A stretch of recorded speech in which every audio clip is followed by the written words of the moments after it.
between you and the county. The advert for employment was done centrally by the Public Service Commission. And then the pay agent is the Minister of Health. So the command, whoever is utilizing your services is actually the county. But we have had close to 2 years of struggle to see how these people can be transitioned to permanent and pensionable term. Now, even we had last year when CS Duala came in, he says that this is the matter to focus on, let alone interest changes. I want to believe that interest changed because you can see they have not been able to be transitioned as it was committed. And that is why Kenyan feel that the interest of the poor Kenyan is not prioritized, not considered as a matter of priority, because the figure that we are talking about is just 7.8 billion. This money will have actually come up through the process of, what do you call it, where you have the mid-term budgeting. Yes. The word is disappearing.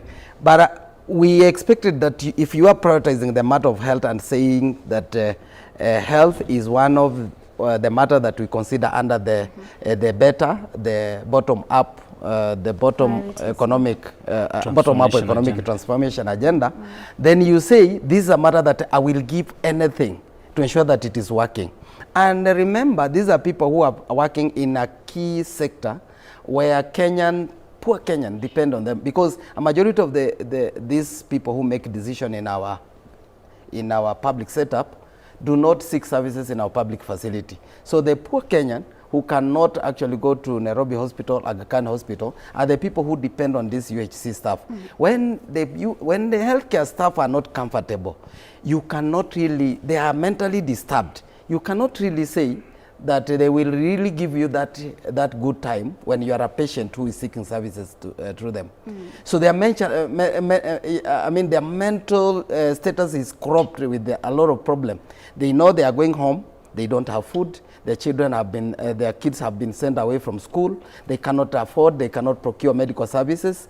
For 2 good years, you don't have that medical services. So it is a whole problem. And the pain that healthcare workers are going through. Andrew, how do you make that comparison when you hear that State House has been allocated 17 billion shillings? Mumbi, quite interesting. At times when Kenyans are suffering, and this budget ought to have brought hope in the livelihoods of many Kenyans based on the better agenda that this government thrives on. In terms of priorities, this budget that is being read today, I think Kenyans looks at the government and they feel their priorities have not been considered. If a better agenda for Kenya Kwanza government looks at health as one of the priorities, agriculture, one of the number one on the agenda, and then we ought to have allocated enough resources so that if we are looking at protecting Kenyans from hunger, and then food production is a priority, we ought to have prioritized that, and allocation of such resources is a priority. Health, from where my colleague George is coming from, we have a huge gap in terms of funding where our partners are left us. We have those PEFRA, the presidential aid that we are receiving from United States. It has left a gap of about 74 billion in our budget. And this has been harmonized, and which they talk about strategic policy which they are embedding in SHA. SHA itself has been underfunded. If you compare the figures, how it was funded in 2025 budget, SHA under UHC received 42 billion, and currently it has been allocated 8.9 billion. And we are talking about the PEFRA that was coming in handy, and it was funding about 74 billion. Now these funds, if we were getting our priorities right and we are allocating State House 17 billion, then what are the priorities in the State House other than the common mwananchi, the Mama Mboka? They were advocating that they will give universal health care. it leaves Kenyans wondering if the priorities or Kenyan priorities are being given a consideration. Thank you. Thank you so much, Andrew. We're going to be crossing over to Uasin Gishu County. He's not ready yet. We're going to be speaking to our reporter Simwa. But there is another issue coming out, Gibore, about the issue of management in the healthcare sector. Also, just not just about the facilities, but looking at the transition from NHIF to SHA. Of course, there were issues in NHIF, but we still seem to be grappling with issues in SHA. What is the biggest issue when it comes to management in the healthcare sector? Mombi, before we discuss about the management challenges that we have under the Social Health Authority, it is key to note that we are talking about the budget. And the Social Health Authority, as it has been it was established, it normally establishes three funds. The primary healthcare fund, yes, and we have also the emergency, chronic and critical care fund, and the social health insurance fund. For those who are contributing, they benefit. So let me start from the primary healthcare fund first. Okay. The primary healthcare fund is where now through this budgeting process, the government allocate resources so that all those who have actually registered through the Social Health Authority fund can seek services in the level 2, level 3, and some part of some services, especially the outpatient services, in the level 4, without paying anything. Now, if you look at that, that then bear the largest burden of what we expected. Now, the critical care fund picks there for those who have been admitted in the hospital with emergency issues, or you have any chronic illnesses, right, and you remember those chronic illnesses have already been highlighted. Which are they, and how much you can be able to expend on that. And also, once that has been there, also this comes through budget appropriation, so that the National Assembly allocates resources to cater for that. The two funds are very critical because at the end of the day, it is now tax. It is supposed to get money from the taxes. Where we have already, the budget that we are projecting, we are supposed to get that money. Right. Now, what is the total fund that is going toward the primary healthcare fund? Is around 19 billion. 19.1 billion. It is up from the 13 billion that we had from the last financial year. So is that enough? And I know that prior to the inception of the Social Health Authority, the projection was for us to have the comprehensive coverage at the primary level, we needed 75 billion. So when you tell me what has gone to State House versus what we are receiving for everyone who has registered under the Social Health Authority to get it for 15 million, 19 billion, then you get to understand that the priority area is not really matching. And so when you say that health is one of the priority area, we get confused. Now let me go to your direct question about the confusion about management. I can point out clearly that when we established the Social Health Authority, the transitional clause was more of blinded. We never thought about how to move from the NHF and the SHA to the SHA now. And that is why we still struggling to clear the pending bills from now what we call the NHF. However, without all those challenges, we can see now this financial year we are allocating around 4 billion to clear the pending bills. And that is not even sufficing because still we are not clearing the bills that we have under the NHF. So there was no, we ordered to have seen a clear charted path so that when you are moving from NHF to SHA, there will be no problem. Okay. And that's why you see this was a new act of parliament without taking much consideration from the NHF and hence never considered the clear pathway on how to move from NHF and SHA. All right, thank you so much. We are going to continue in a few. Right now we're going to be going to Uasin Gishu County, Eldoret, and speak to our reporter Timothy Simwa, who is just getting the sentiments of the people there. What are their expectations ahead of the budget reading by CS Treasury John Mbadi? Good to see you, Timothy Simwa. What are the people's expectations there? Well, Mumbi, right now I'm joined by members of the Chamber of Commerce from Uasin Gishu County.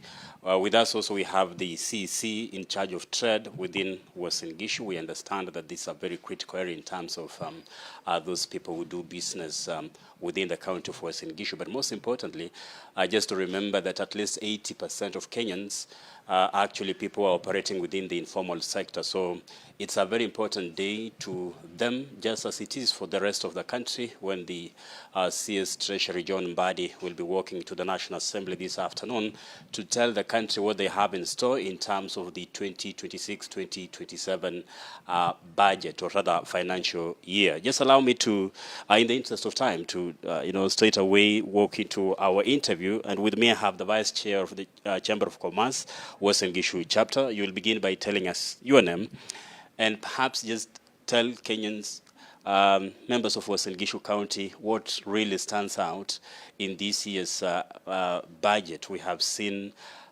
finance bill becoming a big issue in this country just 2 years ago. What stands out this time around in this budget? Thank you. My name is Gilbert Serem, the Vice Chairman, KNCCI Uasin Gishu chapter. Today being a budget day, it is a critical day for economy, and we believe that the experts have sat and analyzed and focused on the key sectors of our economy. As a business community, we expect that the government has budgeted for a big issue that has been there for some time, because as we speak, we have cash crunch within our businesses, and that is pending bill. We wish that the minister will highlight on how to categorically clear pending bills that is eating into our businesses. Two is cushioning of our businesses and the general public in terms of the fuel prices that has been an issue for some few months ago. We expect that the government will budget something to cushion and at least his operation costs in for the businesses within our country. Two is the budget allocation, because we have an issue of unemployment as a general view, and we expect the government to budget good money for manufacturing, industrialization, because that will be the only game changer for the issue of unemployment within our country. Third one will be the fast-track infrastructure development that will ease the doing of business within our country and implement the projects that have been earmarked for implementation, because many a times we do the budgeting, we sign contracts, but it takes another 10 to 15 years to completion. That will lose value for money. And of course, the general economic well-being. Just to make a follow-up question, and you mentioned very important things over there. This budget is approximately 4.8 trillion shillings, the biggest ever in our country's history. But then there is a concern that the government will have to find a way of raising at least 1.1 trillion in terms of deficits. Part of which will come from domestic borrowing. Mr. Serem, does this translate to more taxes on the part of Kenyans, or how exactly is the government supposed to raise this amount of money? Thank you. It's a critical component point in that budget, because we many a times when the government say we are borrowing domestically, it's like you are denying the business people access to credit from the banks. Because more often than not, the banks will go to the government because it's a single borrower. And of course, it is very cheaper to recover. And that translates to the business people denied credit from the banks, and the interest rates definitely will go up because if we use credit score and so on, the government is credit worthy. more than the business people. For in our case, we might not say it's from the taxes and so on. We are yet to see what is in the budget policy, but from our end, we believe that the government should reduce the domestic borrowing there to almost zero, so that we get credit as business people. Thank you. Thank you, Bwana Serem. CC, your name, and just within 2 minutes, kindly tell us, at the county level, we know that you're also doing your part in terms of revenue collection. Is there something that counties can do to make sure that you can improve, bearing in mind that most of the counties are still lagging behind in terms of collection of revenue, to bridge the deficits that exists? He has mentioned issues to do with the pending bills, stalled projects. What exactly can counties do to do that which maybe the government, the national government, can't do, looking at the issues to do with the budget? Thank you very much. Uasin Gishu County is one of the counties that has a service center where we are trying to concentrate and digitalize all our revenue collection. So I think one of the things that will help counties is to digitalize everything and to make sure that revenue is collected only at the service center. And this is one of the counties in Kenya that has gone ahead and done that. So the other challenges that are there is we reduce human intervention in terms of collection of revenue. We ensure that all revenue is channeled to one source. So, and the other thing is to try to deal with cartels. And I think as a CC, I think that's why I have come. I'll be very firm on any leakages that are there, because with the leakages, counties don't get money. So we ensure that we close all the loopholes, and we ensure that all revenue is collected, and our own source revenue in Uasin Gishu County is going to go up. So I think that's what we are doing, and that's why today we have an engagement with the Chamber of Commerce to ensure that we engage on ease of business in this city, the 5th city of the Republic of Kenya. We ensure that it expands and we get other relationships even outside the country for what we are doing. Thank you. Bwana Chairman, I'm told I'm running out of time, but just in a minute. He talked of ease of doing business. How easy is it for someone who wants to start a business, to get going, the current environment? What would be your assessment? Yeah, thank you very much. My name is Willie Kene, Chairman KNCCI Uasin Gishu County. I want to say that in terms of ease of doing business, Uasin Gishu County has been scoring, very well, especially for the last 6 years. We've been actually number 2, if I'm not wrong, in terms of ease of doing business compared to the other counties in Kenya. Today we've come here to have the same discussion, especially with the new CC, Dr. Philip Chebunet, to ensure that we continue having the best environment to trade.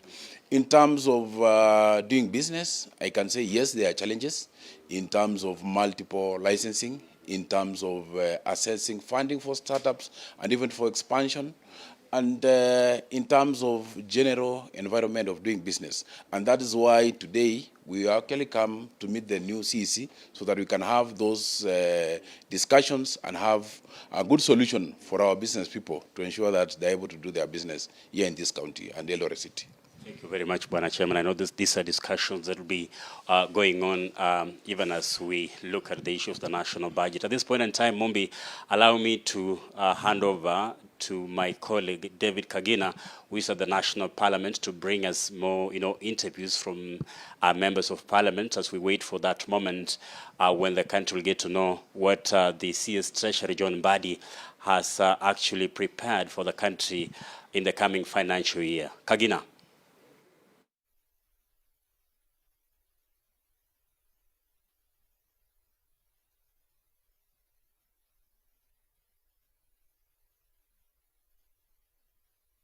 All right, thank you so much, Timothy Simo from Eldoret right there. Indeed, here at Parliament, the conversation continues as to matters budget and what we anticipate today.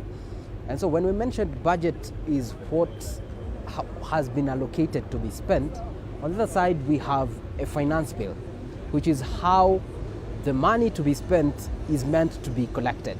Joining me to dive deeper on matters taxation is Kenneth Karoga, who is the tax and transfer pricing manager at PKF East Africa. Welcome. Thank you for having me. Often in this country since 2024, we've had the hashtag reject finance bill. People do not understand why I have to be paying more taxes. Probably we can start from there. How important is these taxes? Absolutely. So thank you for that question. I think when it comes to running an economy, basically there are two ways of running it. You either need to collect the money or you go and borrow it.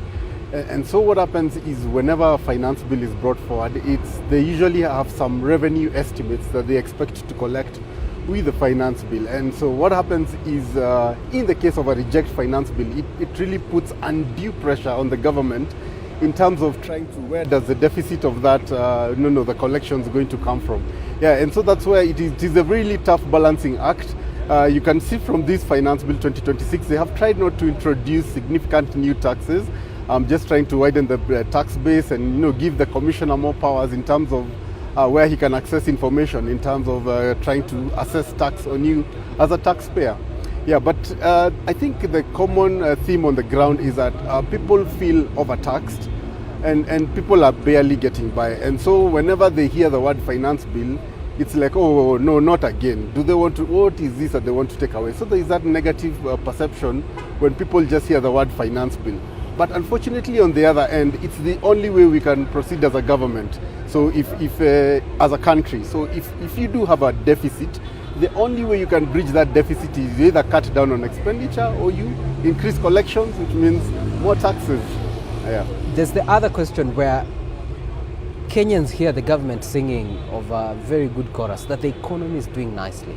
We see publications even overall saying that the economy is doing nicely. However, on the pockets of Kenyans, they are not able to spend as much. That's why they are resistant to this taxation. What could be the explanation? Yes. I think the plan, it goes down to feeling the value for money. So in anything, whenever you go and purchase, maybe you go to a restaurant and buy a plate of food, whatever you spend on the money, you need to feel that you get that sense of derivation from the amount that you spend. So unfortunately, when it comes to matters of the economy, the feeling is always that, yes, we do produce the money, but at the end of it all, we don't get any service delivery. So you'll still find the potholes on the road, you'll still find no medicine in the hospitals. Yeah, and the truth is be told, you'll see that the economy is doing well because you see the big cars. So when the big potholes, you buy bigger cars so that you don't really feel the big potholes. Yeah, so there is that feeling that, yes, we look at the revenue authority, it has actually been collecting and the collections have been increasing. So the truth be told is that there is actually money that's running in the economy.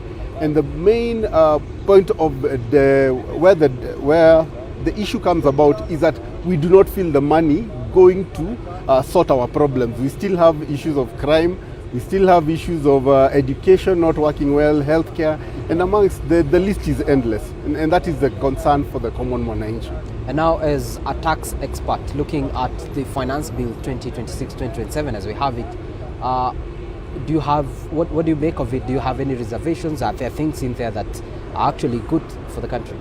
Yeah, okay. Yeah. I think they're both, they're good proposals, and there are also some tough proposals. Maybe I can start with the tough proposals. Mm-hmm. First thing is the commissioner is actually, so there is a proposal to actually amend the Tax Procedures Act. And there was a provision there that limited the KRA from coming to collect taxes if you have actually gone to appeal a tax case. Mm-hmm. And so what happens is that provision, with it being removed in the Finance Bill 2026, it means that the commissioner will be empowered to actually issue an agency notice as soon as once the decision has been given at the very first. Before you can even appeal, they are going to go ahead and attach your accounts and collect the money. And the issue goes is once they have your money, how do you get it back? Yeah? Time value of money, are you going to be compensated if they pick it up? Yeah. So those are some of the harsh proposals we are seeing. We are seeing them trying to minimize time in terms of how much time is given to the taxpayer to comply. So they want to reduce the filing timeline. So for nil filed returns, they're giving you only 1 month. And for the rest of the companies, they are being given 4 months, which is actually a very, very steep undertaking. As we are speaking, the 6 months are already very difficult. For those people in the audit field, they do understand how much work it actually goes to getting the financial statements ready and actually having your returns filed. So over and above that, not only have they reduced the timelines, they've even made it more difficult for you, because now we're talking about pre-populated returns. And so as a taxpayer, your work is actually trying to reconcile, because they're telling you, you owe us tax of this amount. And so your work is to try and tell them, okay, I think I should owe this much because you need to provide a reconciliation. So it is becoming a very, very difficult task trying to manage tax compliance within the businesses. All right, and even as we wrap up, what would be your take home from the entire budget and finance bill conversation 2026-2027? Yeah, I think the bottom line is we need to tighten our belts. It's going to be a very difficult road ahead. We've seen some of the things like, so with the rise of fuel and having to reduce the VAT rate means that you collect even less in taxes, means that it is expected that the deficit will even grow larger. So I think we'll try and see how the balancing act is going to happen in the current 2026-2027 financial year. Thank you so much for your time. That has been Kenneth Karoga, the Tax and Pricing Transfer Manager at PKF, weighing in on the issue of the budget as well as the Finance Bill 2026-2027. For now, we head for a short commercial break, but remember, the wall-to-wall coverage of today's budget reading continues. I'm David Kagina.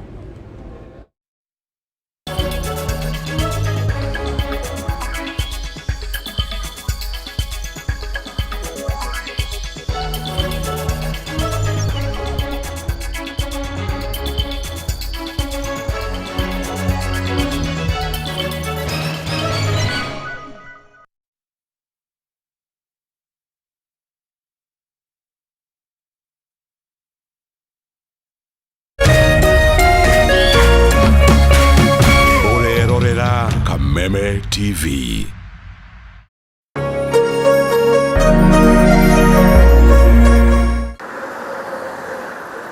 Gharama ya mafuta inazidi kupanda na shinikizo ni kwa wanaotumia magari kwa shughuli za kila siku. Nashaona tofauti ya kuendesha gari ya mafuta na gari ya gas. Lakini sasa kuna uvumbuzi unaoshika kasi kwa hisani ya autogas. Kutoka niwekewe gas niko na miezi 6 sasa, na kutoka nianze kuendesha gari ya gas naona iko na faida kubwa sana, manake gas ni nusu ya mafuta. Magari mengi yakiacha petroli na dizeli na kuhamia kutumia gesi. Pahali nilikuwa natumia petrol station nikiweka mafuta ya 4000, sasa hivi ninaweka 2000 na chapa the whole day. Lakini je, teknolojia hii ni salama kiasi gani? The safety of this system is too high compared even for that of petrol. Na inaweza kuwa mustakabali kwa usafiri nchini Kenya. Tunafaa kufanya kitu inaitwa education, just basic education about autogas, na to make sure kila mtu understand. Usikose makala maalum kuangazia swala hili Ijumaa hii saa 3 usiku kwenye runinga ya Kameme TV.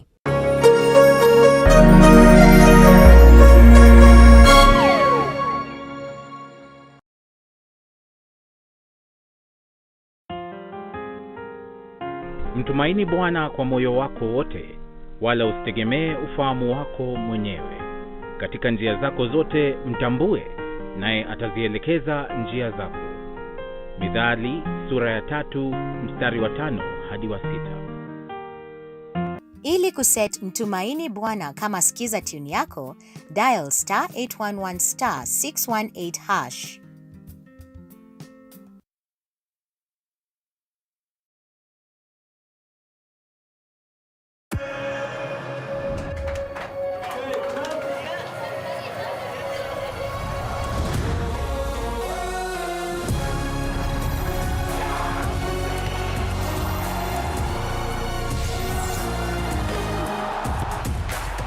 From 11th June to 19th July.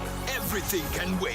The FIFA World Cup 2026. Get DSTV access for as little as 1,450 Kenya shillings today.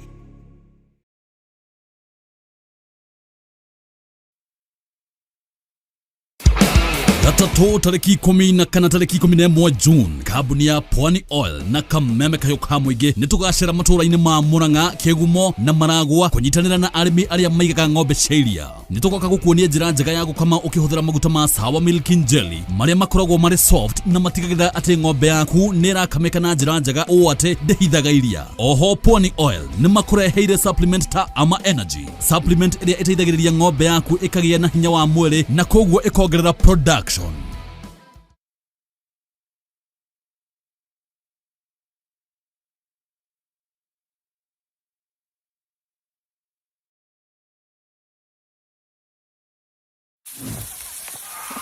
Karibu! Leo pork ni poa kuliko mpoa wako na haiko ghost. Hii iko na protein safi. Unaanza na 4-pack, unaamka na 8. Hii imeenda. Pork iko na selenium. Inalinda immunity kama bouncer. Na iko na vitamin B1. Unaingia shift leo, unatoka kesho na nguvu. Ingia utoke na testimony. Ewa yote, wet fry, dry fry, stew, choma. Fuel ni pork. Focus ni pork. Boost ni pork. Pork power. Pork safi. Life safi. Wananiita Professor Power. Ukisikiza wengine utachanganyikiwa. Jipatie power na Farmers Choice Pork inayopatikana kwa stockist, butchery au supermarket kote nchini. Farmers Choice Pork ni pork safi, life safi.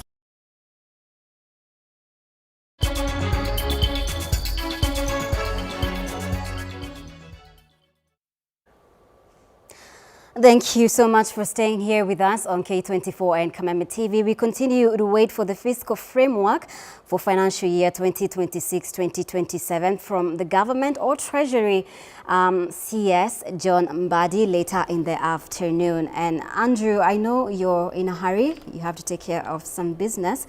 But before we let you go, we do want you to clarify something. You mentioned about the Abuja Treaty that required for African countries that did sign this treaty to allocate at least 15% of the total budget to healthcare. You know, the current allocation right now that the budget the CS is going to read this afternoon stands at 3.5%. I mean, it's actually the lowest in East Africa. Look at countries like Rwanda, Uganda, Tanzania, yet we pride ourselves as an economic giant in East Africa, Andrew. Yes. Thank you, Mombi. This brings a perspective on where are we as Kenyans, as we pride to be the giants in terms of economic power in the region.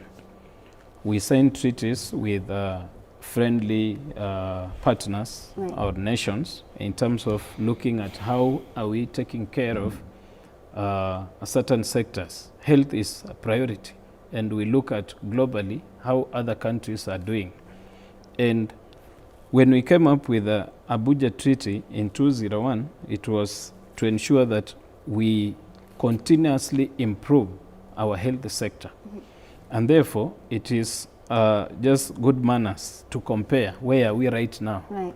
And looking at our neighbors, we realize we are doing so bad. Even South Sudan, that is our young nation, has allocated more than Kenya has allocated their budget on health. Look at Rwanda, and when you look at the economic activity drivers that are making the to run the country budget, you realize you have various segments that you can rely on. And Rwanda is just doing basic service delivery in terms of ensuring transformation of the nation. And that is how they are prioritizing health and giving it at least, say, 12% in terms of allocation. Kenya, we stand at the worst scenario in terms of health priority, and it leaves Kenyans vulnerable. And we cannot even brag that we are now economic giants if we are not getting priorities, and this is a basic a need that government should prioritize to give Kenyans. Yes. Thank you so much, Andrew, for your time. As you make your final remarks, thank you for your contributions once again. Thank you, Mumbi. Kenyans are looking forward to see how this trickles down to the common mwananchi. Where I come from, Malava Sub-County Hospital, we would be looking forward, especially the primary health care, of which this government has prioritized. We would like to see basic items being provided. There are no medicine in those hospitals. You go to dispensaries, you go to that level 2 or 3 hospital, there are no drugs. Patients are supposed to go and buy drugs from their pockets, yet Exchequer is committed that is funding this. Yesterday, the PS talked about surcharging those officers who will send patients away. We'd like to see this happening. The implementation of this mere rhetoric is what we'll be looking forward to. In terms of Kenya Kwanza agenda, then we wish them well, but it is a challenge based on the numbers that we have, if we are going to get it right.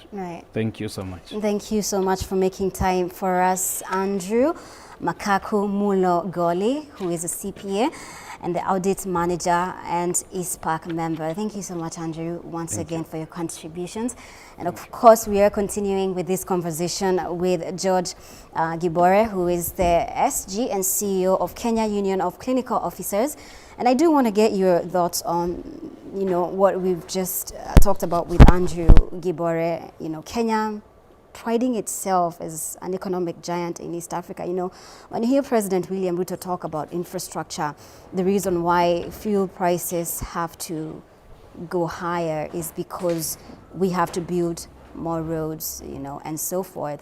So, Gibore, what do you make of this? 3.5%, yet the Abuja Treaty 2001 capped it at 15% at least. Yeah, I think, Mombi, let me be clear without mincing my word. I will just call this misplaced priority, that our rhetoric does not match our actions. Because if you look at about whatever we are projecting versus the Kenya Kwanza promises to Kenyan in terms of the health, I think if I was the president, I will put more energy to ensure that health is working and working optimally to the extent that Kenyan can feel like this at least has worked. Right. And you know, this being one of the free, let me say, one of the last financial year toward the next election, I think those who are advisors of the president will have encouraged him to do at least much more. Away from the 170, I think I will want Kenyan to know the kind of allocation we have currently, the way it is broken down. Yes. Under primary health care, we have projected that we are going to finance primary health care services, and that's community health promoters included, because then we pay them under the same dispensaries and health centers. That's 19.1 billion. So we, under the Social Health Authority, we have 3 funds, but the other fund, which is going to get 4 billion, is the Emergency, Chronic and Critical Care Illness Fund. So that money is intended to cover the treatment for chronic and emergency and critical illnesses for all the patients across all facilities. So whether that is enough, I think everyone will understand that it doesn't really match the need. Right. And that's to mean then more Kenyans will be exposed by virtue of thinking that this can be able to suffice. But under the, you remember we have a total of 175. So we also have Global Fund programs. These are programs which are HIV, which were being funded probably through our friends, our partners, the HIV AIDS, TB program, malaria, and the malaria intervention that we normally have in our country. So all this is the money that now is projected to be in our sector. But the overall sector allocation, as I've already pointed out, is 175 billion, which is focused to support the UHC, that is the universal health coverage, which is the biggest agenda, afya nyumbani, kama vile ambavyo serikali inatamka, a health system strengthening and a specialized care. So all that is the money. But we know the government has also projected through the mandatory, what we call mandatory subscription or contribution under the Social Health Authority, which those who are in formal sector, those who are contributing, we are going to, they are projected that we are going to raise around 174 billion.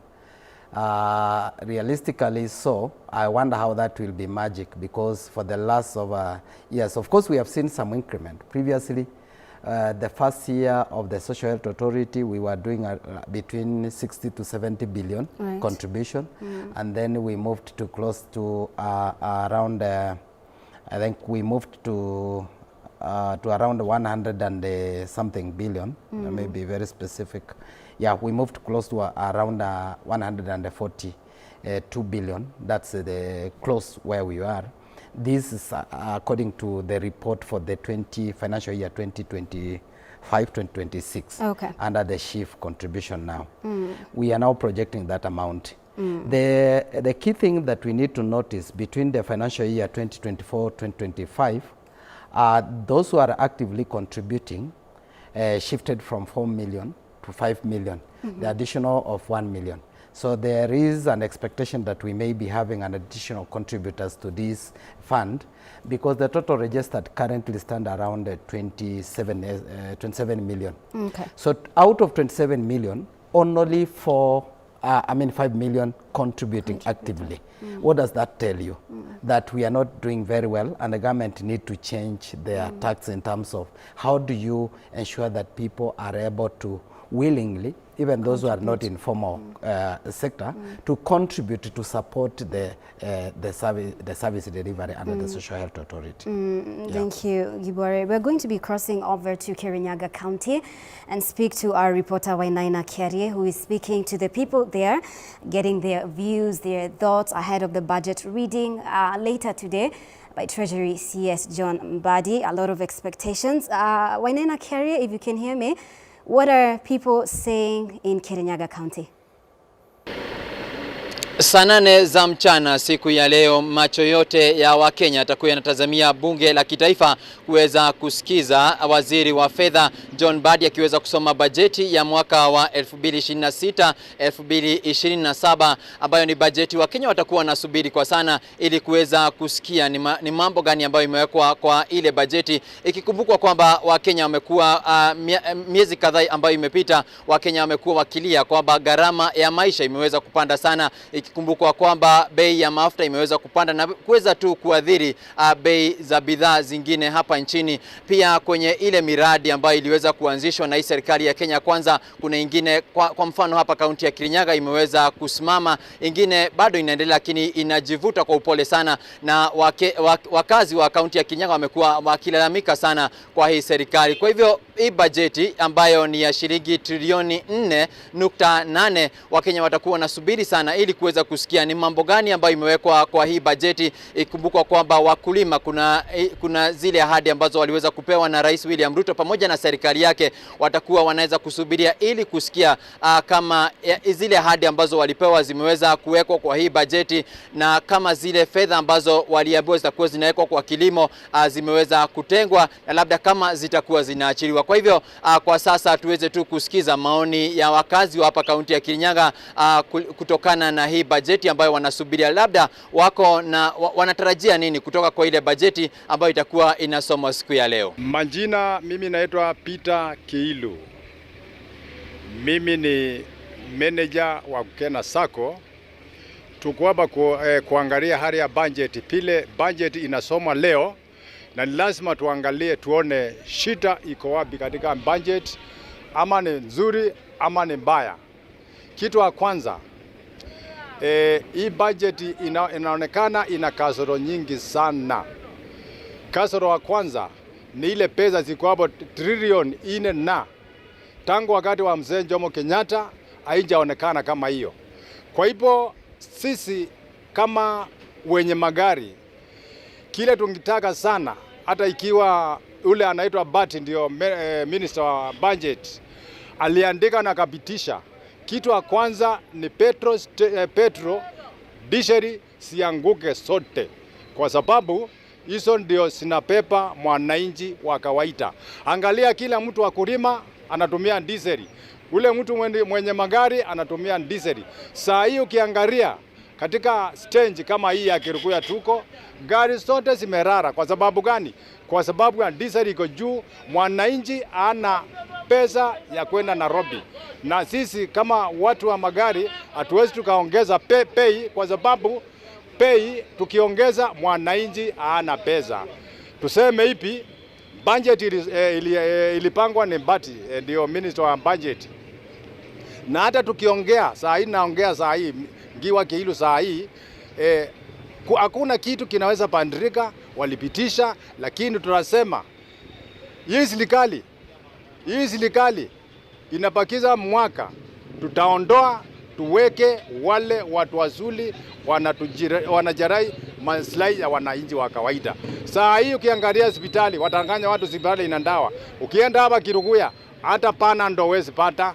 Nenda ile ingine, hata pana ndo wezi pata. Nenda kwa saa hakuna kitu inafanya. Mwananchi anaumizwa wa Kenya. Kwa hivyo tunaongojea mwaka mmoja ukiisha, watu wote wa mbunge, ma MCA, wale wengi maminista waende nyumbani. Kile kingi naweza sema, Mr. huyu anaitwa Rigathi ajipange na watu wake wajipange vizuri. Tutawapea kura, tuwapee kura, hata wakitaka yangu leo naweza umpelekea nyumbani akae nayo. Kwa hivyo hakuna, hata budget inasomwa leo na hakuna kitu mwananchi atasaidika naye. Thank you. Ruba Abdullahi, igomba hii serikali nakumbuka sana ikituahidi itakuwa kwa wananchi wale wako chini, lakini kufika saa hii hakuna maendeleo imefanya na hakuna kitu imefanya. Wasidanganya watu ati kuna kitu wamefanya. So ningependa kama ni budget inasomwa leo, wapunguzie watu wale wako chini. Watu wale wako chini, kitu ya kwanza ni kitu ya kukula. Kitu ya kukula watu hawana, ni watu wengi sana wanalala njaa. Na wako na serikali yao ile ambapo walichagua na kura yao. So wakumbuke watu wale wengi wanalala njaa. So wakikula wakichiba, wasidhani wengine wamekula wamechiba. Wanaongezea wananchi mizigo, so wapunguzie wananchi mizigo. Unaona, kama ni kwa hospitali wakuwe na madawa, wakuwe na chakula ya kukula. So mtu kama hana kitu ya kukula, hauwezi fanya kazi na hauwezi fanya chochote. Wapunguzie watu chakula, na chakula inawatumika kwa mafuta. Kama ni petrol imeongezewa, diesel imeongezewa. Na nakumbuka sana wakisema tukichagua hii serikali bei ya mafuta itakuwa chini. Sasa hii bei ya mafuta iko juu. Kitu haijawahi onekana, diesel iko juu ya petroli. Sisi hatutumiagi magari za petroli, tunatumiaga diesel. So haijawahi patikana kama hiyo tena. Mimi naitwa Samuel Kamule, mimi ni mkaanji wa Kirinyaga County, na mimi ni mfanyabiashara na mimi ni mkulima wa kahawa, wa majani chai na wa mchele. Nikiongelea kuhusu budget ya siku ya leo ambayo inasomwa na minister wetu wa finance Mr. Mbandi, naweza ongea kwamba Mr. Mbandi umekuwa umetusomea budget mbili. Hii ni budget yako ya pili na umetusomea vizuri sana. Makaratasi ndio uko na mingi ya kutusomea, lakini ile kitu tunaita implementation ya ile kitu unaandika hakuna kuimplement. Kama mambo na biashara ya watu wa magari, petrol station, mambo na petrol na diesel, inaona kila kitu ni kuongeza mafuta. Juzi mliongeza mafuta, mkapeleka wakubwa wa magari kwa country room, mkawaongeresha.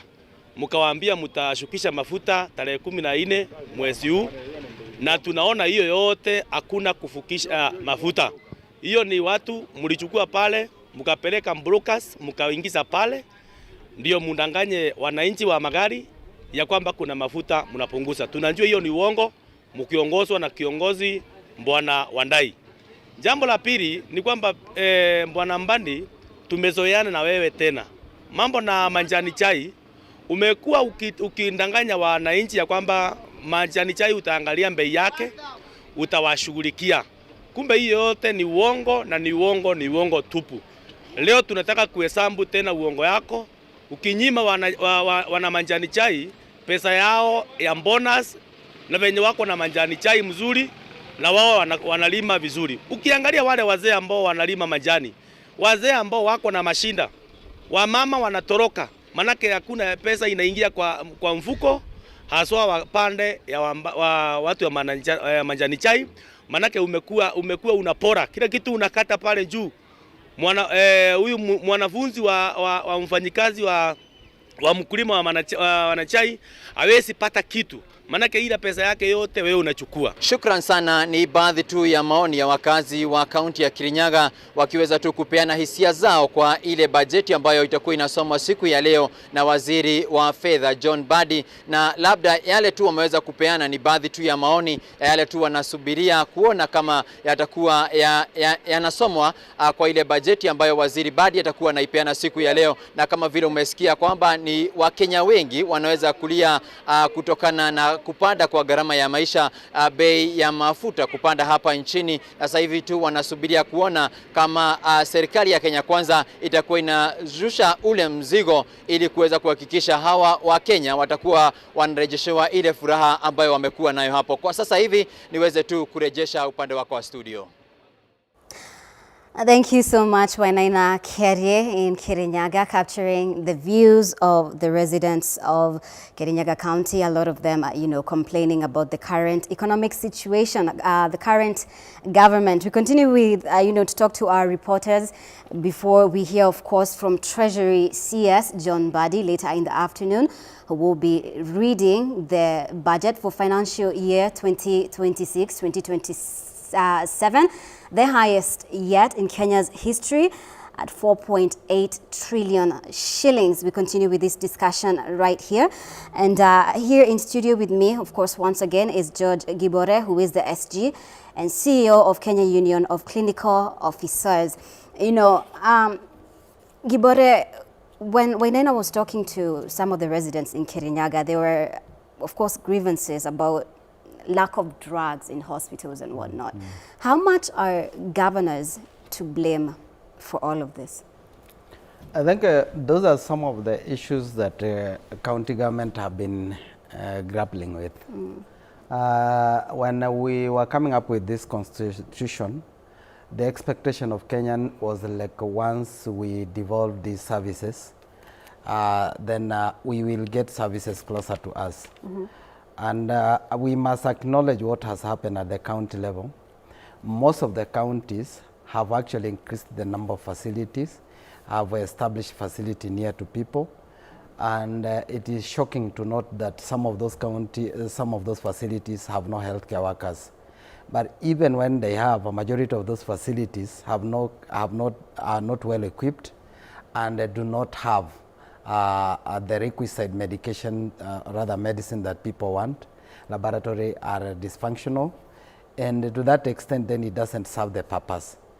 I must say that most county enjoy bricks and mortar rather than really the comprehensive package of the medical,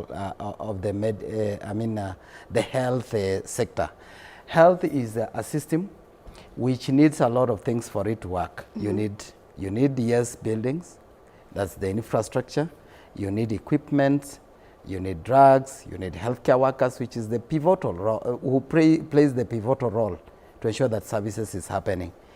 For service, so is a pipeline. For service to be said to have been offered, you started at a certain point to bring everyone jointing and to ensure that now it can work like the way any other system can work.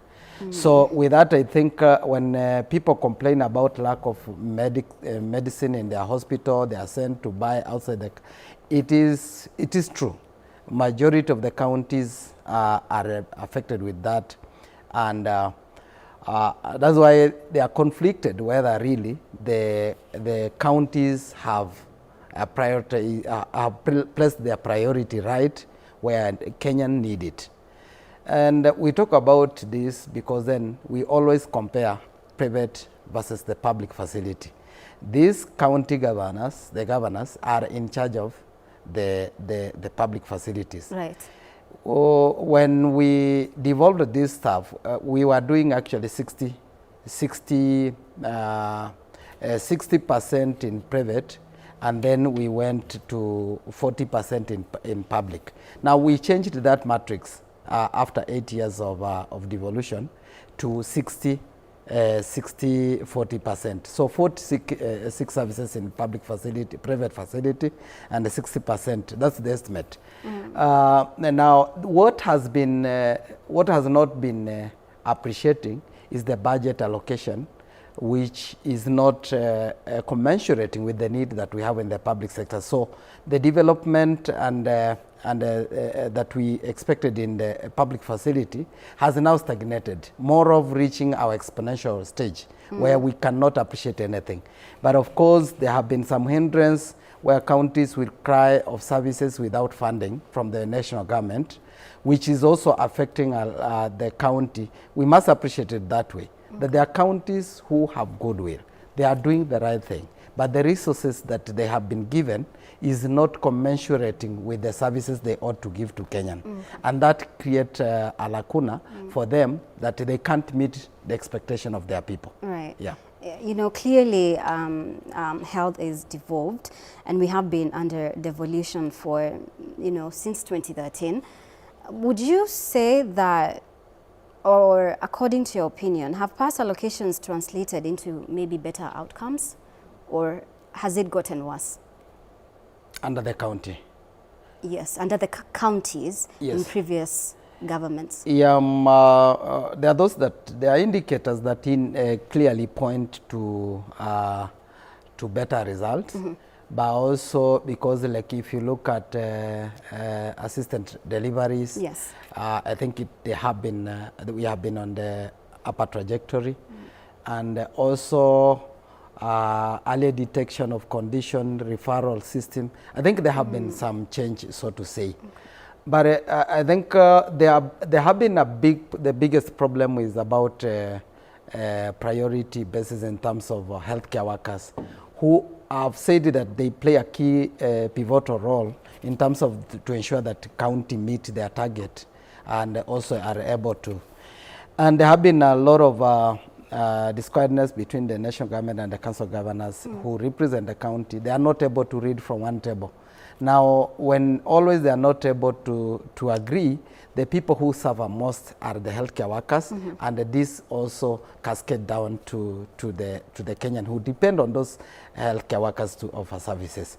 So our feeling as the representative of the healthcare workers is that we need to do a comprehensive audit of our health system so that we agree what has worked under the county government, considering the time when we didn't have this, and now what is not working, what has hit snag, so that we can central, and more specifically as healthcare workers, we can be able to compound it in one statement, that we need a centralized management of the human resource for health.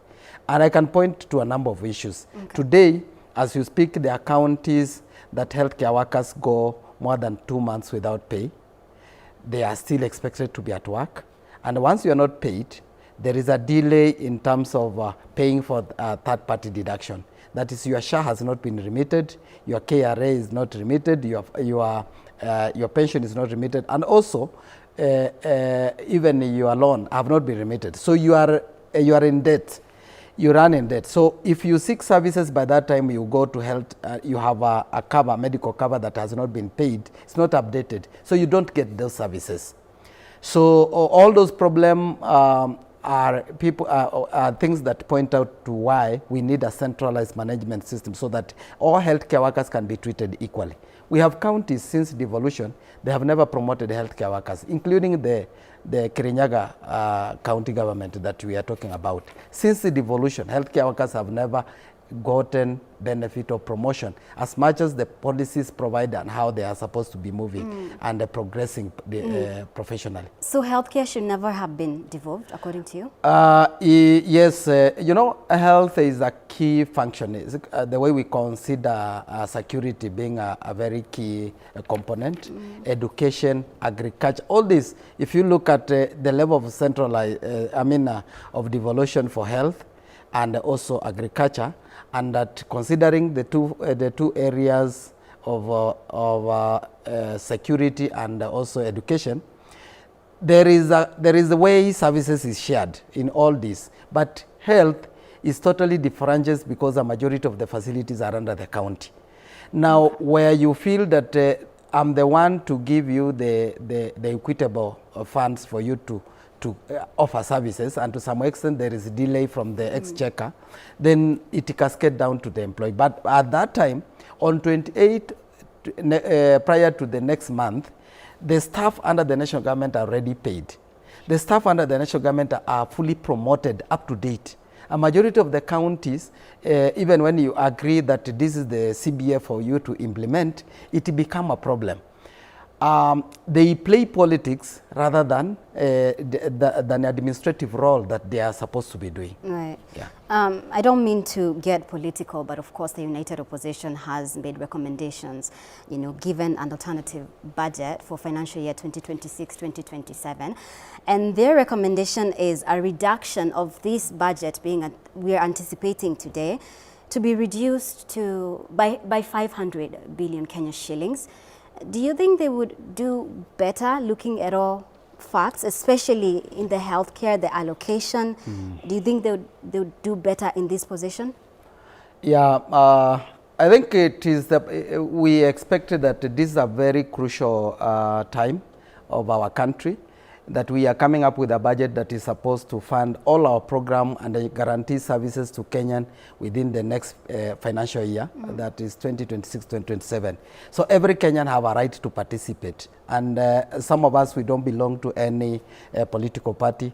But as technical people, especially coming from the health sector, we look at the interests of the people in terms of how can we guarantee medical services as provided under the Constitutional Article 43. Right. So I look at the key issues that they are taken so that we have to be very objective.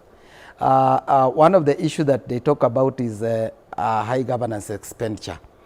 Do we as professionals feel that that is a right, that is, they have brought an objectivity into our discussion. Right. I will totally agree that indeed, if you look, and I think we were talking about the money that has been allocated to State House versus what has been allocated to health, more specifically the public, the primary health care. I think there is a mismatch into that. And when you look also on the next item that they were talking about is the cost of living. Every Kenyans, you know, there are Kenyans that they wake up and every struggle and effort they are putting is to get something to put on the table. Right. They don't even think about their health. They could actually be sick, but they will postpone about seeking medication. They will postpone about everything, but they get something to eat. Education is not a priority to some of the community. And these are key issues that we feel that government need to prioritize. We don't need to be complicated. We need to focus on what are the key primary issues that Kenya need to see addressed. Health, education, and also the issues of food. These are crucial things that we need to see the government addressing so that every household is able to feel the government impact. But also, they talked about the debt sustainability, which is everything, everyone's concerned. I've seen also Ndindi Nyoro was talking about it. It's a technical issue that everyone can focus on. But as we talk about it, I think I didn't see much of their talk about our bad manners of corruption, which I feel that even the previous government under Uhuru Kenyatta admitted that we lose close to 2 billion daily. And also this government, I've seen they also admit of corruption in the sectors. And we have been seeing institutions of the constitutional institution that have been mandated also to bring up, or rather to look into the issues of corruption, talking about and arresting people even with huge money at home. So what have we seen stringent measures being taken to tame corruption, bad manners by public servant? I think that's one of the key gap that we need to see everyone talking about. I think, and I do not want to dismiss, we should not be dismissive, especially when it is someone said to be an opposition. We want to encourage the government to consider and be objective in terms of the contribution and observation by all Kenyan, so that we are able to converge at a certain area, because this budget is not only for people in the government, but for all Kenyan who knows what is happening and those who don't know. Yeah. Right. I want us to make a comparison, Gibore, on the education sector and of course the health sector. Looking at education, it's been allocated 781.4 billion shillings. Let me just briefly mention the specific allocation.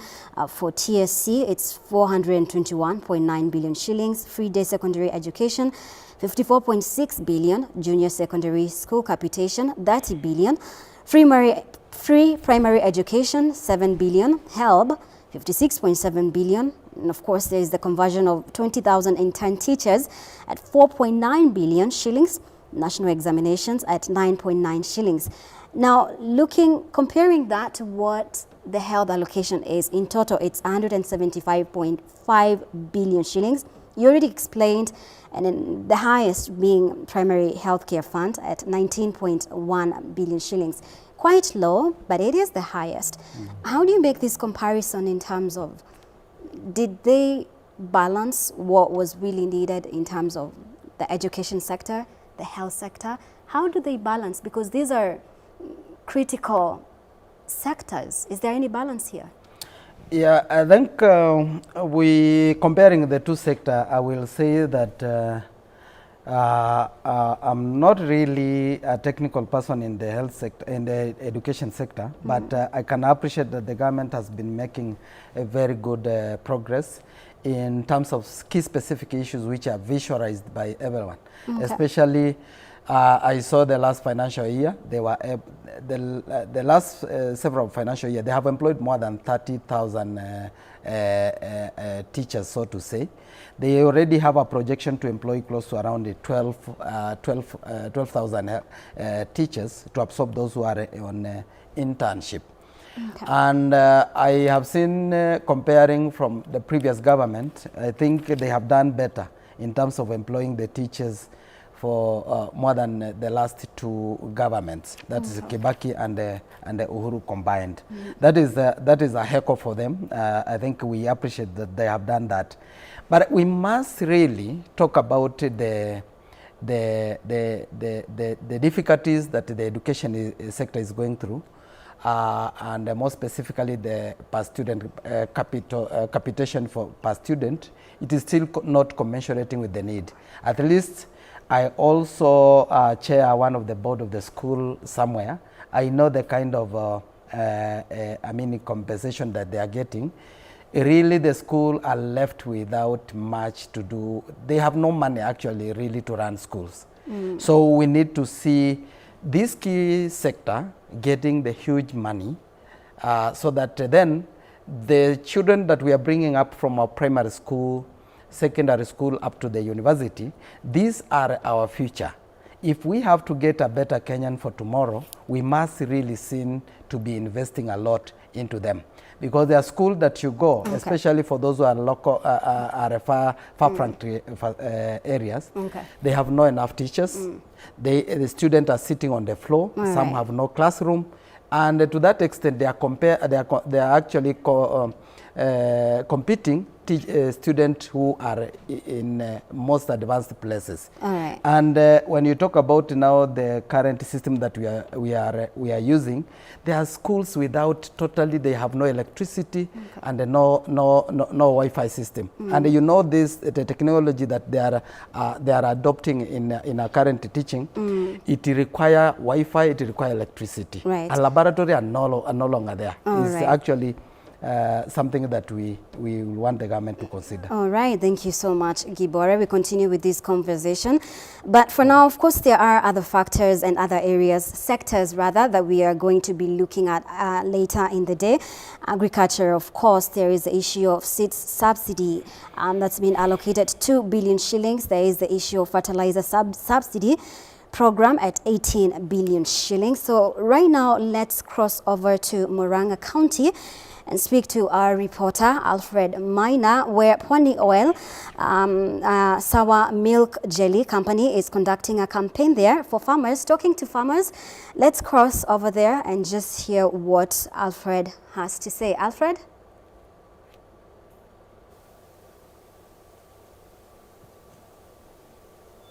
Thank you. Coming to you live from Milimani Estate in Murang'a County, where today we're visiting our farmers, especially who keep dairy cows. The most so is to hear from them and also hear matters concerning production of milk. And you can see it is in one of the farms that we're visiting today. And as we all are aware, is that it's a budget day.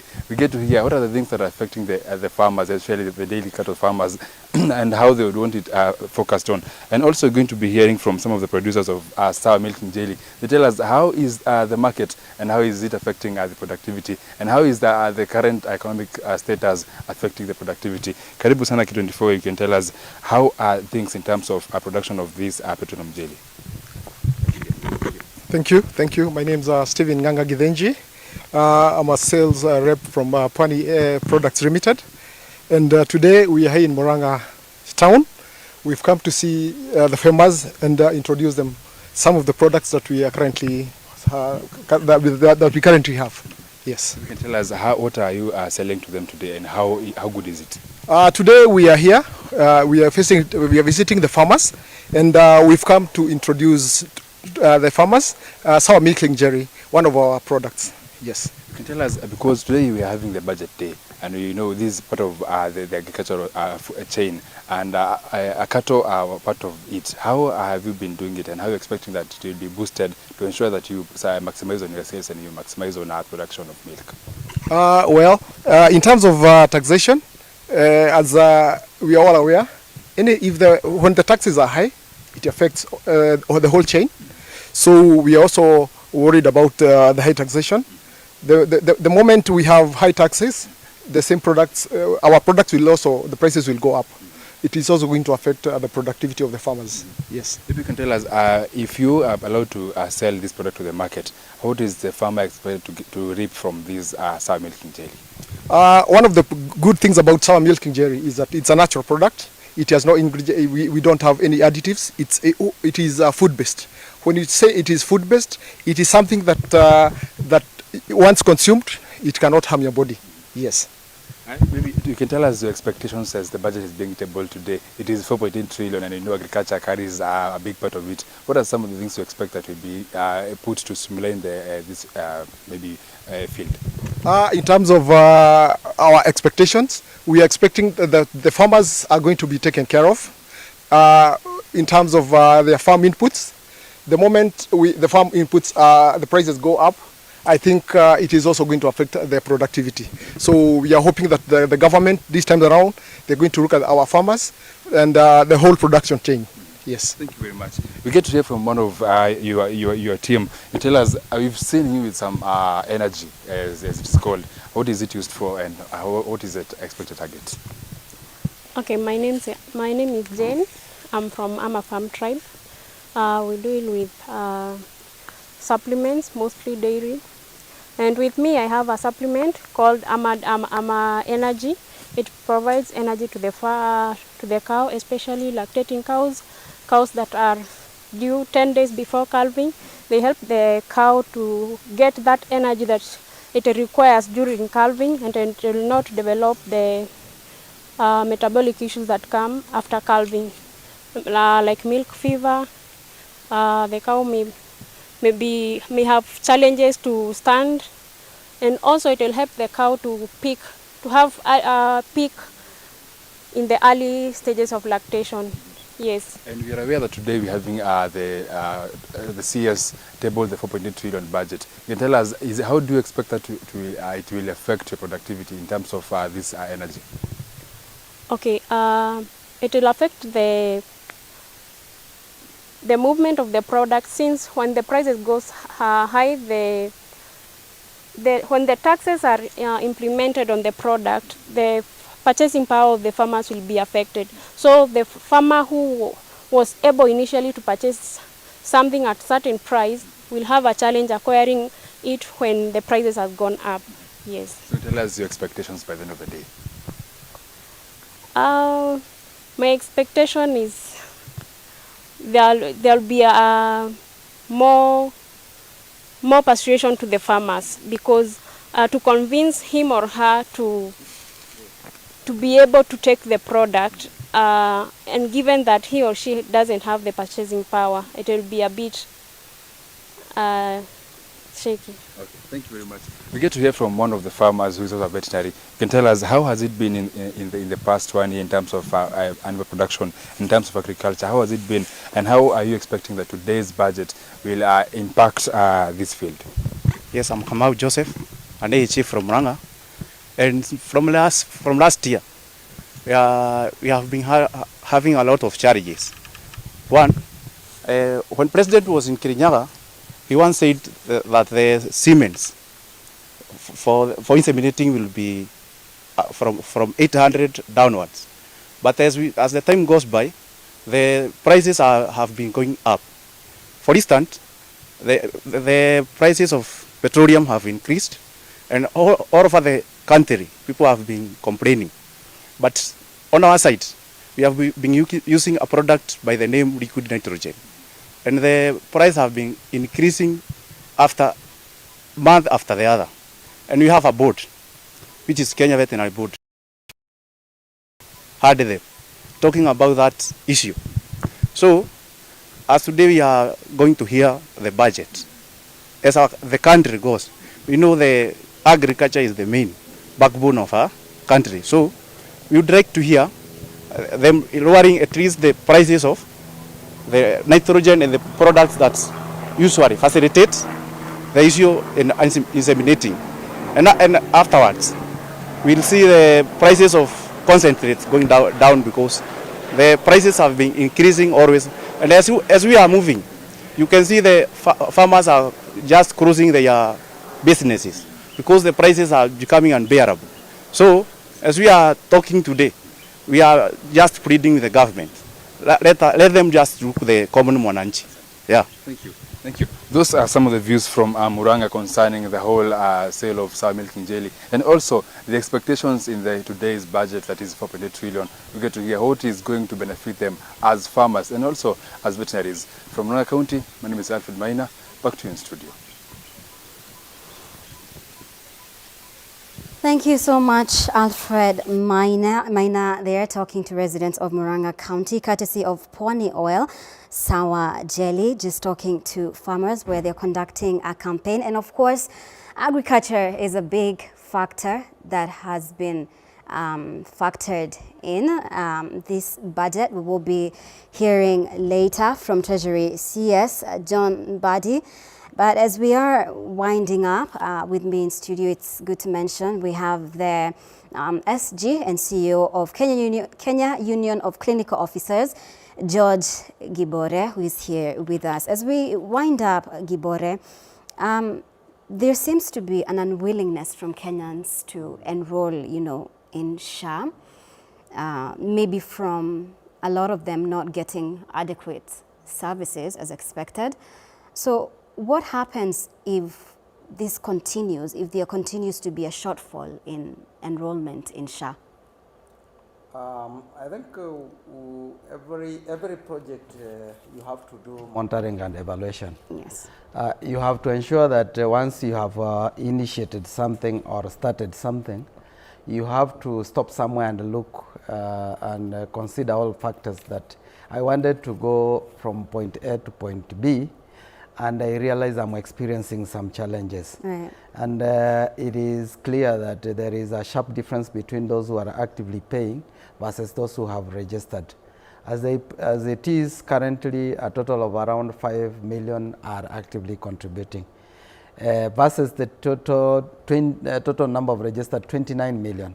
So that is a difference of close to 24 million. So why is it that 24 million are not paying?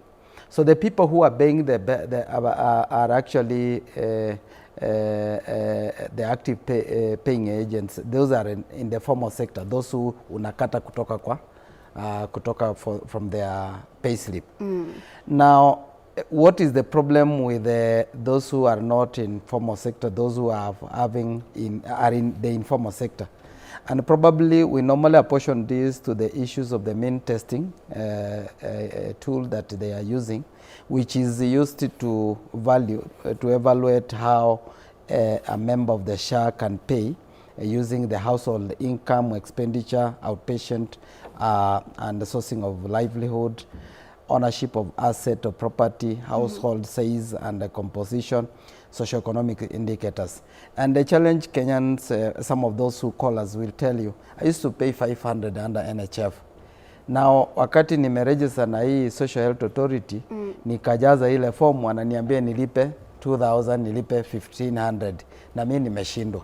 And one of the guy who called me the other day, I believe he could be seeing, anaitwa Thomas Sagamo, he was telling me that when he registered, he used to pay 500. Now, when he registered, he's required to pay 2,700. And he's wondering how will he afford the 2,700, because for him, he doesn't have that active income annually.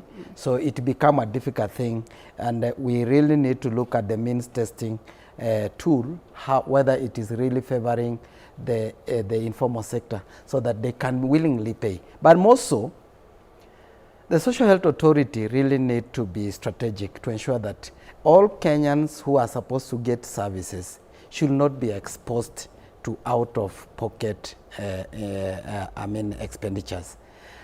It is really frustrating for someone who you have assured that they will not be asked for any money, to be turned away from any hospital, that you are not active, or even we can't give you services because I have not been paid by the Social Health Authority. You have a contract with this hospital, yes. You have not paid them several months running down. They are offering services very well, but it comes to a time that you are now questioning them, because they have now an AI tool that if then you are not, a patient with a hypertension was now supposed to be seen at a level 3. If you come there, without considering that the healthcare worker who is there has a capacity and ability to see that patient. If you flag that, if you see that patient, the AI flag you like you are doing you are actually stealing. So that one unakuja unafungiwa hospital. So that guy continue to suffer. So I think we have more problem that is emanating from the Social Health Authority and is affecting also the contribution that individual and household are supposed to make. Thank you so much, Gibore. That's all the time we have. I would like to give you a chance to make your final remarks as we await that budget reading later in the afternoon. I think for me, I need to speak on my own behalf, and of course the healthcare workers, the clinical officers to be specific, who I represent, that we want to see action into all the promises that the government is giving, and more specifically on the health sector. President William Ruto, through his manifesto, the blueprint, clearly indicated that he considered to employ healthcare workers who can now be able to work in those facilities that have no healthcare workers, and to build up on the others that we have. We need to focus and allocate resources that can give us an opportunity to employ healthcare workers, equip our facilities. And the talk about health is one of the key priority for this government. Need not just to be a rhetoric, but need to be actionable, need to be appreciated by the poor Kenyan. All right. Thank you so much, George Gibore, the SG and CEO of Kenya Union of Clinical Officers. Thank you so much for your time and for your contribution. Thank you so much for your time. We will continue to update you as we await that fiscal framework for financial year 2026-2027 from, of course, the Cabinet Secretary for Treasury, John Mbanjeti, later in the afternoon. Remember, our reporters are on ground in Parliament as well as Treasury to give you all the updates before that announcement or that reading in Parliament does happen. Thank you so much for your time. My name is Mombichege.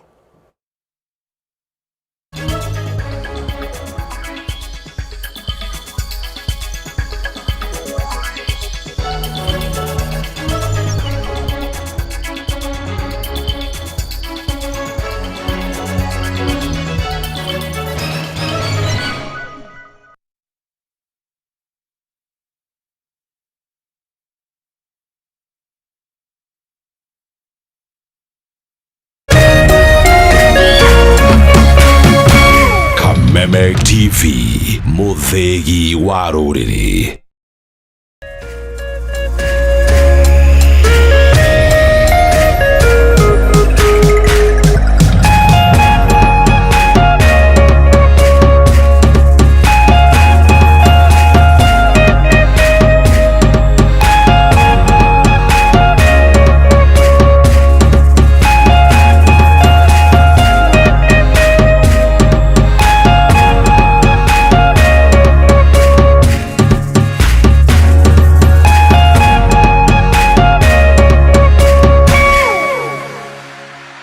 Iko na selenium, inalinda immunity kama bouncer, na iko na vitamin B1. Unaingia shift leo, unatoka kesho na nguvu. Hewa yote, wet fry, dry fry, stew, koma, fuel ni pork, focus ni pork, boost ni pork. Jipatie power na Farmer's Choice Pork ni pork safi, life safi. Hihi wina kĩũria kana woni wĩgiĩ umemerekia wa Kameme TV? Twandĩkĩre woni waku kũhĩtũkĩra Facebook @Kameme TV Kenya, X @Kameme TV Kenya, na twandĩkĩre email kũhĩtũkĩra info@mediamax.co.ke. Kameme TV, mũthĩgi wa rũrĩrĩ. Gatatu tariki 10 na kana tariki 11 June, kambuni ya Pwani Oil na Kameme kayoka mwige nitugacira matũra-inĩ ma Murang'a, Kĩgumo na Maragwa kunyitanĩra na arĩmi arĩa maigaga ng'ombe cia iria. Nĩtũgoka gũkuonia njĩra njega ya gũkama ũkĩhũthĩra maguta ma Sawa Milk Jelly marĩa makoragwo marĩ soft na matigagĩrĩra atĩ ng'ombe yaku nĩ ĩrakamĩka na njĩra njega ũũ atĩ ndĩhithaga iria. Oho Pwani Oil nĩ makũreheire supplement ta Ama Energy, supplement ĩrĩa ĩteithagĩrĩria ng'ombe yaku ĩkagĩa na hinya wa mwĩrĩ na koguo ĩkongerera production.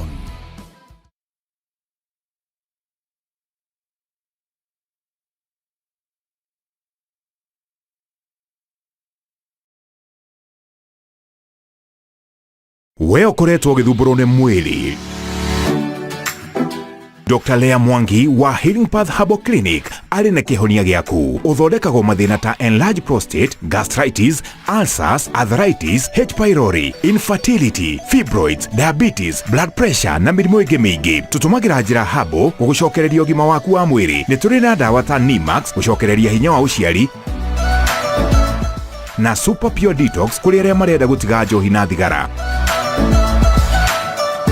Iga cleanse mwĩrĩ kumana na chemicals na cholesterol. Cerera honge citũ Nairobi harĩa Afya Business Plaza hakuhĩ na Koja Stage, na kuo mwena wa Thika tũrĩ Equity Plaza second floor room 206 hakuhĩ na stage ya Matara. Tũigũraga daily kuma Monday nginya Kiumia. Ningĩ no tũceraga mataũni mwanya mwanya Kenya ng'ima o Kiumia, na consultation itũ nĩ free. Aranĩria na Dr. Lea Mwangi ũmũthĩ kũhĩtũkĩra thimũ 0726 04 1212.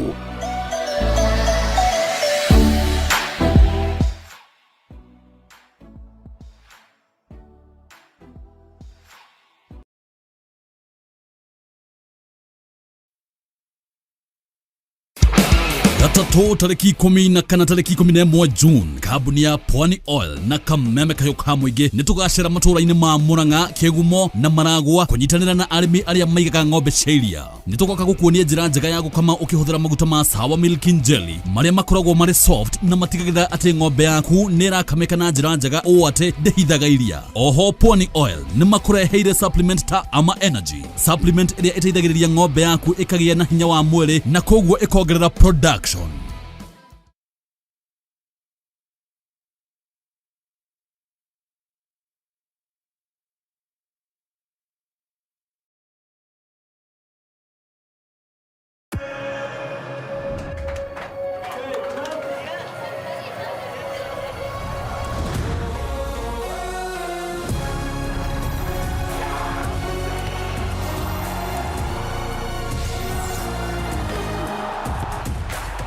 From 11th June to 19th July, everything can wait.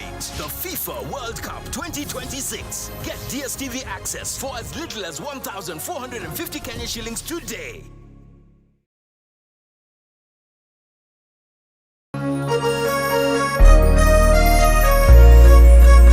Kuma Kirinyaga, Kiribiruiru, Kiajahi, Mutaburuko wa Nyandarua,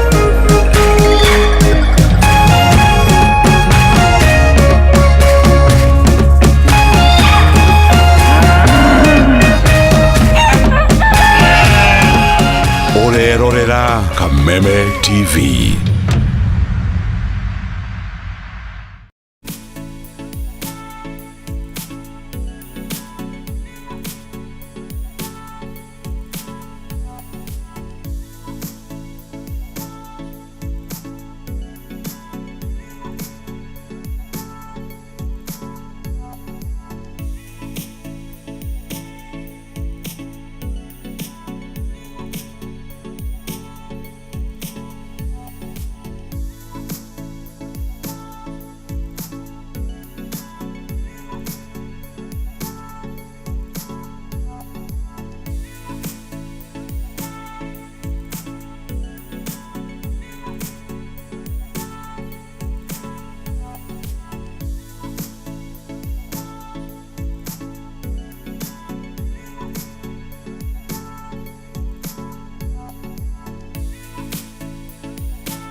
Now, it is a total expenditure of 4.81 trillion, a budget growth from the last time of 2.7%, meaning it has increased by 124.9 billion. The funding gap, or what you're calling the fiscal deficit, is of 4.4% of the GDP, which is 1.1 trillion.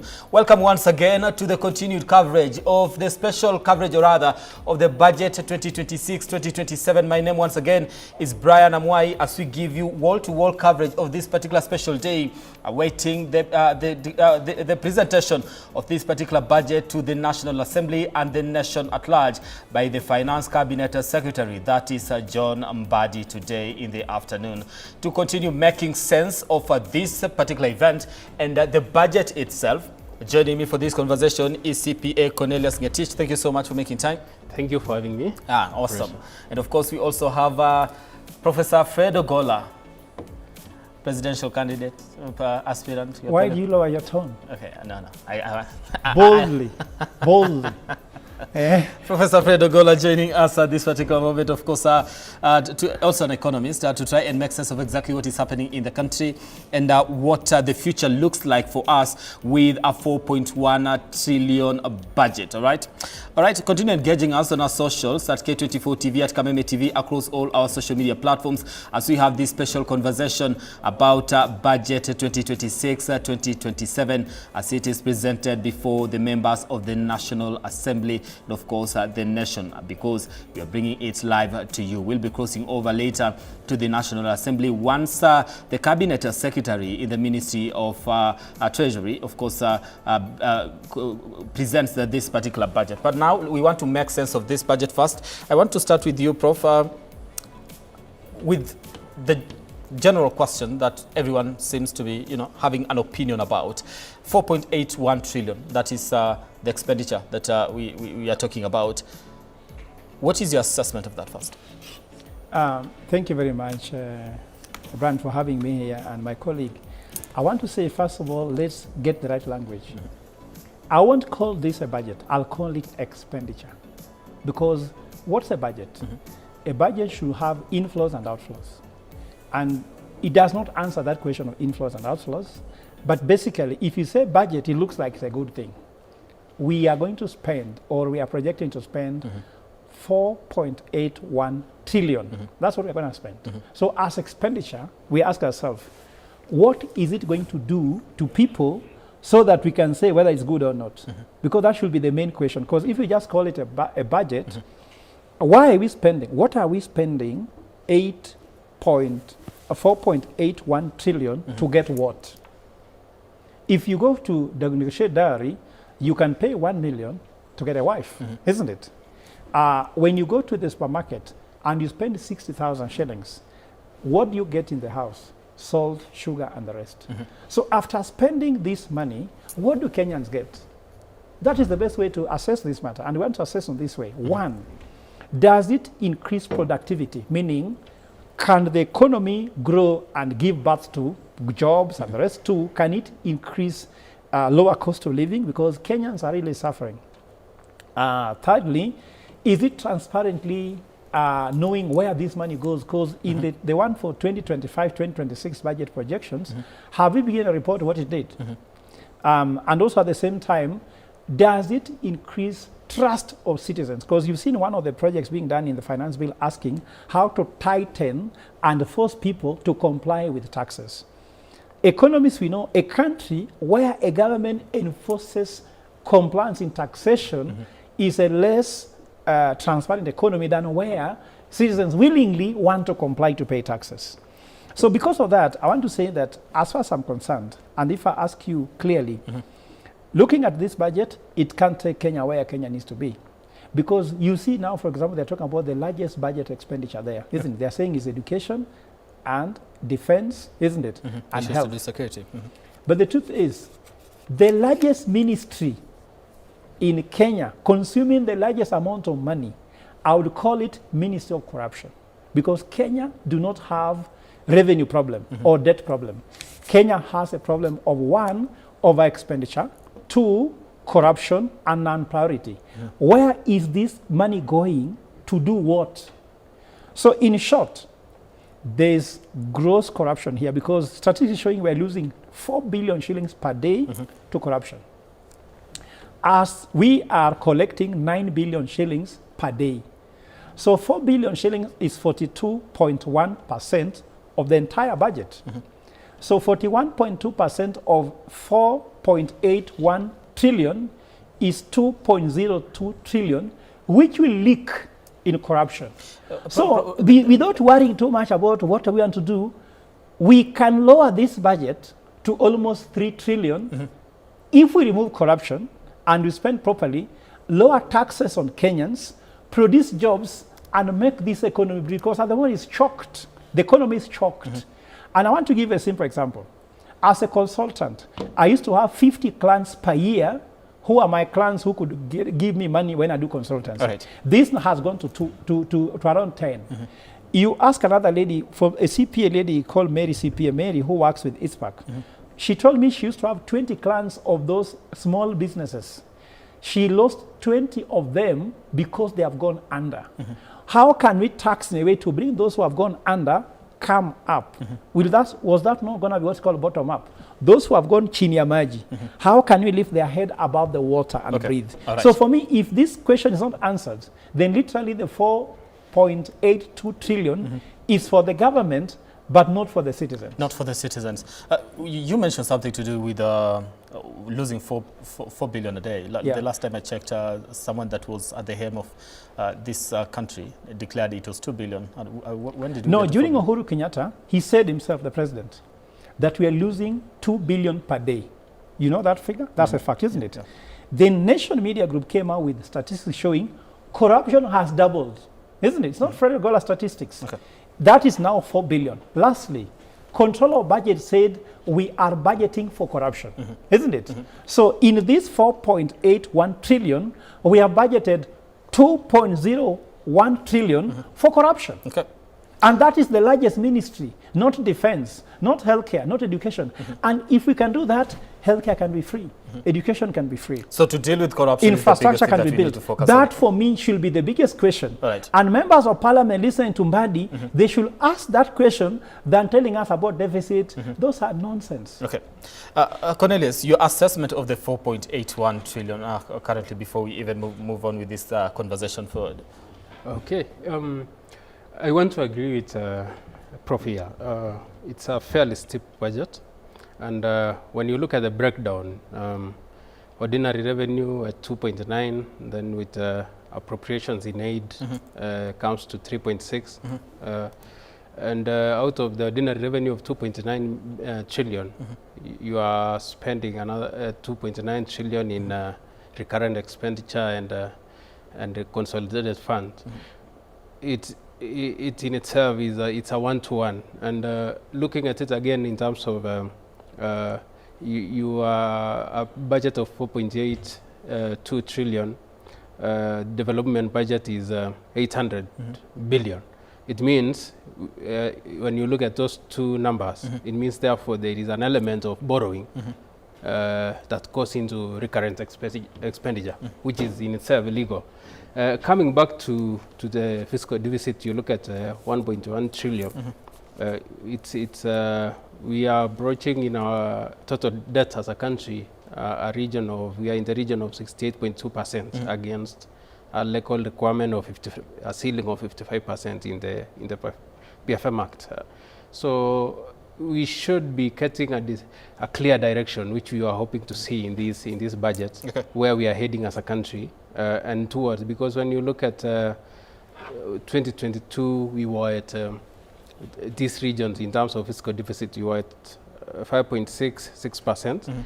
And in this medium-term expenditure framework, which is coming to an end in this financial year, the expectation was that we would be in the regions of 3.6%. Looking at that, it seems we have gone back when you look at against the original targets. Remember the recommendation even from bodies like IMF, and where you are looking at 3%, that's would make us as a country not strain so much. But now we are moving away from our initial target of 3.6%. So that itself itself shows we are heading in the wrong direction, and it's worrying. So there should be clear efforts towards fiscal consolidation, and just almost what my panelist has talked about, how it's not enough that we spend, but how well do we spend as a country? How well do we spend? Yeah. And of course, you know, on your screen, you can clearly see that we are also outside the National Treasury, where I'll be joining my colleague Bataru, who is on the ground to bring us up to speed exactly what will be happening on that particular front once people sitting in that office start making their way to the National Assembly, of course, to present this budget to the people of Kenya. Dr. Fred, we seem to be, on issues to do with legality, we seem to be making a lot of mistakes as far as budgeting is concerned for this particular country. We're looking at 30% when it comes to matters allocation as far as development is concerned. Looking at this, you're looking at around 17.5% that will be going into matters development. How are we making mistakes? How are we going against what is provided for as far as law is concerned? Yeah, first of all, where all these things starts is from the point of view that we have taken the interests of leaders at the forefront of the interests of citizens. Because if we go by citizens, the constitution speak. Do you know, first of all, our debt is illegal. Even by giving provision to borrow 1.1 trillion is illegal. Because by borrowing that money, we have gone against the budget, the debt requirement. The debt ceiling has been pushed. And we are living under illegality on regards to debt. Now, again, we are going into legality regarding borrowing and also regarding to the issue of development. Because, for example, we should never borrow for expenditure. We are doing that. We should never borrow beyond a certain percent of GDP. We're already doing that. We are not supposed to borrow without parliamentary oversight. We're already doing that. So it seems that we have entered in this sinful environment. Then we say, let us live in a sinful environment. It's like, I'm a Catholic, I should not have 2 wives. But once I have 2 wives, I'm allowed to live in sin forever. So then we start now to legitimize sinful economic. So it is the normalization of the illegalities. We have normalized illegalities, and people say, what will I do? Uhuru Kenyatta asked, what will I do? Isn't it? The current administration says, it's not us, it's the previous administration. And we are going to... Who is the problem, though? The problem is leaders, because what's happening is you can blame citizens. How much do they know these things? How much does my grandmother in Ugenya understand 4.81 trillion? Okay. So what I'm trying to say here is that we need stewardship. We need leaders who are fathers. In our culture, before the father and the mother eats, children's food are provided for. First of all, they sleep early, isn't it? But you have leaders who eat fast. After that, when they are snoring on the chair, then they ask kids, have you eaten? Now, this money, when it is received, we are seeing State House allocation, 17 billion, isn't it? The MPs are earning too much. Why don't we cap your earnings for this civil servant public service to GDP? When the salary is growing at 60-80% among them, the GDP is growing at 5%. Yet they are the ones making decisions to grow. Yet at the same time, they spend taxpayers' money to buy private services. Go to Member of Parliament passing this budget today. Medical insurance is not from SHA. State House, the president, deputy president, all ministers, their medical insurance is from private insurance. Yet Kenyans should consume what? SHA, which doesn't work. It is like, you see, these leaders sit in a 5-star hotel, eating a 5-star cuisines, but passing a bill to Kenyans who are eating in a kibanda to pay. So if you can eat in a 5-star, pay with your money. But citizens who are eating kibanda, they should also afford their money. We are living beyond our means. And that is why we are having, Charlie, I told you, over expenditure is the problem. Let me tell you, Bran, for you and your family, with your income, you live within your salary. You cannot go and say, I have a deficit, let me borrow. Who will give you the money? But these guys borrow at will, then pass to us that budget to pay for the rest of our generations. And that's where the problem is. That's where the problem is. And of course, right now, I do want to cross over to Samuel Mbataru, who is outside the Treasury building, for an update on exactly what is expected from that particular front. Over to you, Sam.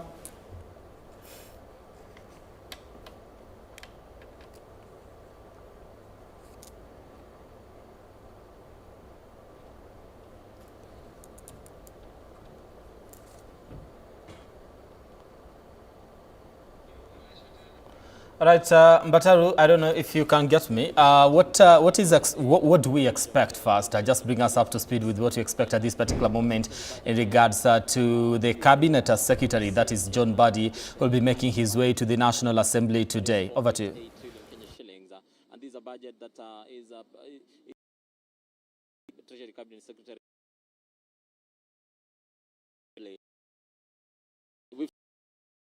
some of the major beneficiaries of this year's budget. And first of all, we are along Harambee Avenue. And along Harambee Avenue, you can see it is a moment where the security officers and traffic department is trying to clear up the road. And on this road, Treasury CS John Buddy will come along with a number of officials from the National Treasury, including the PS in the National Treasury, Dr. Chris Kipto, amongst others.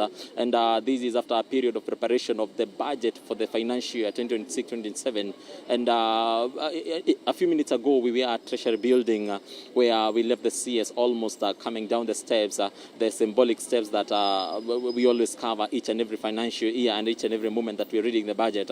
And among the key highlights of this year is that the MDAs or the ministries, departments, authorities and sagas are going to receive money according to the needs that they have. And we are seeing the Education Department or the Ministry of Education taking the lion's share of about 781 billion Kenya shillings.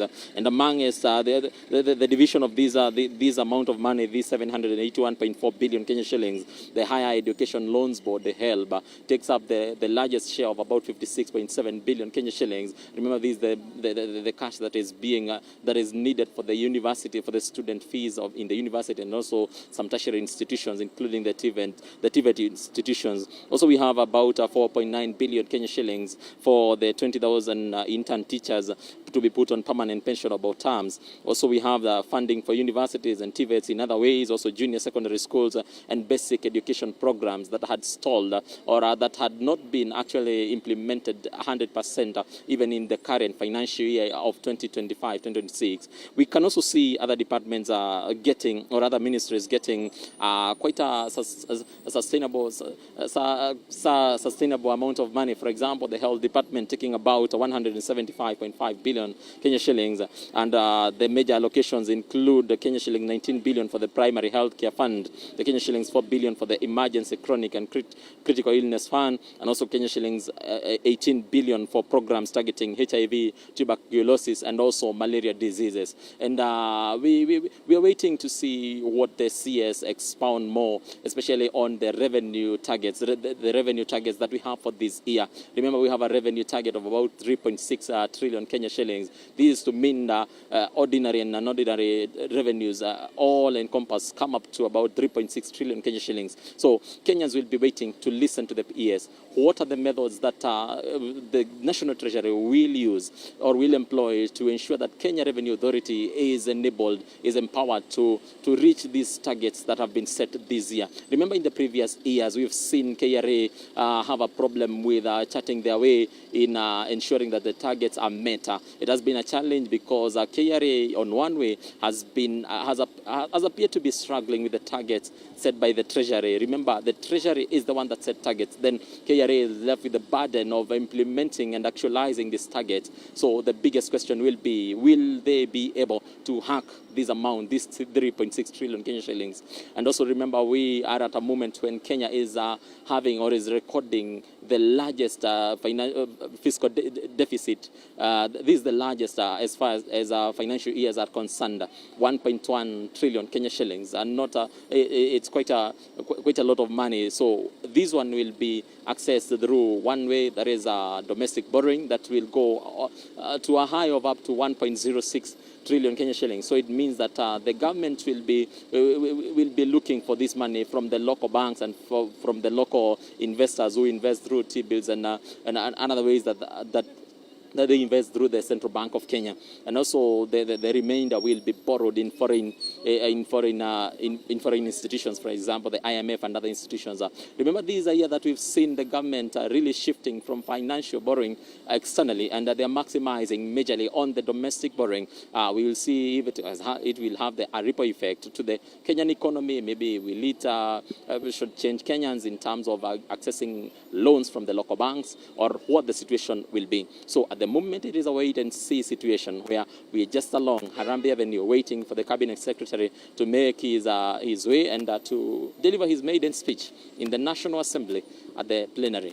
We'll just be waiting and to see what happens. And from us, I want to take you to David Kagina outside Parliament buildings. Kagina, if you can hear me, back to you.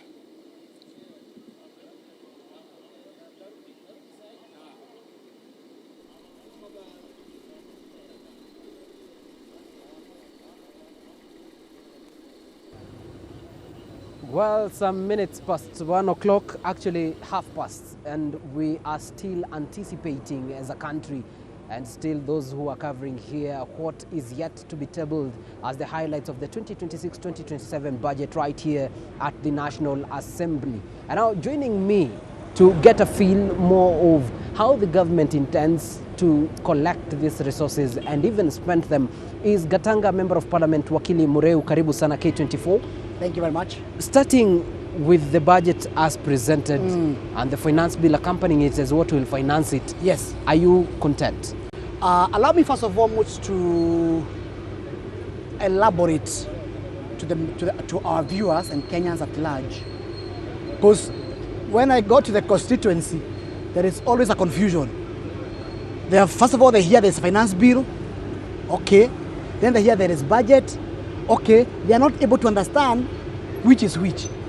Because remember, they are used to the order, constitutional order, which only used to read the budget, and then there was no finance bill. But at the new constitution, the two goes hand in hand. And maybe a little explanation. The budget is a proposal on how the government want to spend the money. Yes. Is a proposal on how. Is a proposal on how to spend the money.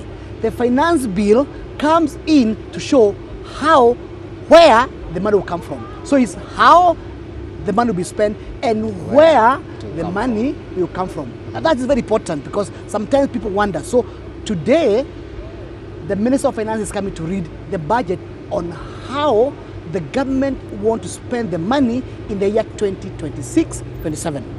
And therefore, these are budget estimates in terms of where the money will be allocated. We will debate next week on where the money will come from, and that is the finance bill. Yes. And what I do know and what has come out clearly is that this budget is a 4.8 trillion budget. And out of that 4.8 trillion budget, there is a deficit. Money the government does not know where to come from of close about 1.4 trillion.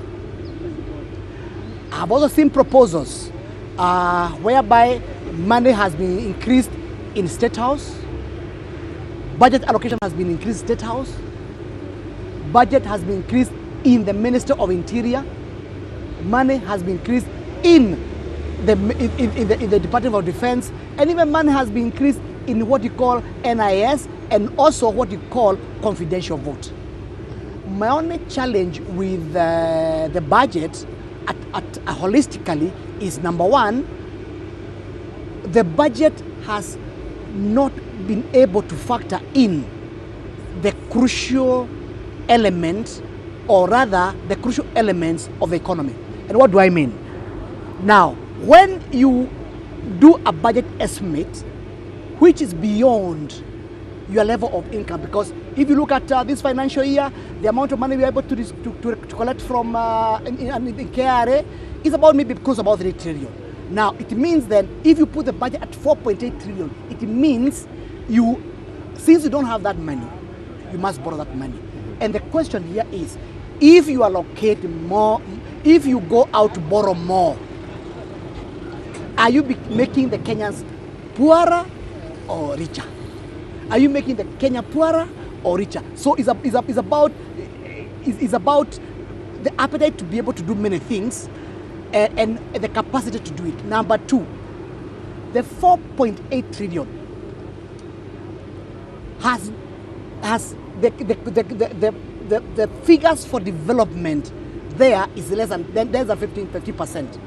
And therefore, 95 to 85% of that money is going to cater for the current expenditure. And the challenge with that is that money is going to pay for the civil service salaries. It is there to pay for their seminars, is there to pay for their teas and coffees, is there to pay for their travel, the per diem, gratuity, blah, blah, blah. All those what we call the fat of the civil service. And it's money which, if it is reduced, two things will happen. Number one, we will reduce the level of borrowing. And number two, we reduce the burden of the taxation in this country. I've seen proposals, for example, I've seen proposals like there's some money which they want to allocate to reduce the debt for the sugar farmers. But my only concern is that why borrow money from John to pay Paul? You are borrowing money to pay some debts of some certain organization, the sugar sector, and this kind of thing. The question is, why borrow? Because you have to borrow. Today, there will be auction for treasury bills, and the proposed treasury bills on the 17th next week, it has gone up from 12%, 30%. The government is borrowing money in the bonds, in the bond auction at 15%. That's what they're proposing. So what does that mean? It means the government has more appetite for debt. It has more appetite to borrow money from the public to plug in public expenditure. And my only concern here is that the more we increase the debt, the more the poorer the country will become. We have examples on what happened to Ghana, whereby they overborrowed beyond their capacity to be able to repay. You found that everybody, including the salaries, people had a salary cut. The people who are bond holders, the treasury bills, they had a cut, and this kind of thing. I don't think this country would need to go to that direction. And finally, when I look at the budget estimates, and they are proposing certain developments, but when I see where the money has been allocated, I'm clever enough to know if the money is allocated in State House, that is not money for development. When I see money being put in the Ministry of Interior, I know that's not money for development. When I see money in the defense, it's not money for development. When I see money in NIS and what you call confidential vote, I know that money is not for development. And I know my say that money is purely meant to go and bribe the Kenyans forthcoming election of 2027. But how would you allude to that money allocated to defense? Yes, you see that when you put the money in confidential vote, nobody ever asks a question how to spend that money. How about when defense? You put money, when you put money in State House, nobody will come and ask you what you do with the money. You just go for the cash and go and pay. My point is very simple, and this is my point. There is no better campaign for a government to do other than doing what they promise the people they will do. Even if you give me 1,000 shillings or 200 shillings, and I don't have water, I don't have road, you still owe me. You still owe me. There's no better campaign a government can do than making the promises they made come real. You promised to reduce taxes, to remove the burden from the common man. Today, when I looked at the Finance Bureau proposal, they are proposing to increase the cost of making a phone call. They are proposed to increase cost of sending money to you, from me to you. They are proposing increasing the cost of bank transactions. Now, the question is, are you putting money in Wanjiko's pocket or are you getting it out? Even as total time is not on our side, but what would be your parting shot considering all that you have said? My parting shot is very simple. We have seen how the government spends money. 4.8 trillion. Almost a third of that money will go to waste, privilege, theft, and corruption. A third of that money. It will go to pay things which don't need Kenyans. Therefore, if I was the architecture of this year's budget, I will have, number one, cut all that fat, reduce expenditure on things which does not benefit Wanjiko. That's level number one. Because it has a direct impact on the finance bill. There will be I'll give people tax relief. The cost of doing business will become lower.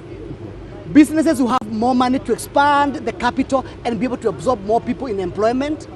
And therefore, And number three, which is very, very critical, we could reduce the borrowing, which now takes almost close to about almost 75 to 80% of all the revenues which have been generated, making the country poorer than it was before.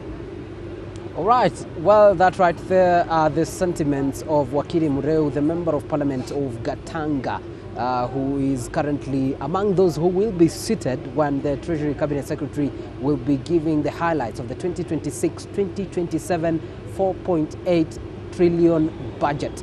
Back to you, Amwai. I'm David Kagina. Outside Parliament buildings as we continue with the coverage of the 2026-2027 budget, trying to make sense of the numbers here on set and of course across the country, where my colleagues are actually stationed to try and understand what the people are saying, what leaders are actually saying, opinion shapers and of course also policy makers are trying to make just their opinion on these particular issues, and of course trying to understand and just how to try and make sense of it. CPA, 1.1 trillion is the deficit that you're talking about here. Yes. What does this mean for us, for the common Mwananchi? We normally talk about Wanjiku. What does the 1.1 trillion mean for Wanjiku? It basically means debt is becoming a dividing constraint. And you could see when Parliament was debating on the proposals, there is no wiggle room. What they could do is move numbers from one vote to the other. You could even see the strain in the mediation committee on the county allocations. A very huge strain, despite the fact that the Constitution requires us to use to do at least 15% of the last approved accounts. We are using 2020, 2021 audited accounts, 5 years down the line.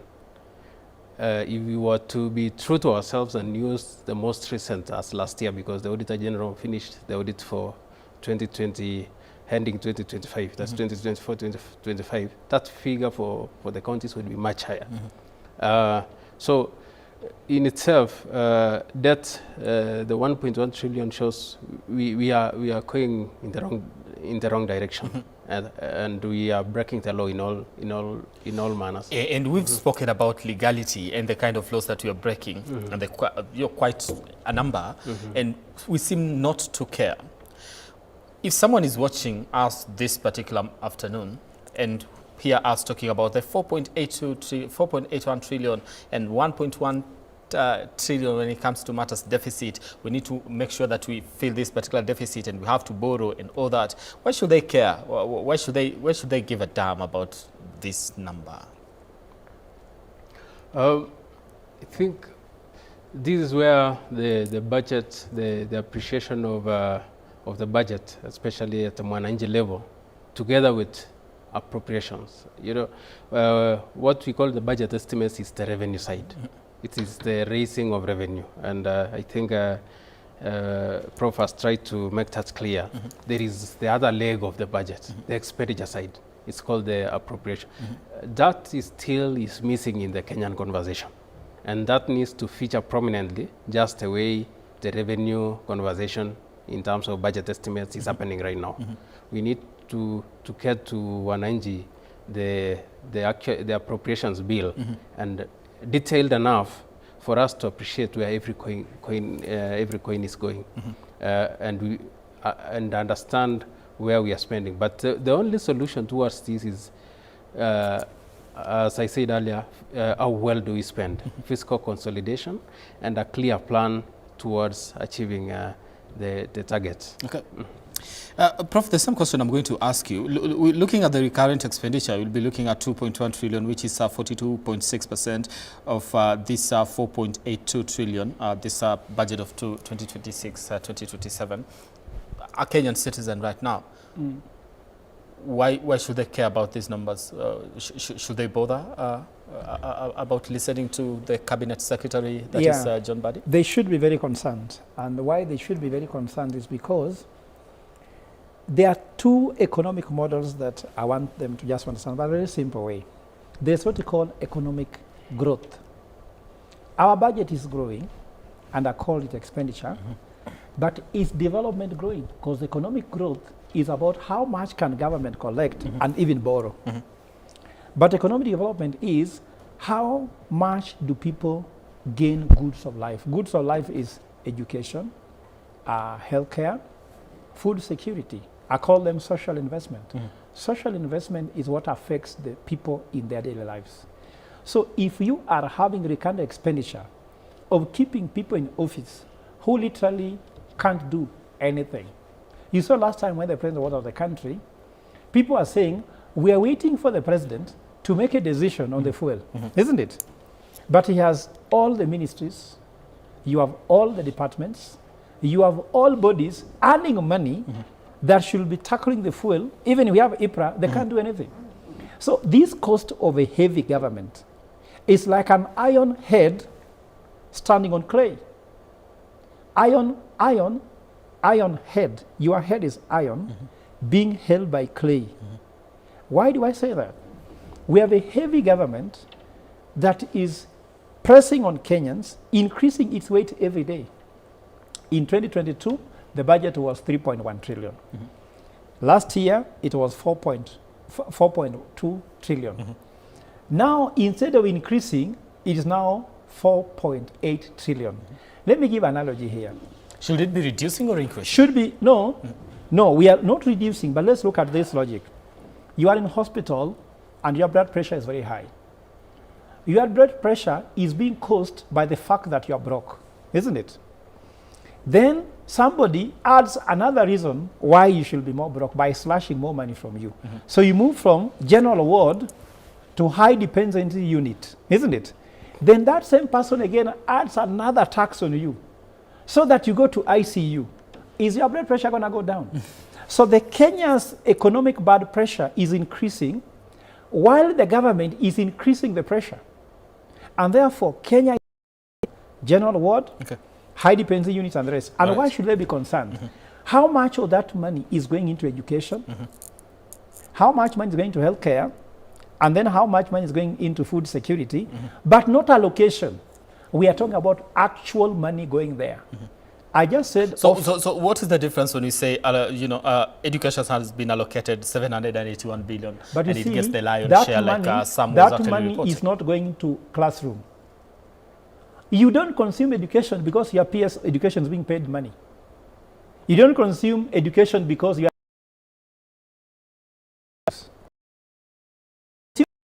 a teacher in class and they are chalk in class, there's a laptop there. When I used to be in high school, I was in St. Mary's Yala. One day we went to a school called Gotagulu. They had never seen what a pipette is, but we are sitting for the same exam. What's a pipette? You understand me? What's a Bunsen burner? How many schools in Kenya have a Bunsen burner? But how many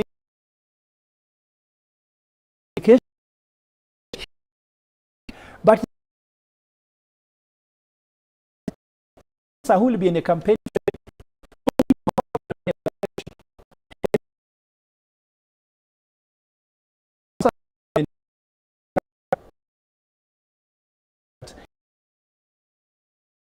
the eating of the taste of the food is tested in the eating.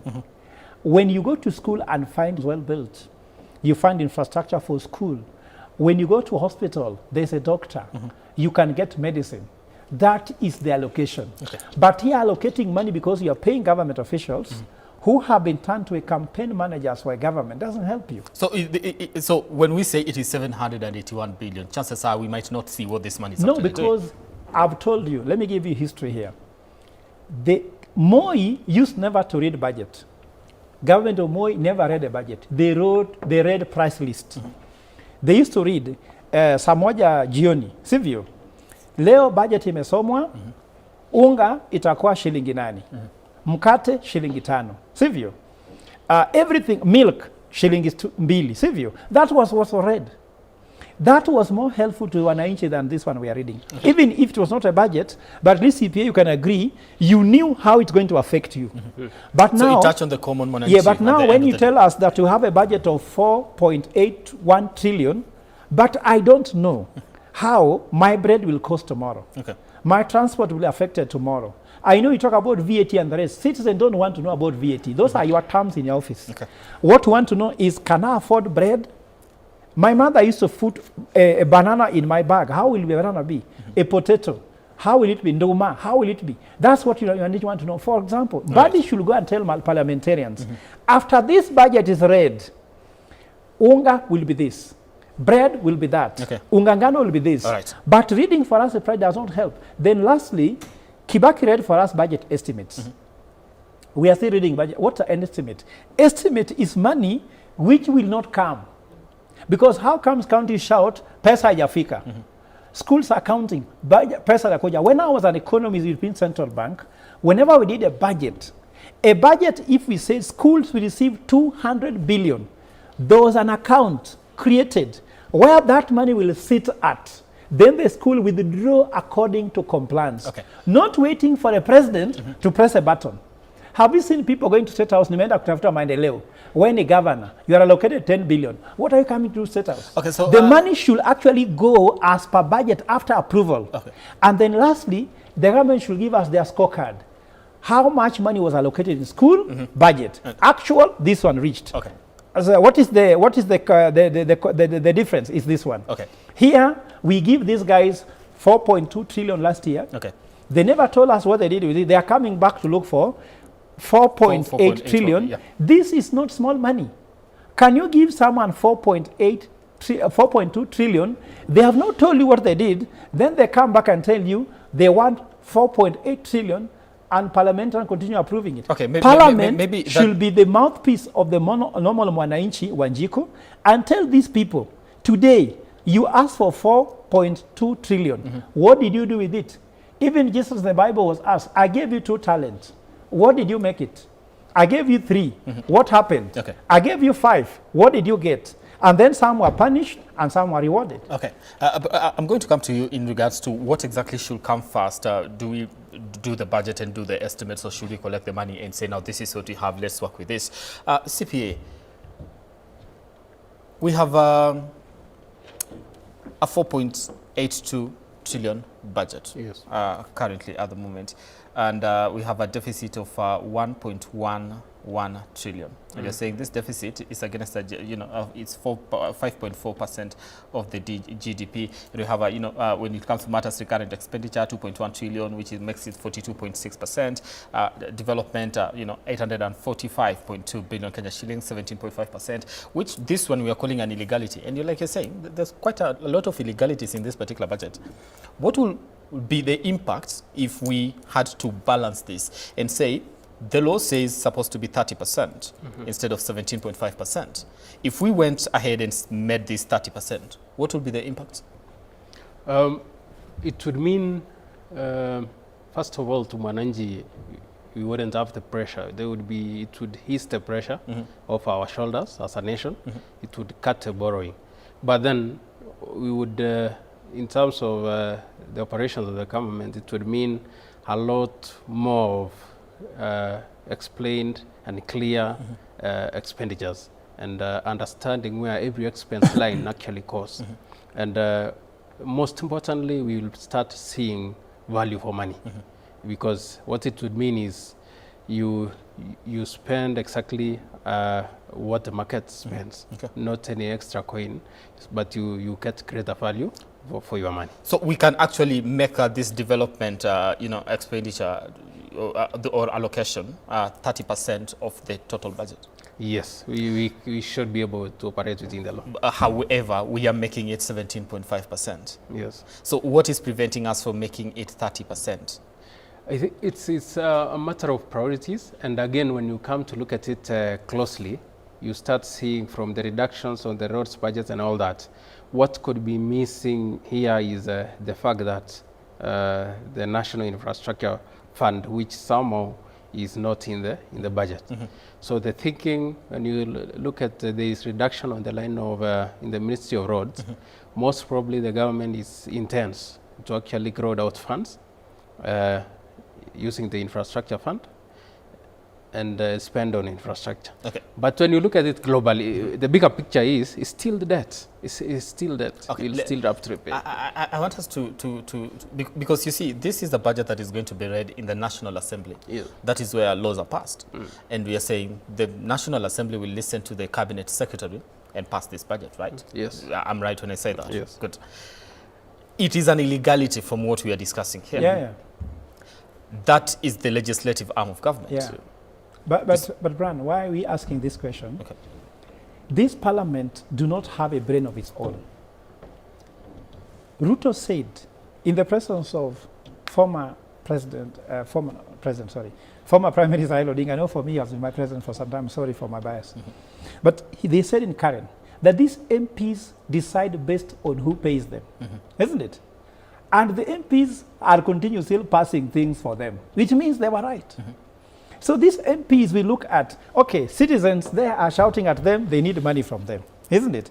On this side, government is giving them money, they'll pass it, so that the government gives them their envelope, and they pass it. Envelopes are already moved. They have moved already. To impeach Gachagua, MPs were paid. Junet on one side, the other side was Ichungwa. We said this with you here on television. These are not science. How can a member of parliament who is given the task, one, legislation, two, oversight and representation, make decisions which is illegal against their employers, who are the citizens, isn't it? Two, against the constitution which they uphold, and then their duty. They will be doing it depending on who pays them. I was told by one of my senior guys in parliament, who was in parliament for some time, told me, Fred, what happens in parliament is horse trading. So our members of parliament in there, do you have Wanjiko with a check in parliament telling MPs, reject the budget, I give you X, or only one person can pay them? So these members of parliament, they have done everything wrong. They passed the finance bill when citizens asked to reject. When the president rejected to sign, they celebrated. They don't have a brain of their own. This has been confirmed over and over again. But let me try to answer the fundamental question we are CPA. To get the budget right, the issue is what is our approach? Okay. What's the best approach? We should start budgeting from county by county to look at the needs of different regions. The needs of Mombasa are not the same as the needs of Kisumu, not Nairobi, not Kirinyaga. Then you build it bottom up. Then once we have done that, then the parliament will only look for how now to prioritize priorities from the regions. For example, Masai Land, what are their priorities? What is the one of Mandela Wajir? That's the time when the marginalization will end. But they talk about national budgeting approach starting from top down, isn't it? By talking about national priorities, which for me are political priorities. Because the president doing a political budget. This is among his last budgets before the election. So you want to appease 1, 2, 3 things, but forget on what actually the priority for turning around the Kenyan economy. Okay. Now there goes the man of the hour, John Mbanjeti, the Cabinet Secretary, Treasury, of course, with that particular briefcase that you normally get to see every time you're going to be doing the budget in the National Assembly, ready to present it to the members of the public and, of course, the members of parliament past this particular budget. And now we get to understand exactly how do we get to finance. Cabinet Secretary John Mbanjeti, where with outside National Treasury buildings, of course, with the briefcase. In any moment from now, he'll be making his way to the National Assembly for this particular presentation that, the country has been waiting with bated breath for the better part of this particular week. He's, of course, accompanied by his principal secretary. But Brian, why are they not in a yellow tie? Chris Kipto. Why are they not in? I'm wondering because there are traditions of this thing. Mbanjeti is in blue, isn't it? Last time, which was the color of the tie, it looked yellowish, isn't it? Now they are both adorned almost blue. They're like in uniform, isn't it? The ties are not the same. Before it was more or less yellow. They are complying to the UDA policy. At the same time, I could see that there's another person who has come with black. Last time it looked more uniform. It looks more like they were complying to the UDA. What's happening this time? Is it not a bottom-up budget or what? Let me ask you, what do you think is the guiding principle, or maybe just the guiding philosophy that for this particular budget, now that we have the Solomonic economic, You see, normally, budget reading is a tradition. Remember, we are reading this budget in the whole of East African community. And that's why I was trying to say, in Solomonic terms, we could have been reading a budget knowing that there are investors in New York, in London, in Brussels, looking at East African community reading a budget. They're looking at Tanzania reading a budget, Uganda, Rwanda, and Kenya. So they're looking for, where do we take money? So this budget was supposed to be read in a way that can attract foreign direct investment to come to the country to lower the pressure on taxation. You understand me? So that could have been a sportic approach. I would have loved when the headline on Newspaper Tomorrow says, Kenya seems to woo investors to Kenya and wins against Ethiopia, wins against Tanzania and Uganda. That could have been a fantastic headline. Do you believe our budget will not be, inclined to I've looked at it, they don't know how to do that. Because they have other taxes. We were here with the Africa-France Summit. Dangote said, I'm willing to set up a cement factory. Why don't this budget make Dangote believe he can do it? We increase the cost of power, isn't it? Cost of energy. We are adding taxes on different things. How will Dangote come? So the question is, you are this attractive woman in East Africa that all the men globally are looking for. Do we look like that in this budget? That's how I look at it solomonically and with evolved ideology. That you are the most attractive woman that all birds want to land to. This tree that is admired by all birds want to land on it. We should have positioned ourselves like that. Allow me to disturb you a bit. You see, you are talking about uniform. The last time, the kind of colors that we had as far as ties are concerned. Today we are seeing what... mix and match. Okay, it's a mix and match. However, there's something that, do you call it a flower, or what do you call that? What's the representation of that? That one, you see, budget reading is a very elegant thing. And the flower has always remained. It was done. Mudavadi used to have it. Kibaki had it, isn't it? Even Professor Juguna Ndungu had the flower. It's a tradition, a celebration. It's a celebration of work. Let's not even put cynicism aside. I'm not a cynic person. Whether you like it or not, this budget has been done for 1 year. After Mbadi reads this budget today, on 1st of July, he begins another cycle budget. It will be a 1 year work. So there's sweat here. Do you know that even to fail, you need to sweat? Even to fail, you need to sweat. Some people work so hard to fail. So they have worked hard. So today is a celebration. This is the fruit of their labor. Remember when Uhuru Kenyatta read the budget for some time, he said there was a typing error. So today we are hoping there's no typing error. These guys have sweated their way to give us a budget. No matter how you like it or not, these guys have toiled. Maybe Mbadi didn't sleep much last night. Maybe there are some things to work around. Maybe the PS Treasury was called at last minute. Let's shift this and that. I'm sure they had a lot of call with the president, with the public service. They did a lot of consultation because they don't want to shame their boss. So today they said, we have done something, and the boss has said, now you can go. And remember, you may not know what happened in the background. So they have to celebrate it. They can put on those flowers. But are citizens seeing a flower in their pocket, in their hospitals, in their schools? That's the main question. CPA, the kind of vehicle that you're using this time around, I think it's different from what we've been able to witness before. Most of the time, the significance of this car, or rather the design, mostly we normally talk about a Passat. This time it's different, it's not a Passat. This looks like a pusher. I think when the pronouncement was made for the change of vehicles, the size of vehicles at that time, it was about the size of the engine. It was about, it was an austerity measure. It was a time when Uhuru, the former president, was actually, I think, in finance. He was the finance minister. What we remain to see is, we don't have my details, but the assumption would be most probably it is the same size of engine, a smaller size of engine, to just show the willingness of government to reduce expenditure. But also, I've seen a lot of... but is it the right representation, though, in terms of reducing expenditure? It, unfortunately, over time, since it started, it has always seem symbolic, a mere symbol, a mere gesture, rather than real action. And that's why we really insist, we really insist that there needs to be clear fiscal consolidation. Because what we see is only today, the following day you are seeing our CSS in the latest Toyota SUV in town. Yeah. All right, now we've also seen the briefcase with the Cabinet Secretary John Mbadi, and of course it is celebrated as a symbol of issues to do with fiscal responsibility, also transparency and the economic direction of the country.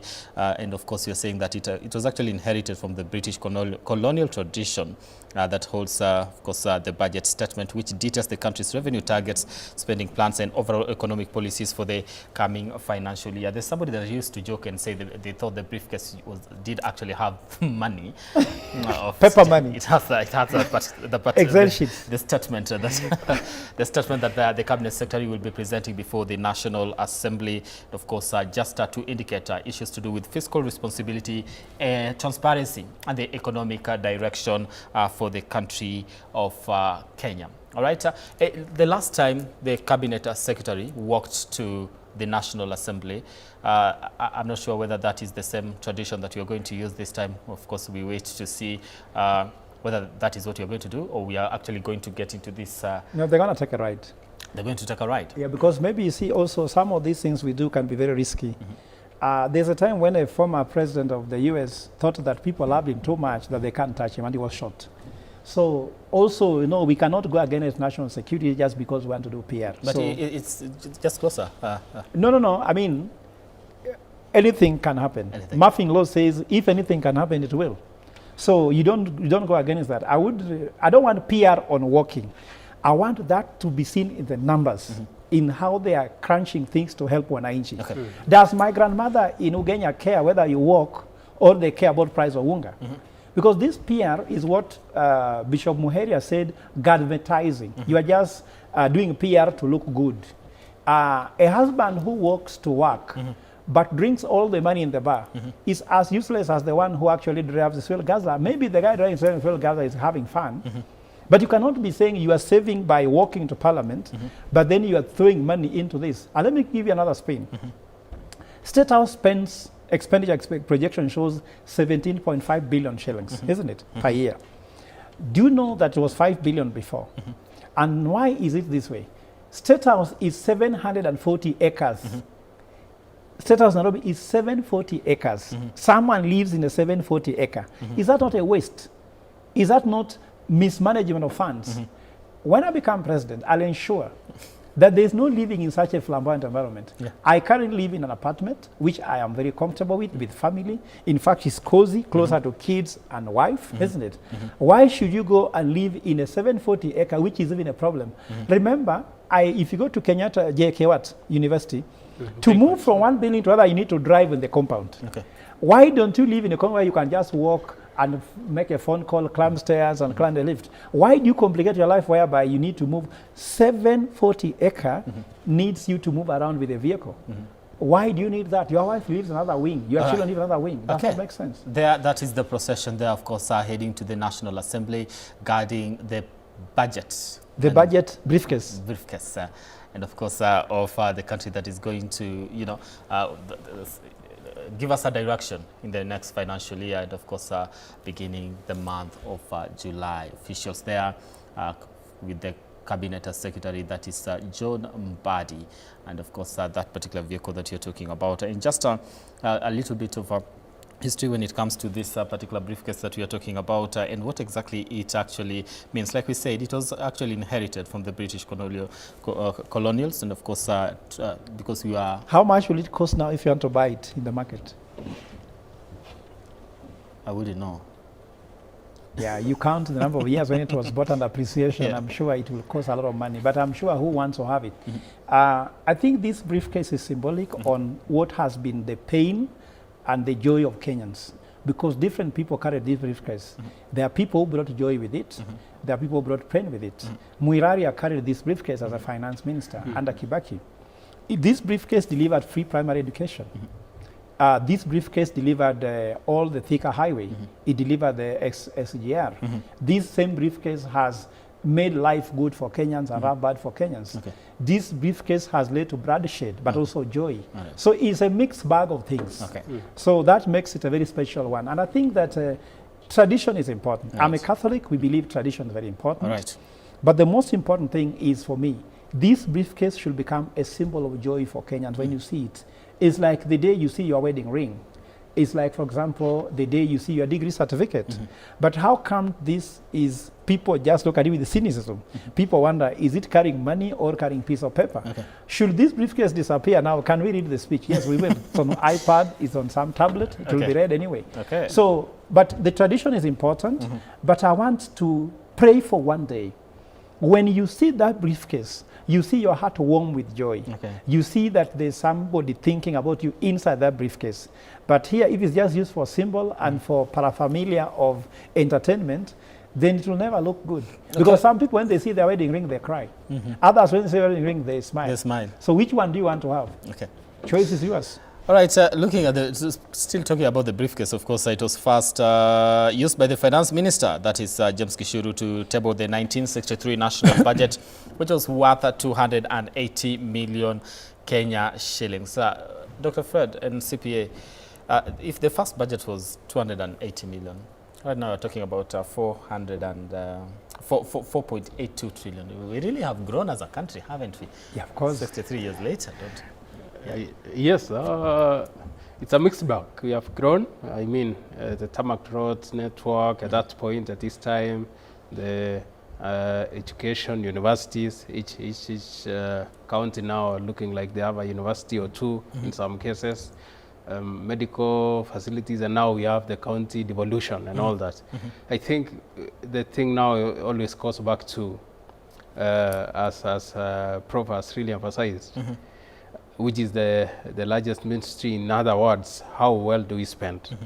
Because as long as Mwananchi sees the budget today and the stomach crumbles, doesn't feel comfort, then we still have a long journey to walk. As long as we have all these irregularities, illegalities in the budget, the widening of the fiscal deficit, a lot of borrowing, we are importing inflation in terms of the imports we are bringing in, and we have no measures to ease this inflation locally for the Mwananchi, then it's a problem. But you see, Brian, if you want to, we should not be leaders just criticizing. We have a technology called blockchain technology. If you take this budget and put legal structure in it where you are not allowed to do beyond that, isn't it? Blockchain cannot allow it. Technology can address this matter instantly. We just want to do the wrong thing. Not that there's no solution. Why are other countries complying and we can't comply?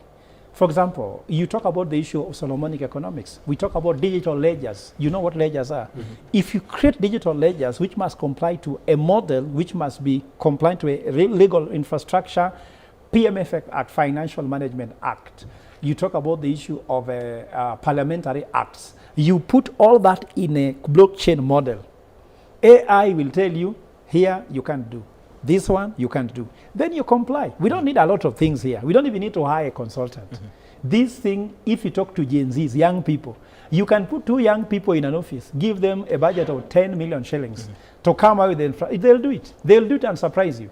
So we are not supposed even to look at what is US doing. I don't know, we are going for what you call benchmarking learning.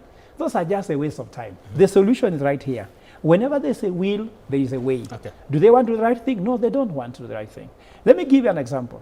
When Bitangen Demo was PS for ICT, went to his office here in Delta Towers. We presented Bitangen Demo a blockchain solution to do free and fair election.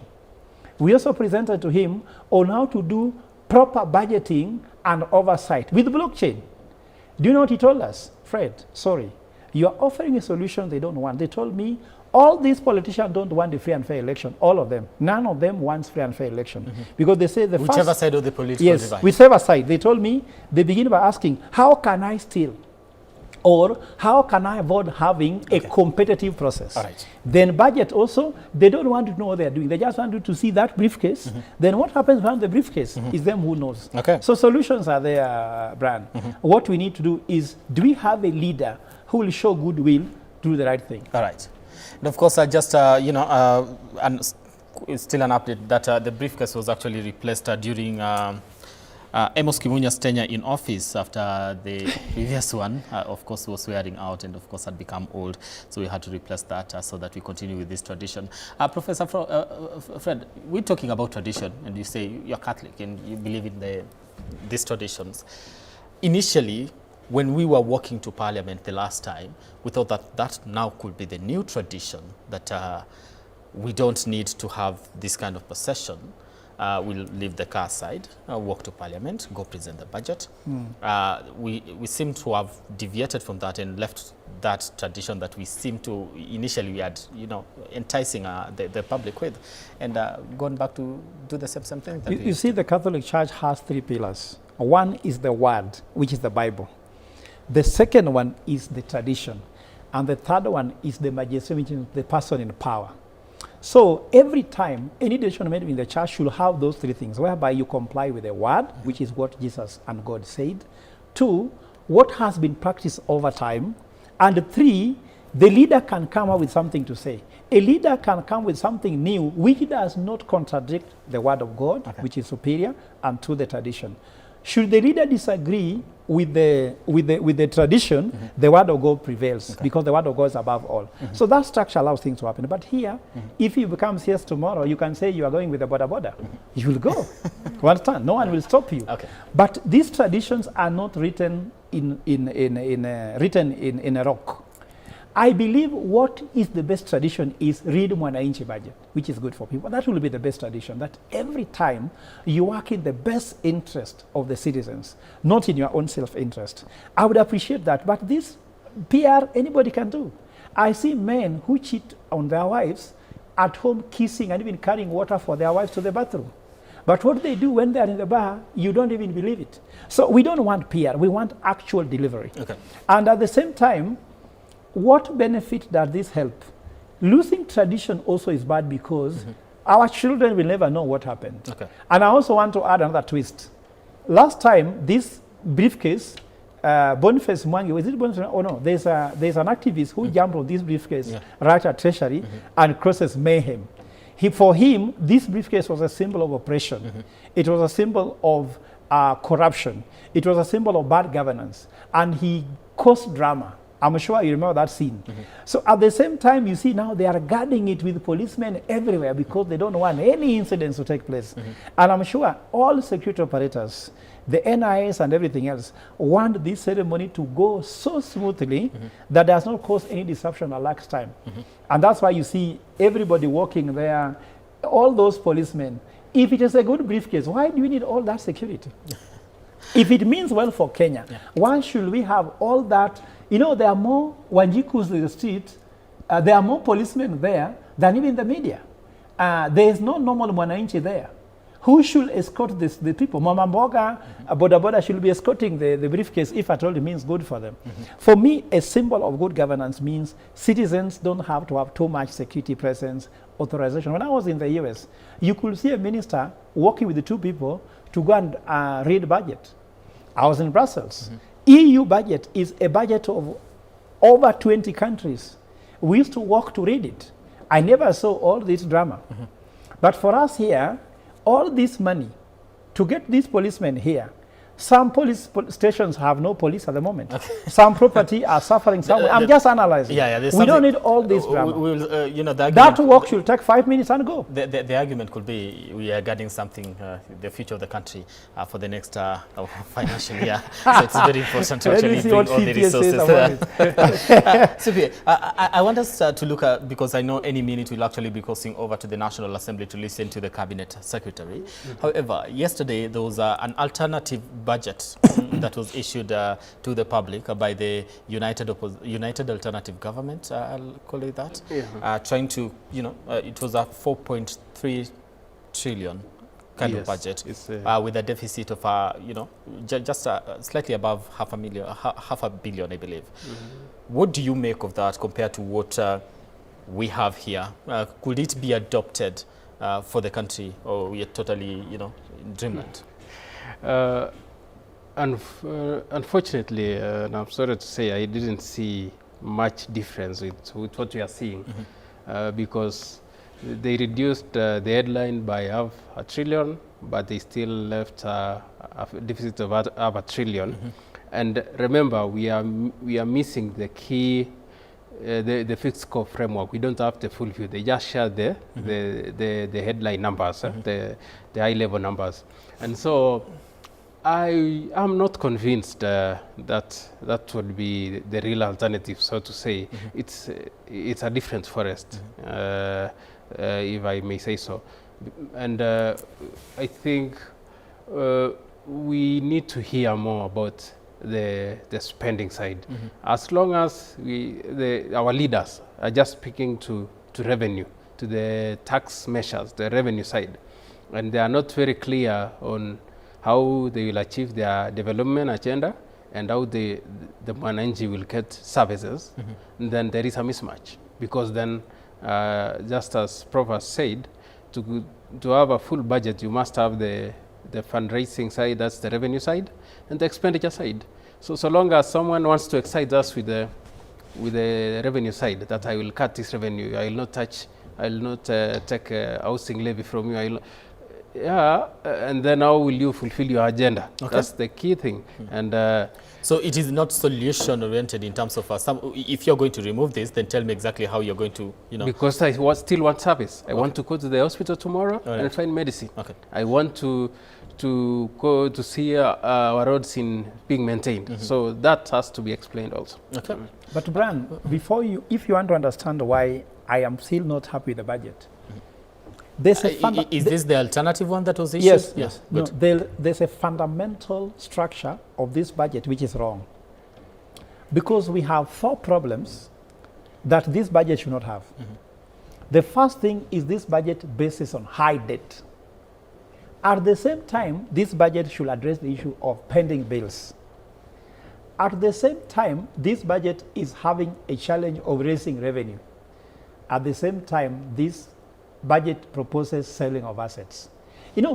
You cannot be a president or a husband for that matter, whom you are borrowing a lot, isn't it? Your salary is being increased. You get me? You are not paying anybody at home, like your household is not being paid, children's hair is not being paid, all suppliers are complaining about you. At the same time, you are selling sofa sets, you are selling microwave, you are selling mattresses, you are selling beds. Because you cannot be like, for example, this government raising debt, isn't it? For 1.1 trillion, they are going to borrow, isn't it? They are going to increase our debt to around 4.1 trillion. 2, they are having more tax addition to add more tax revenue, tax target. The same government is having huge pending bills they have not paid, and the budget does not address the issue of the pending bills. Lastly, they are selling Safaricom. They are selling Kenya Pipeline. I believe that is a mad way to run government because it does not make sense. You cannot have 4 problems in one person. At least you can say, I have low debt, but I'm not paying people. Or at least I'm paying people, everyone has been paid, but I have high debt. You cannot have revenue increase, debt increased, pending bills increasing, and selling the assets. You cannot do that at the same time. And that's why I'm telling Buddy, who is my brother, isn't it? As an expert, this is where we separate. But as a brother, you're a brother. You are a Kenyan like me, we love you, but we love the truth more than we love you. There was an alternative government, I beg your pardon, alternative budget that was issued by Kalonzo Musyoka and the likes of Rigathi Gachagua yesterday. Does it solve the problem that the Kenyan suffers? No, I'm very sorry to say this. Kalonzo is a well-respected Kenyan. He has been a vice president. Even Gachagua isn't it? Even Wakena Matiang'i and those whole alternative government, isn't it? Let me tell you where we differ. Kalonzo, in the budget for 2025-2026, he asked for his pension to be increased. In fact, from 6 guards to around 1 million to around 700 million. So Kalonzo himself is increasing his own pension. At the same Kalonzo is telling government to cut expenditure. It's hypocrisy. I'm sorry that Kalonzo is my friend, and I think we even caught with him together defending the sale of Safaricom together. He's a good friend, isn't it? But at the same time, a good friend tells a friend the truth. I didn't attend that function because I know that we can't stand by telling Kenyans, let's lower the budget. At the same time, your pension is increasing. is Kalonzo willing enough to tell people, I will lower my pension by this amount, isn't it? So that Wanjiku, Mora, Onyango, Tieno, Awino can lower their cost of living. Okay. Because on this side, we can say I'm increasing my own, but other people should cut theirs to lower the budget. I like honest leaders, isn't it? And in God, we trust. Let's bring data. I look at what Kalonzo asked for. I can send you a document. It's in Treasury, asking for his pension to be increased. And that's what I'm telling you, my brother. With all due respect, these leaders who are reading those budgets, they're part of the problem. Part of the problem. They can't solve the problem. All right. Albert Einstein says, you can't solve a problem with the same tools and people who have created that problem. Okay. So according to me, let them leave room to new leadership. New blood, fresh blood like us. Because if they're still there for five decades, where will we lead? And their years are retarded, they are tired and retired. We need new thinking. They don't have it. They don't have the software. They tell us the same thing which was said before. I believe that Kalonzo would be a good advisor to somebody with experience who can lead. That's why Obama took a younger person, like an older person like Joe Biden to help. They cannot lead at the moment. And I'm sorry, with their alternative, I don't see a solution to the problem. Okay. Of course, our live pictures coming from all angles and, of that around Parliament buildings, trying to bring you a 360 kind of coverage in regards to this particular conversation that we are having as we make our way to the National Assembly for the presentation of the budget statement for the financial year 2026-2027 by the Cabinet Secretary for Treasury. That is John Mbadi. He's in that car, of course, escorting him slowly through. What about the horses? It's security. It's a tradition, isn't it? It's security. Of course, security quite maintained. But there. you know, a horse is more expensive than a briefcase. But that briefcase is carrying the future of the nation. It depends on. You know, Brad, I agree with you that. Well, I'm saying it's symbolic. Yeah. Just like, but you see, the ride of a bridegroom is cheaper than the bride. Okay. But I'm looking at, you see, when you take out the entourage of the bridegroom on the bridegroom is more valuable than the ride, isn't it? But here, what is it being carried out of the briefcase? I'm just saying, how much are we spending? It is the briefcase and the person that is actually the custodian of that. Do the policemen own horses? No, they don't, isn't it? They have had these horses. Go and check, how much does it cost to hire a horse per day? What are we doing all these paraphernalias? The people we are borrowing money from to finance this budget don't use horses to read their budget. I'm just sorry to say that. Prof, let me ask this as because we'll be crossing any minute from now. What should come first? There's been an argument that the finance bill should come first, then we do the budget later. We see the budget, then we figure out exactly how do we go to finance. Is it even possible to have a finance bill before the budget? Yeah, actually, we begin by budget policy statement and projections. And on that basis, we now do a finance bill to help us finance the budget. But remember, the finance bill must be passed fast. Because then if you propose revenue collection using the budget without passing the finance bill, then actually you can end up into illegalities. Okay. So the finance, the budget projected, budget policy is done, then finance bill is proposed, then passed before passing the budget. Okay, there he is, the Cabinet Secretary, John Mbadi, already entering Parliament buildings for the presentation of the budget statement for the financial year 2026-2027. Of course, ready to give us some of the allocations, who are the biggest losers, who are the biggest winners when it comes to matters allocation. And also, after this particular statement has actually been given to the public and the National Assembly, then we start figuring out exactly how do we get to finance it, because we're talking about a deficit of 1.11 trillion. Cabinet Secretary being received by Junaid Mohammed, who is the minority leader in the National Assembly. Of course, Gladys Boss-Shelay there, Deputy Speaker. We also have Silvana Sosoro, the Chair of the Budget Committee, Samuel Atandi, of course, the Chair of the Finance Committee, Kimani Kuria, and of course, there we also have other leaders who are accompanying the Cabinet Secretary, or rather accompanying the Speaker of the National Assembly when it comes to receiving the cabinet secretary, that is John Mbadi. He'll be making his way there. Try to take pictures before he actually makes his way to the National Assembly to present this budget to the people. That's also a very traditional and symbolic picture. No. But you see, when you talk about winners and losers, you guys look at winners and losers in a very different way. How? Ministry versus ministry. Let me tell you how to look at it.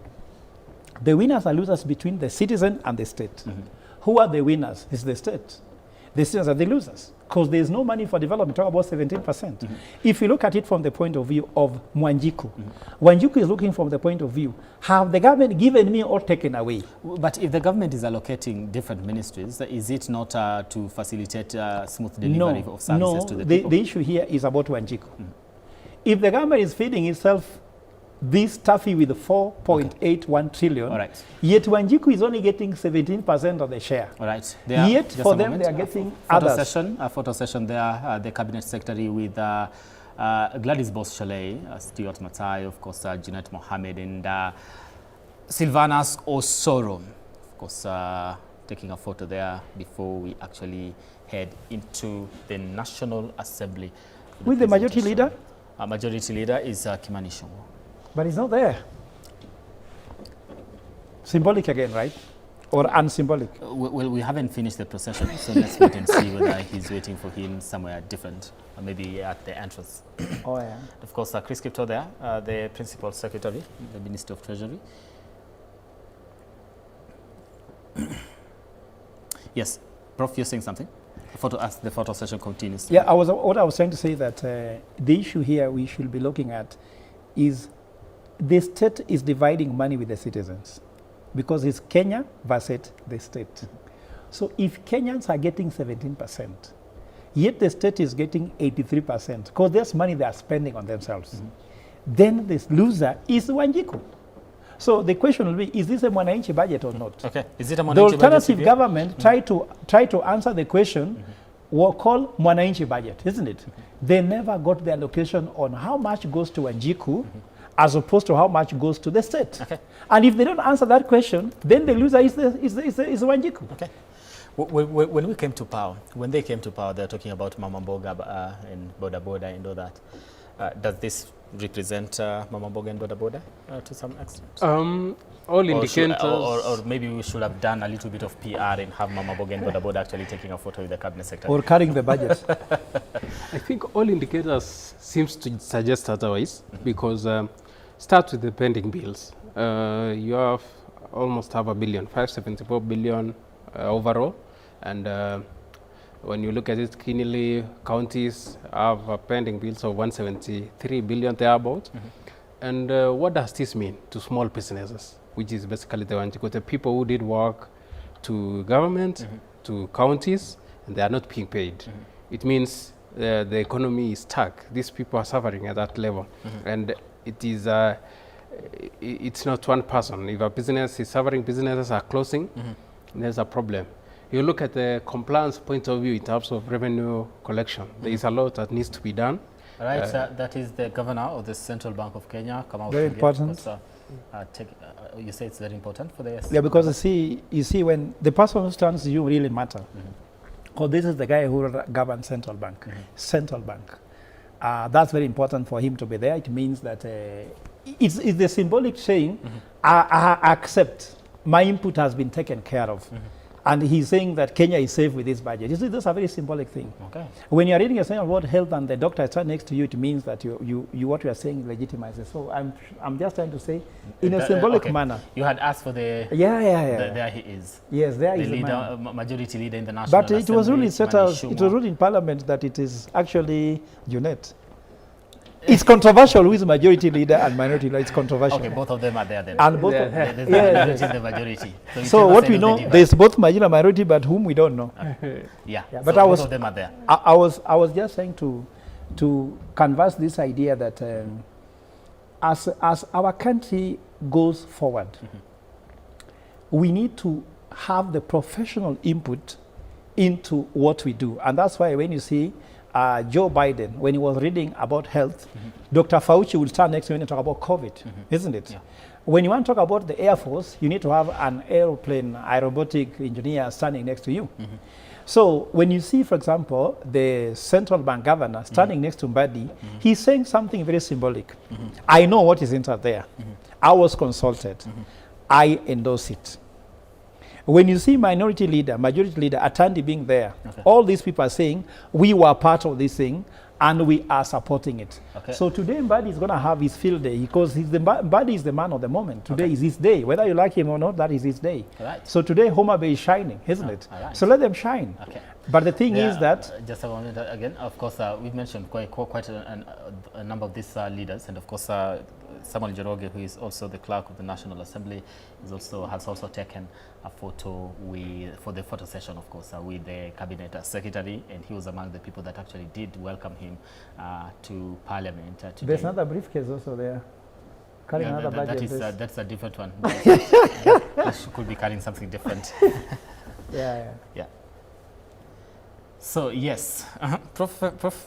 So what I'm trying to say is that if they're standing next, if you go to this tradition when I was working European Central Bank, when the governor of European Central Bank stands next to the person reading the budget, it confirms that he agrees with it and supports it.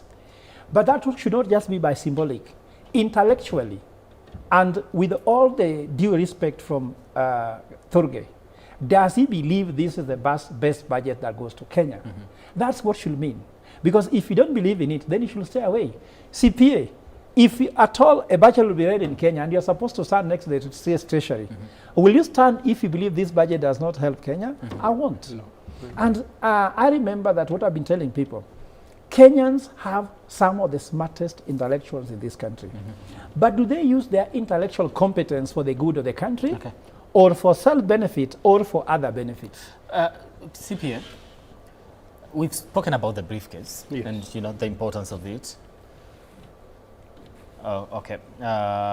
Yes, we've spoken about the briefcase. I'm sorry about that. Spoken about the briefcase and the history about it. However, every time we're taking a photo, we have to lift it up. Talk to me about that. I want to cross over to the National Assembly. I think that's just a posture, just to make it lift it up for Kenyans to see. Good. And be able to accept. Okay.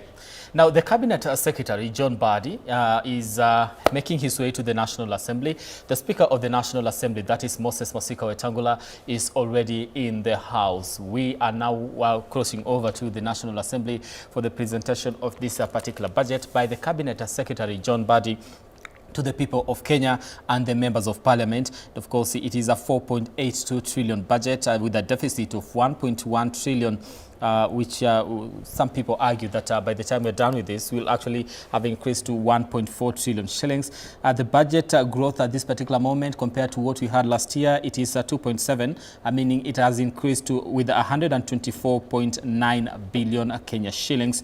The deficit is 5.4% of the GDP. And when it comes to matters with current expenditure, looking at the budget, you're talking about 2.1 trillion, which makes 42.6%. Of course, development has been allocated 845 billion, which makes about 17.5% as opposed to the 30% that is supposed to be according to the law. Right now, we cross over to the National Assembly. Thank you once again, my guests, for making time for this conversation and making sense of this, to now experience the full presentation of the budget by the Cabinet Secretary for Treasury, that is John Mbadi.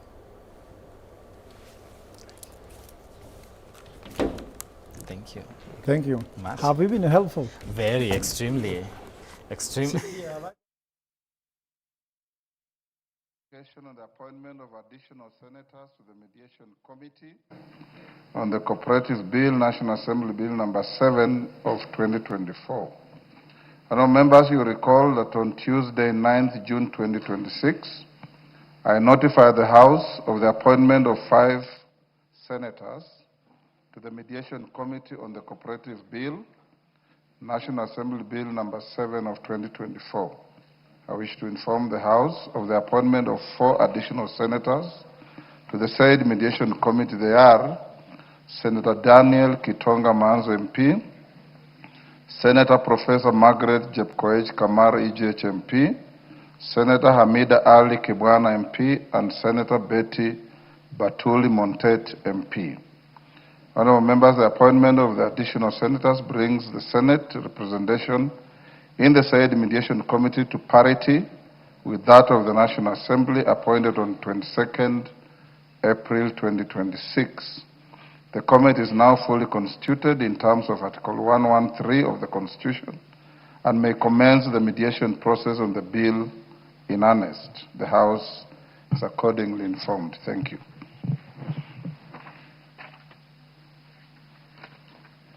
Next. Next.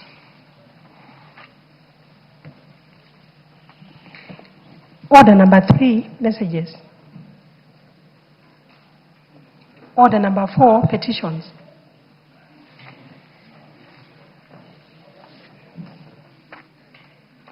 Members on their feet, take your seats.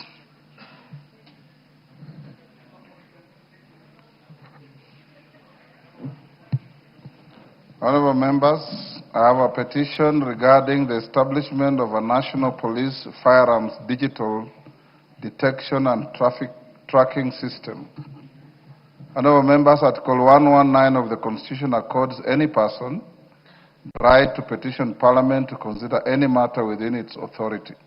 Further, Standing Order 2252B requires the Speaker to report to the House any petition other than those presented by a member. In this regard, honourable members, I wish to report that my office has received a petition from Mr. Emmanuel Kelly Ojo, identification number 2607, calling for the establishment of a national police firearms digital detection and tracking system. Honourable members, while the petition acknowledges the provisions of Article 243 and 244 regarding establishment and functions of the National Police Service in the Constitution of Kenya, the petitioner is concerned that several security incidents, including attack on police posts and stations in some parts of the country, where officers who were reportedly ambushed and firearms forcefully taken, has exposed vulnerabilities in current firearm storage, monitoring and rapid response systems. Honourable members, the petitioner contends that the theft or unauthorized removal of police firearms places police officers at heightened operational risk, endangers civilians and undermines public confidence in national security institutions. The petition observes that the firearm issuance and armory management systems in many police stations remain largely manual and lack immediate electronic detection mechanisms capable of flagging unauthorized removal or tampering in real time. Further, the petitioner notes that there is presently no mandatory nationwide encrypted and automated alert system that instantly notifies command structures upon irregular firearm movement, thereby delaying rapid response and recovery efforts.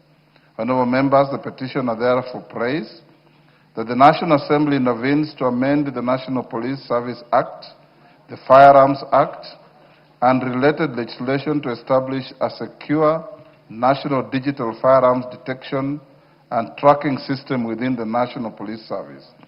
This, the petition asserts, must include biometric controlled smart armories, encrypted real-time tracking and alert mechanisms, safeguards for operational confidentiality, dedicated budgetary support and statutory protections to ensure officers are not unfairly held liable for systemic technological failures.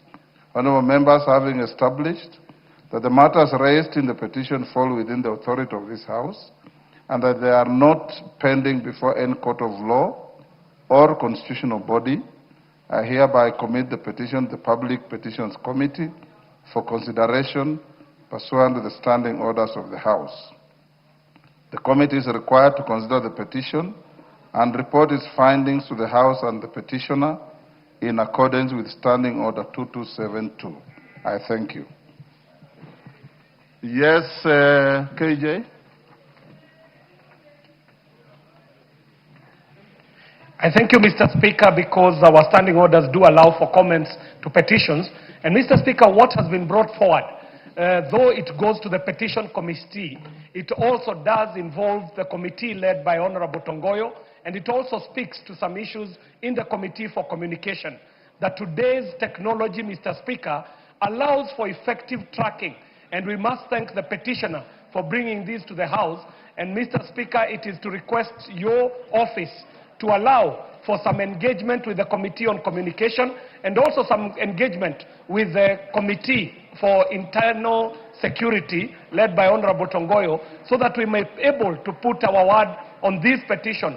But Mr. Speaker, Dagoretti South, having suffered some brunt of this theft of police equipment and attack on police stations, also sees some input, some interest in this petition, Mr. Speaker, and we must thank the petitioner, even as this goes to the petition committee.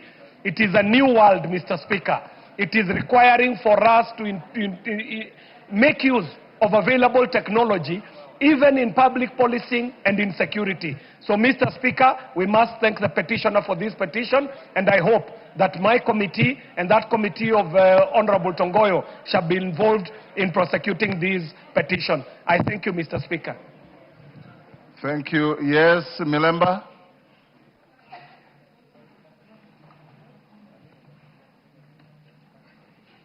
Thank you, Honorable Speaker. That petition will grow that space of security, especially the issue of firearm movement. And the petitioner, as I thank him, he has opted to talk about one side of it where the policemen will lose the firearms because they have been attacked, like the examples he has already given. But there are situations whereby the policemen themselves could hire out guns and firearms illegally for criminal activities, something that has been spoken to several times. I think this is a very good petition, and therefore both the committees that have been given that opportunity to look at it should be careful to develop it in such a way that it brings a law which can digitize movement of firearms from both police stations, police posts, and any other spaces where we have firearms. And this will go a long way in making sure that firearms are with the correct people and they can be tracked anytime. Honorable Speaker, yesterday I was at Kenyatta National Hospital, and I noticed they have digitized everything. They can see the money movement, the movement of patients, and virtually everything is now digital. I think this is one space where the Ministry of Interior can actually use this leverage to make sure that we can track the movement of firearms and even later the bullets. And that will really save us a lot of trouble. Thank you, Honorable Speaker. Order, honorable members. I agree with KJ and Milemba. Majority Leader, you'll look at this petition, and I direct that you find a way of fusing the committees of ICT, security, and the petitions committee to look at it and see how you can engineer some legislation. It makes a lot of sense. Next order. Order number 5, papers. Chairperson, Committee on Members' Services and Facilities. Thank you, Mr. Speaker. Honorable Speaker, I beg to read the following paper on the table of the House today, Thursday, 11th June 2026. Report of the Committee on Member Services and Facilities on its inspection visits to constituency offices in Nakuru County. Thank you. Next. Order number 6, notices of motion. Washira Karani. Washira Karani.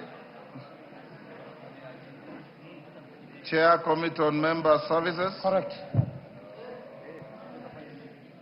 Honorable Speaker, I beg to give notice of the following motion, that this House adopts the report of Committee on Member Services and Facilities on inspection visits in constituency offices in Nakuru County, laid on the table of the House on Thursday, 11th June 2026.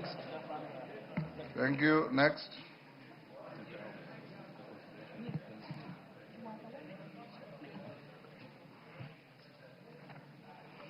Order number 7, questions and statements.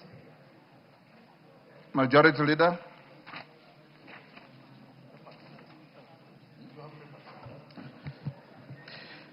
Thank you, Honorable Speaker. The usual Thursday statement on behalf of the House Business Committee, pursuant to the provisions of Standing Order 44.2a, I rise to present the following statement. Honorable Speaker, the House Business Committee met on Tuesday, 9th June 2026 to prioritize business for consideration during the week and the business coming before the House in the following week. Honorable Speaker, as members may have noticed from the order paper today, the House Business Committee approved very light business for the sitting. This is intended to allow the Cabinet Secretary for the National Treasury and Economic Planning, Honorable FCPA, John Mbadi, EGH, to make a public pronouncement of the budget highlights and revenue-raising measures for the national government for the financial year 2026-2027, commencing at 3 p.m. Honorable Speaker, with regard to business scheduled for Tuesday next week, the House is expected to undertake the following business. 1, the second reading of the following bills. 1 is Appropriation Bill of 2026. 2 is the Finance Bill of 2026, if public participation will have been concluded on this bill. 3 is a Sovereign Wealth Fund Bill of 2026. 4 is the Central Bank of Kenya Amendment Bill of 2026. 5 is the Kenya Revenue Authority Amendment Bill of 2026.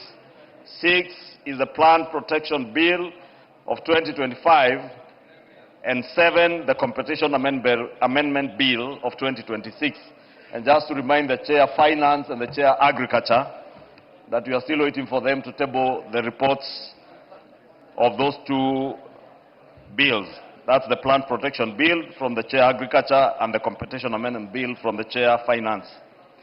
2, Honorable Speaker, there will be committee of the whole House on the following bills. Honorable Speaker, if you can protect me from the impeacher. For Gatundu South, is it? Go on. Thank you, Honorable Speaker. The consultations were too loud. And the consultations were coming from the corner where the Honorable Mwengi Mutusa is seated. And when there's a cabinet secretary or cabinet secretaries in the House, you never know what Mwengi Mutusa could be planning.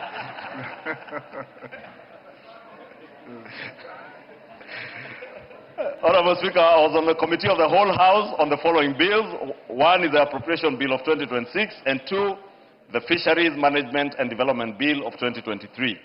Honorable Speaker, debate will also be undertaken on the following motions. 1, report on inspection visit to the East African Science and Technology Commission and the East African Health Research Commission. 2 is report of the Kenya delegation to the 151st Assembly of the Interparliamentary Union, IPU, and related meetings. 3 is a second report on the status of reports on petitions and resolutions. 4, report on consideration of a petition regarding the proposal to amend the Consumer Protection Act. 5 is report on the audited financial statements of selected state corporations in the roads and transport sector. And 6 is the 8th report on audited financial statements of 6 state corporations. In conclusion, Honorable Speaker, the House business shall reconvene again on Tuesday, 16th June 2026 to schedule business for the rest of the week. I now wish to lay this statement on the table, Honorable Speaker, and as I have indicated, Honorable Speaker, today the House business had approved.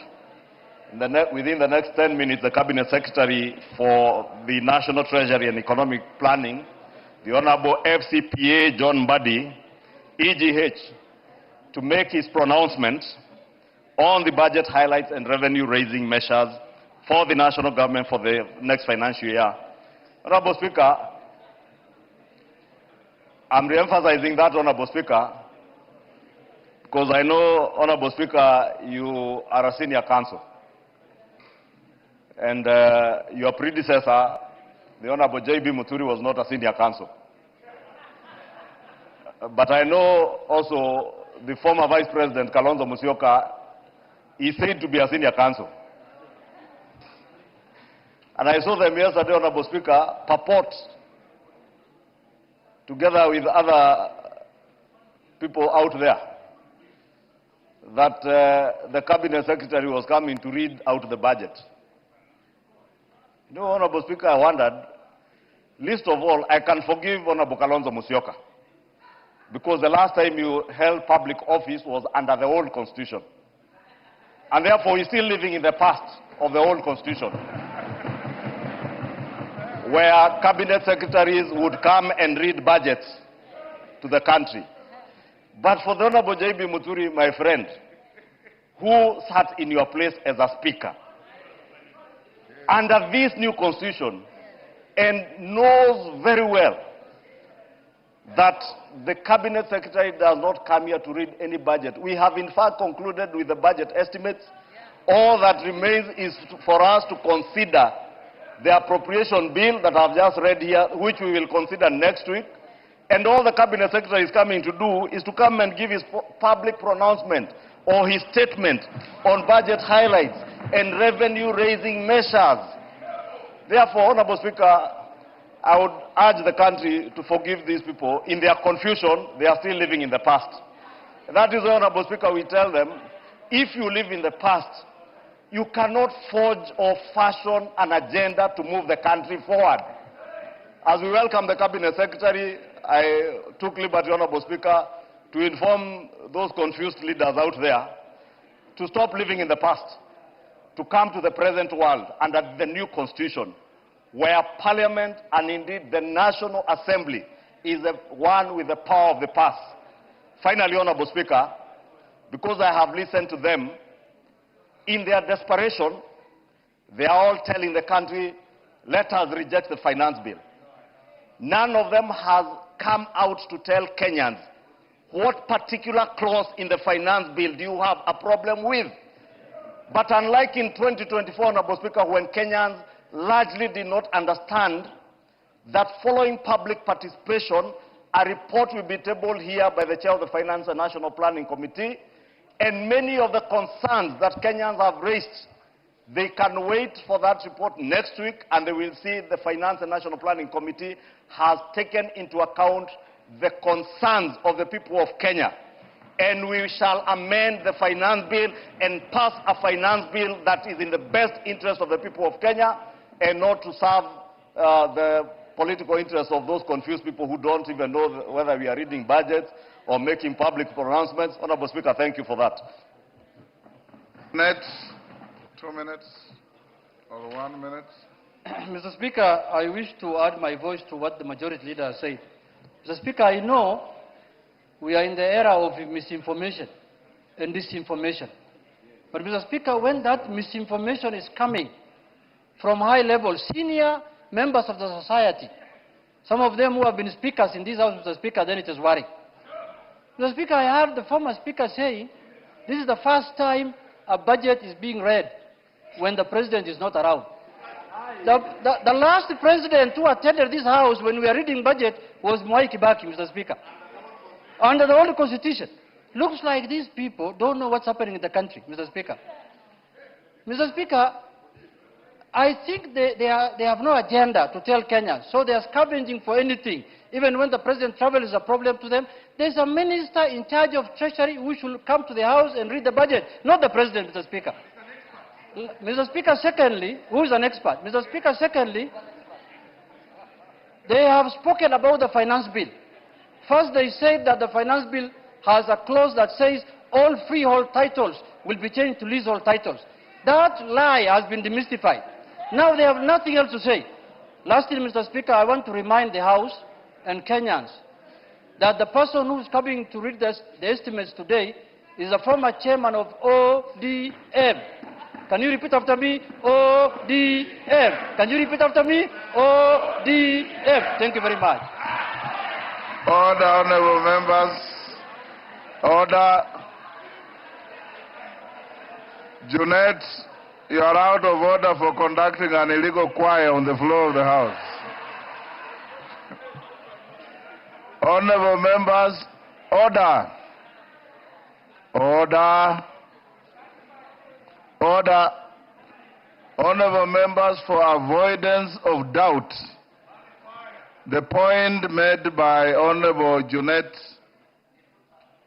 and Honorable Ichungwa, the President of the country is under no obligation to attend Parliament on the day when the Cabinet Secretary for Treasury and Planning comes not to read a budget, but to make a statement and give to the country his revenue-raising measures.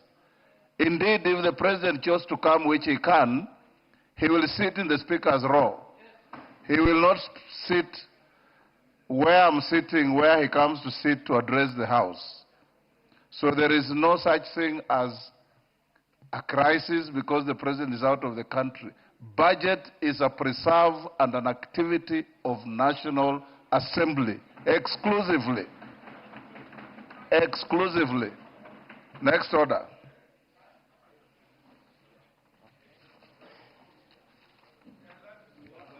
Order number 8, motion. Report of the Committee of the Whole House on its consideration of the Agricultural and Livestock Extension Services Bill, Senate Bill number 12 of 2022. Question to be put and that reading. Members on their feet, take your seats. Honorable Kainan, take your seat. Honorable members, Honorable Muliro. Honorable members, I'll now put the question at order number 8, which is that this House do agree with the report of the Committee of the Whole House on its consideration of the Agricultural and Livestock Extension Services Bill, Senate Bill number 12 of 2022. As members of that opinion say aye. Aye. Will those of the contrary opinion say nay? The ayes have it. Mover. Justice Kemei, go ahead. Yeah, thank you, Mr. Speaker. On behalf of the Chairman of the Agriculture Committee, I beg to move that the Agricultural and Livestock Extension Bill, Senate Bill number 12 of 2022, be now read a third time. I also request Honorable Susan Ngugi to second. Thank you, Mr. Speaker. Susan. Mr. Speaker, sir, I second. Thank you. Members on their feet, Ndengu, take your seat.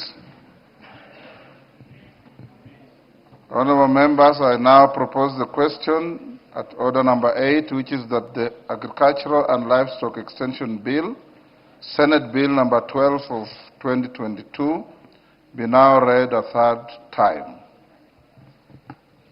Do I put the question?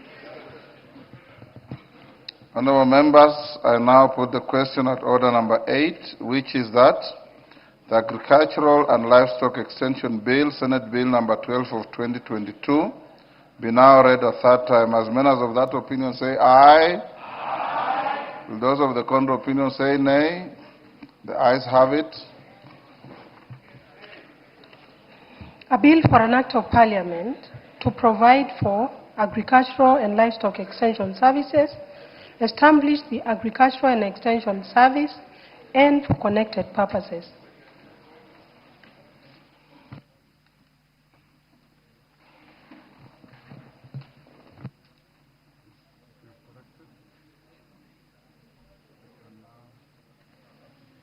Majority Leader, is now 3 o'clock. Will you search, find, and bring to the chamber the CS for National Treasury and Planning?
Yes, order.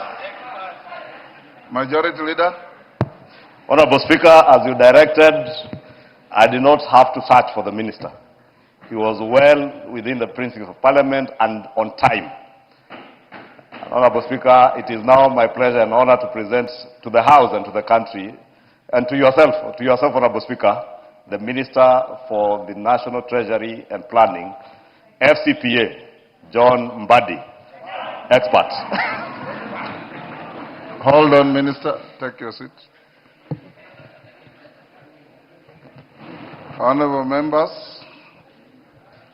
I have a short communication in relation to this agenda on order paper. Honorable members, as you are aware, the Cabinet Secretary for the National Treasury and Economic Planning is to make the public pronouncement of the budget highlights and revenue-raising measures for the national government for the financial year 2026-27 and the medium term during this afternoon sitting. In this regard, and in accordance with the standing orders, I have designated a suitable place in the chamber for that purpose.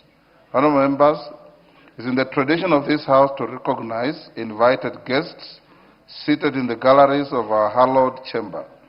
I therefore wish to recognize the presence of the following members of the Cabinet.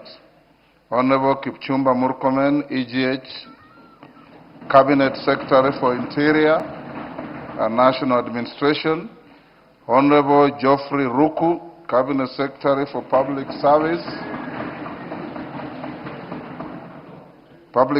Human Capital Development and Special Programs. Honorable Soipan Tuya, EGH, Cabinet Secretary for Defense. Honorable Alice Wahome, EGH, Cabinet Secretary for Lands, Public Works, Housing and Urban Development. Honorable Aden Duale, EGH, Cabinet Secretary for Health and Majority Leader Emeritus of this House. Honorable Julius Migos Ogamba, EPS, Cabinet Secretary for Education.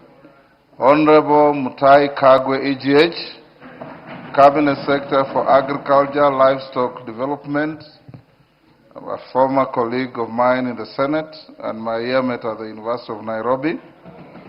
The Honorable Salim Mvuria, EGH, Cabinet Secretary for Youth Affairs and Sports. The Honorable Opio Wandai, EGH, Cabinet Secretary for Energy and Petroleum and Minority Leader Emeritus of this House. Mrs. Hannah Wendot Cheptumo, Cabinet Secretary for Gender, Culture and Arts and Heritage. Honorable Dorcas Oduor, Senior Counsel, EGH, the Attorney General. Mrs. Mercy Wanjao, EGH, Secretary to the Cabinet. Honorable members, I also acknowledge all Principal Secretaries and the accompanying officials. I accord special recognition to the Principal Secretaries for the National Treasury and Economic Planning, Dr. Chris Kipto, CBS, Mr. Cyril Odede, and Dr. Boniface Makoha, who work closely with the Cabinet Secretary for the National Treasury and Economic Planning. Honorable members, we are also joined by the following judges of the Superior Courts. Honorable Justice Hilary Chemitei, Judge of the High Court. Honorable Justice Mohammed Kulo, Judge of the Environment and Land Court. Honorable Justice Onesimus Macau, Judge of the Employment and Labor Relations Courts. They are accompanied by the Deputy Chief Registrar of the Judiciary, Mr. Paul Ndemo, OGW. I also wish honorable members to recognize the heads and members of the constitutional commissions and independent officers, as well as the leadership of state corporations who are in attendance. I further wish to recognize the distinguished members of the diplomatic corps and who have graciously joined us for this event. I also acknowledge the presence of the chairperson of the Council of Governors, His Excellency FCPA Ahmed Abdullahi, EGH, Governor of Wajir County. Honorable members, on behalf of the House, I extend a warm welcome to all our invited guests. The National Assembly is honored by your presence on this auspicious occasion. Your continued partnership and support to the work of Parliament is duly noted and valued. Honorable members, I now interrupt the business of the House to allow Honorable FCPA John Badi, EGH, the Cabinet Secretary for the National Treasury and Economic Planning, also former leader of the minority party in the National Assembly, to make public pronouncement of the budget highlights and revenue-raising measures for the national government for the financial year 2026-2027 and the medium term. The Cabinet Secretary for the National Treasury, Honorable FCPA John Bandi, EGH, you may now proceed with your afternoon job.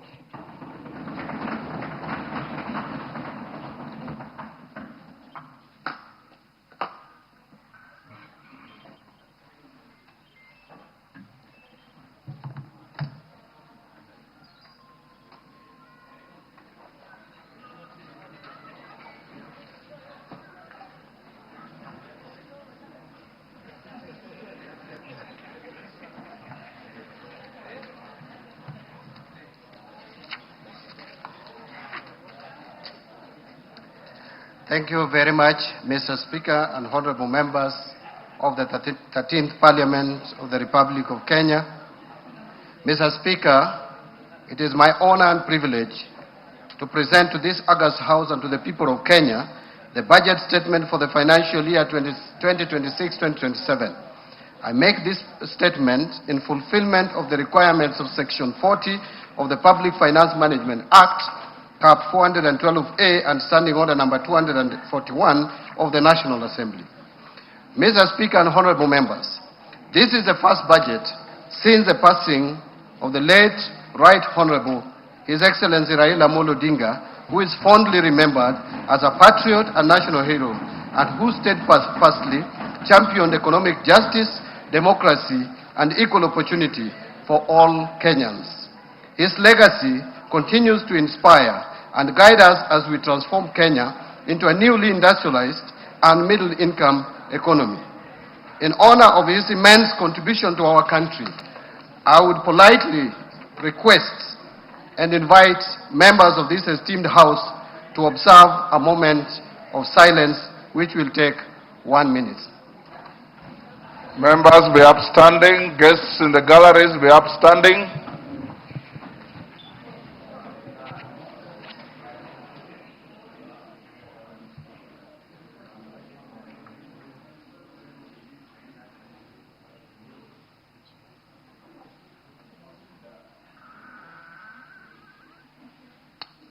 Thank you very much.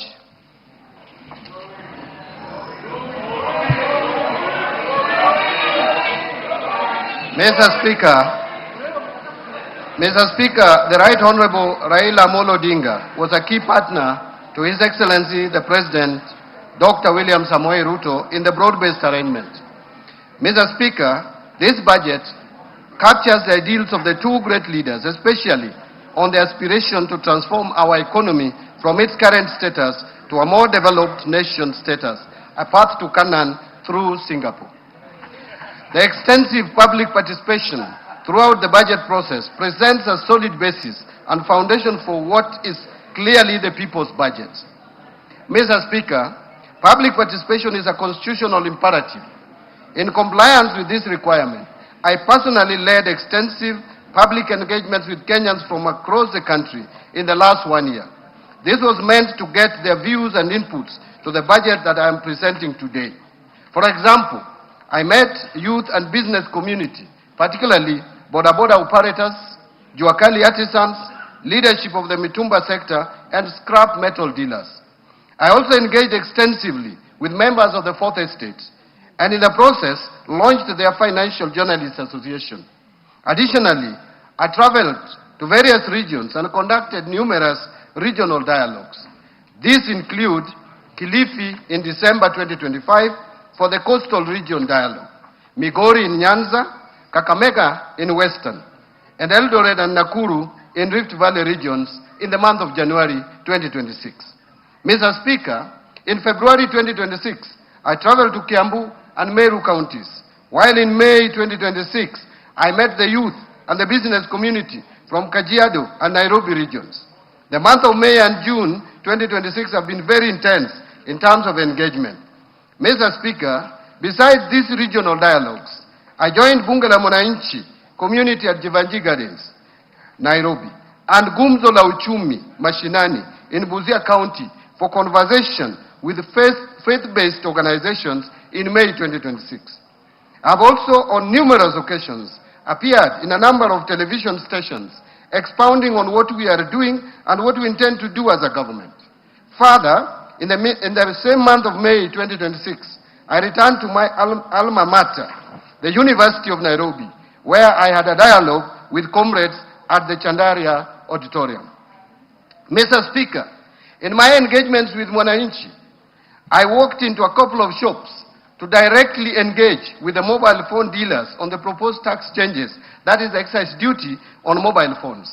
Additionally, last Thursday, 4th of June 2026, I joined a panel of eminent professionals on the Citizen Digital X-Space in unpacking the Finance Bill 2026.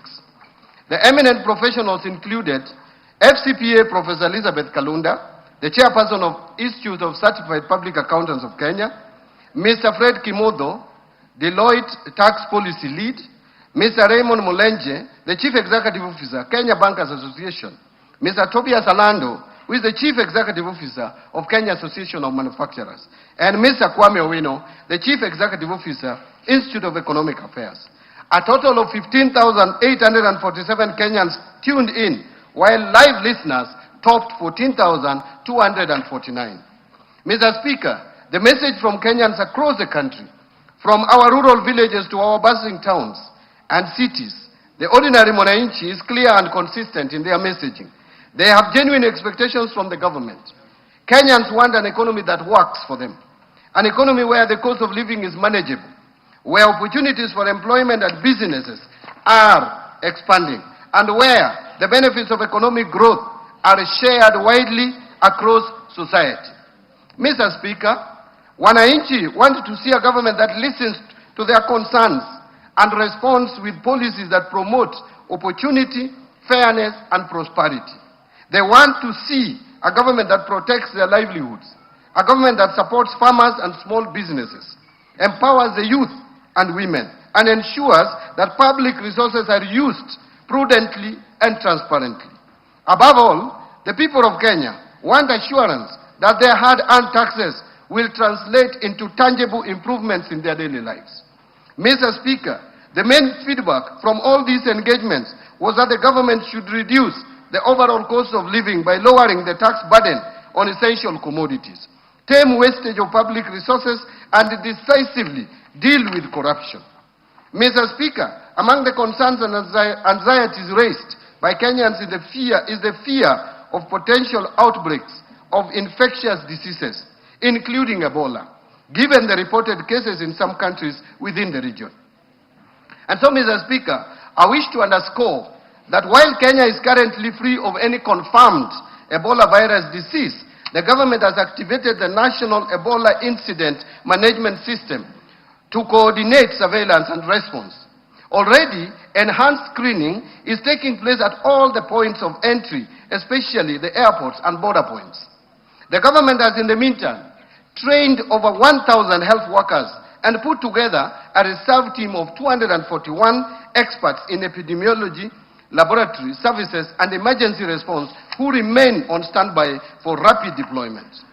The government has also designated isolation and treatment facilities across the country, including at Kenyatta National Hospital and the National Police Service Hospital. The Ministry of Health is working closely with regional and international partners, including the World Health Organization, Africa CDC, IGAD, and the East African Community on this matter. Mr. Speaker, these efforts are further supported by our development partners. Already, the government of the United States of America has committed approximately $13.5 million towards health security interventions, including disease surveillance and emergency preparedness. In addition, the World Bank has mobilized resources under the Regional Recovery and Resilience Operation program, which will support, among others, interventions in strengthening the health systems. Mr. Speaker, these resources, complemented by domestic budgetary allocations, will significantly enhance Kenyans' capability and capacity to prevent, detect, and respond to Ebola and other epidemic-prone diseases while safeguarding livelihoods and maintaining economic stability. Mr. Speaker and honorable members, this demonstrates that this government is listening and responding to the concerns of citizens. On other concerns Kenyans raised with me during the public engagements I highlighted above, I will be elaborating on interventions that the government is putting in place to cushion Kenyans and improve their livelihoods. Mr. Speaker, the budget for financial year 2026-2027 will prioritize various interventions under the bottom-up economic transformation agenda that promote private sector-led growth, expand employment opportunities, and enhance delivery of public services while preserving fiscal sustainability and building resilience against emerging economic challenges. Mr. Speaker, this budget is being presented at a time of heightened global uncertainty arising from the ongoing conflict in the Middle East. The conflict has disrupted global commodity markets and supply chains, weakened investor confidence, and tightened financial conditions. These developments have heightened risks to growth and inflation, increased pressure on public finances, and created uncertainty in global markets. For a developing economy such as Kenya, the impact is being felt through higher pump prices following a steep increase in global oil prices from an average of $63.06 per barrel in February 2026 to $94.4 per barrel by end of May 2026. In addition, tighter financing conditions, weakening export demand, slower investment flow, and rising cost of living continue to exert pressure on economic activities. Yet, even in this environment, new opportunities are emerging. Countries that strengthen competitiveness, deepen regional integration, and build resilient productive capacity will be the ones that will thrive. Mr. Speaker, it is against this backdrop that Kenya's economic journey over the past 3 years stands as a story of resilience. Difficult but necessary choices were made, delivering a steady recovery. Faced with significant domestic and external pressures and shocks, the government took difficult but necessary decisions to restore macroeconomic stability, strengthen public finances, and lay a firm foundation for sustainable growth. Mr. Speaker and honorable members, the hard decisions are bearing fruits. Under the bottom-up economic transformation agenda, we have recorded clear gains. First, the Kenyan economy has remained resilient and registered an average rate of 5% in the period of 2022 to 2025, outperforming the average global growth rate of 3.4% and that of sub-Saharan Africa of 4.1%. Importantly, macroeconomic stability has been preserved. Confidence in our economy has actually strengthened, and the foundation for sustained growth are now firmly in place. Macroeconomic fundamentals such as inflation and exchange rate have strongly rebounded and are projected to remain stable.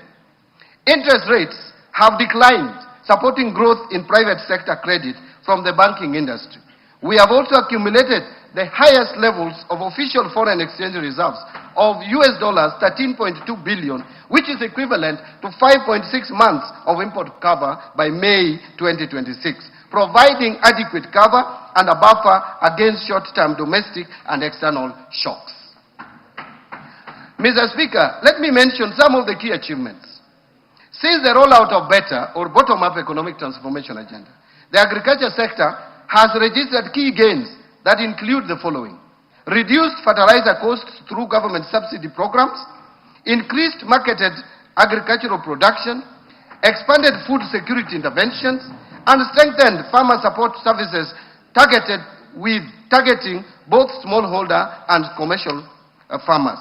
Specifically, fertilizer disbursements under the fertilizer subsidy program have increased substantially to 21.3 million bags in 2025 from, listen to this, 1.4 million bags disbursed in 2022. While the cost of a 50 kilogram bag of fertilizer declined from 7,500 shillings per bag to 2,500 shillings per bag. As a result of this, farmers realized estimated savings of approximately 105 billion shillings over a 2-year period, enabling increased investment in production. Agricultural production has increased significantly between 2022 and 2025. For example, maize production almost doubling to 67 million bags in 2025 from 34 million bags in 2022. While maize imports have declined substantially to 3.3 million bags from 9.9 million bags over the same period, reflecting improved domestic efficiency. The increased production contributed to a decline of retail prices of a 2 kilogram packet of maize flour from an average of 250 shillings to an average of 165 shillings over the same period. Paddy rice production also increased significantly to 303,724 metric tons in 2025 from 192,299 metric tons in 2022. To support expanded cultivation, the area under rice production in public irrigation schemes increased from 48,324 acres to 71,624 acres. Potato production increased to 2.5 million tons in 2025 from 1.8 million tons in 2022. And milk production increased to 5.5 million liters in 2025 from 4.6 million liters. Let me repeat that. Production of milk has increased from 5.5 billion liters in 2025 from 4.6 billion liters in 2022. The increased production has improved food security, reduced dependence on food imports, and contributed to more stable food prices and higher farmer incomes. Mr. Speaker and honorable members, farmers across the other sector, various value chains, have enhanced production and benefited from higher earnings. Tea production has grown to 550.4 million kilograms in 2025 from 535 million kilograms in 2022, while tea export earnings rose significantly to Kenya shillings 187 billion from Kenya shillings 163 billion over the same period. To support rehabilitation of aging plantations and expansion of coffee acreage, the government distributed coffee seedlings progressively across the years, including 85,000 seedlings distributed in the financial year of 23-24, 809,000 seedlings in financial year 2024-2025, and 3,127,769 seedlings in financial year 2025-2026, and a further 2,242,769 coffee seedlings under the March to May 2026 long-range program. As a result of these interventions, the area under coffee has increased from 115,500 hectares in 2025 from 109,385 hectares in 2022. In the edible oils industry or sector, the area under edible crops increased significantly to 114,350 hectares in 2025 from 60,000 hectares in 2022, reflecting growing farmer participation and investment in the subsector. Further, Mr. Speaker, interventions under the sugar sector has led to significant growth in both cane production and processing capacity, with the area under sugarcane cultivation increasing by 19.4% and the national sugar production rising to 815,454 metric tons in 2024 from 472,773 metric tons in 2022. Mr. Speaker, having spoken about agriculture, and you can see the kind of improvement that has taken place in agriculture, let me now turn to healthcare. Access to healthcare has expanded substantially through far-reaching reforms aimed at strengthening primary healthcare, improving service delivery, and ensuring sustainable health financing. A total of 31.2 million Kenyans are now registered under the Social Health Authority, compared to about 8 million under the defunct National Hospital Insurance Fund, while 228 primary care networks have been established and operationalized. A total of 107,831 community health promoters have been recruited and trained, while 16,810 medical interns have undergone internship, bringing healthcare services closer to communities. Mr. Speaker, the government recognizes the critical role the contracted healthcare facilities play in the delivery of healthcare services to Kenyans. It is with this in mind that the government in the current financial year of 25-26 allocated 4 billion for settlement of outstanding National Hospital Insurance Fund pending bills.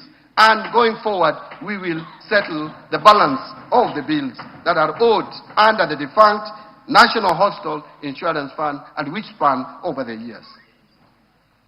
Mr. Speaker, this allocation is specifically designated for settlement of NHIF pending bills owed to contracted health care facilities in accordance with the presidential directive that prioritized the clearance of outstanding obligations for facilities with claims not exceeding 10 million shillings. The claims earmarked for settlement under this allocation have been duly verified and adjudicated and will be fully paid before the close of this financial year, Mr. Speaker. Mr. Speaker, the government will subsequently prioritize payment of the outstanding claims exceeding the 10 million threshold once verified in the next budget. Mr. Speaker, the government has accelerated implementation of the affordable housing program to address Kenya's housing deficit, create jobs, stimulate local manufacturing, support MSMEs, strengthen county economies, and improve the quality of life for millions of Kenyans. Mr. Speaker, through the program, number one, a total of 277,281 housing units have been completed or are under implementation nationwide as at May 2026. Two, the program has also successfully aggregated demand through the Bomayangu platform, where more than 1 million Kenyans have registered their interest in home ownership, demonstrating both the scale of housing demand and growing public confidence in the government housing agenda. And I hope they will not listen to other voices outside there. Number three, to improve living conditions for students and support the expansion of higher education, the government has packaged 177,686 students' beds for development across universities, while 22,512 institutional housing units are under construction for our disciplined forces, teachers, healthcare workers, and other public servants. Number four, the program has also created over 640,442 jobs across the housing value chain through construction activities, professional services, manufacturing, logistics, and supporting industries. And of course, these are Kenyans who would be jobless if we didn't have their housing program. And number five, under the Modern Markets program, a total of 476 markets have been packaged for development nationwide, with 354 already under implementation. This will provide dignified trading spaces and support entrepreneurship, and that is the bottom-up economic transformation agenda. Mr. Speaker and honorable members, the government continues to implement a number of interventions to empower our youth.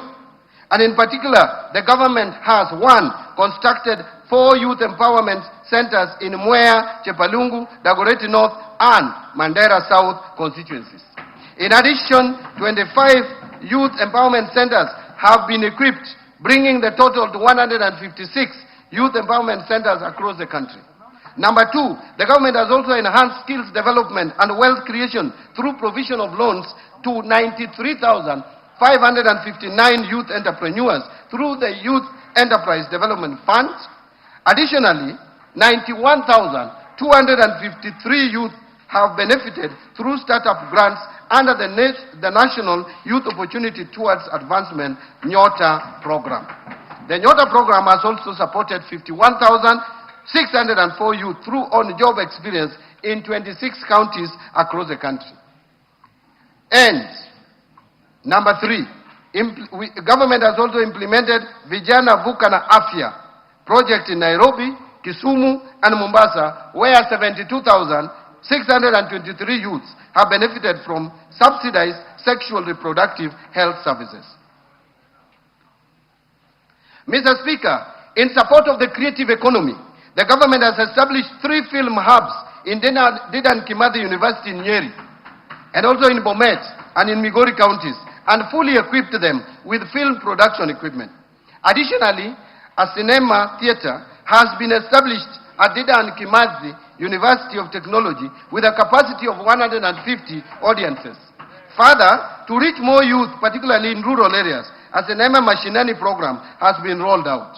The government has also facilitated the production of 1,745 local and foreign films in Kenya and trained 1,847 filmmakers. Mr. Speaker, to further empower the youth, the government, in partnership with the United Nations Development Program, has developed the NextGen.ke initiative that will provide recently graduated youth with paid internship opportunities in the private sector, enabling them to acquire practical workplace experience and market-relevant skills. And I personally led the negotiation on this scope. To support this intervention, the government has committed an initial allocation of 2 billion towards its implementation. Mr. Speaker, given the scale of the youth employment challenge, the government further calls upon development partners, the private sector, philanthropic organizations, and other stakeholders to join this national effort, acknowledging that the task of creating opportunities for Kenya's youth extends beyond the capacity of government alone and requires a broad-based partnership for sustainable impact.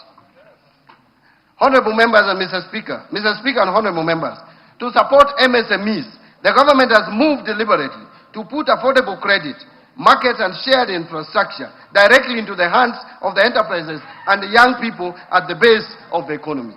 To expand access to affordable credit, the government set up the Hustler Fund in 2022. Since then, the fund has actually disbursed 87 billion Kenya shillings to 28 million accounts and given 4.5 million people previously unscored or blacklisted Kenyans a formal credit history for the first time. Mr. Speaker, under the NYOTA program, more than 5.6 billion has been invested in business skills training, mentorship and startup capital, benefiting at least 84 youths in each of the country's 1,450 wards.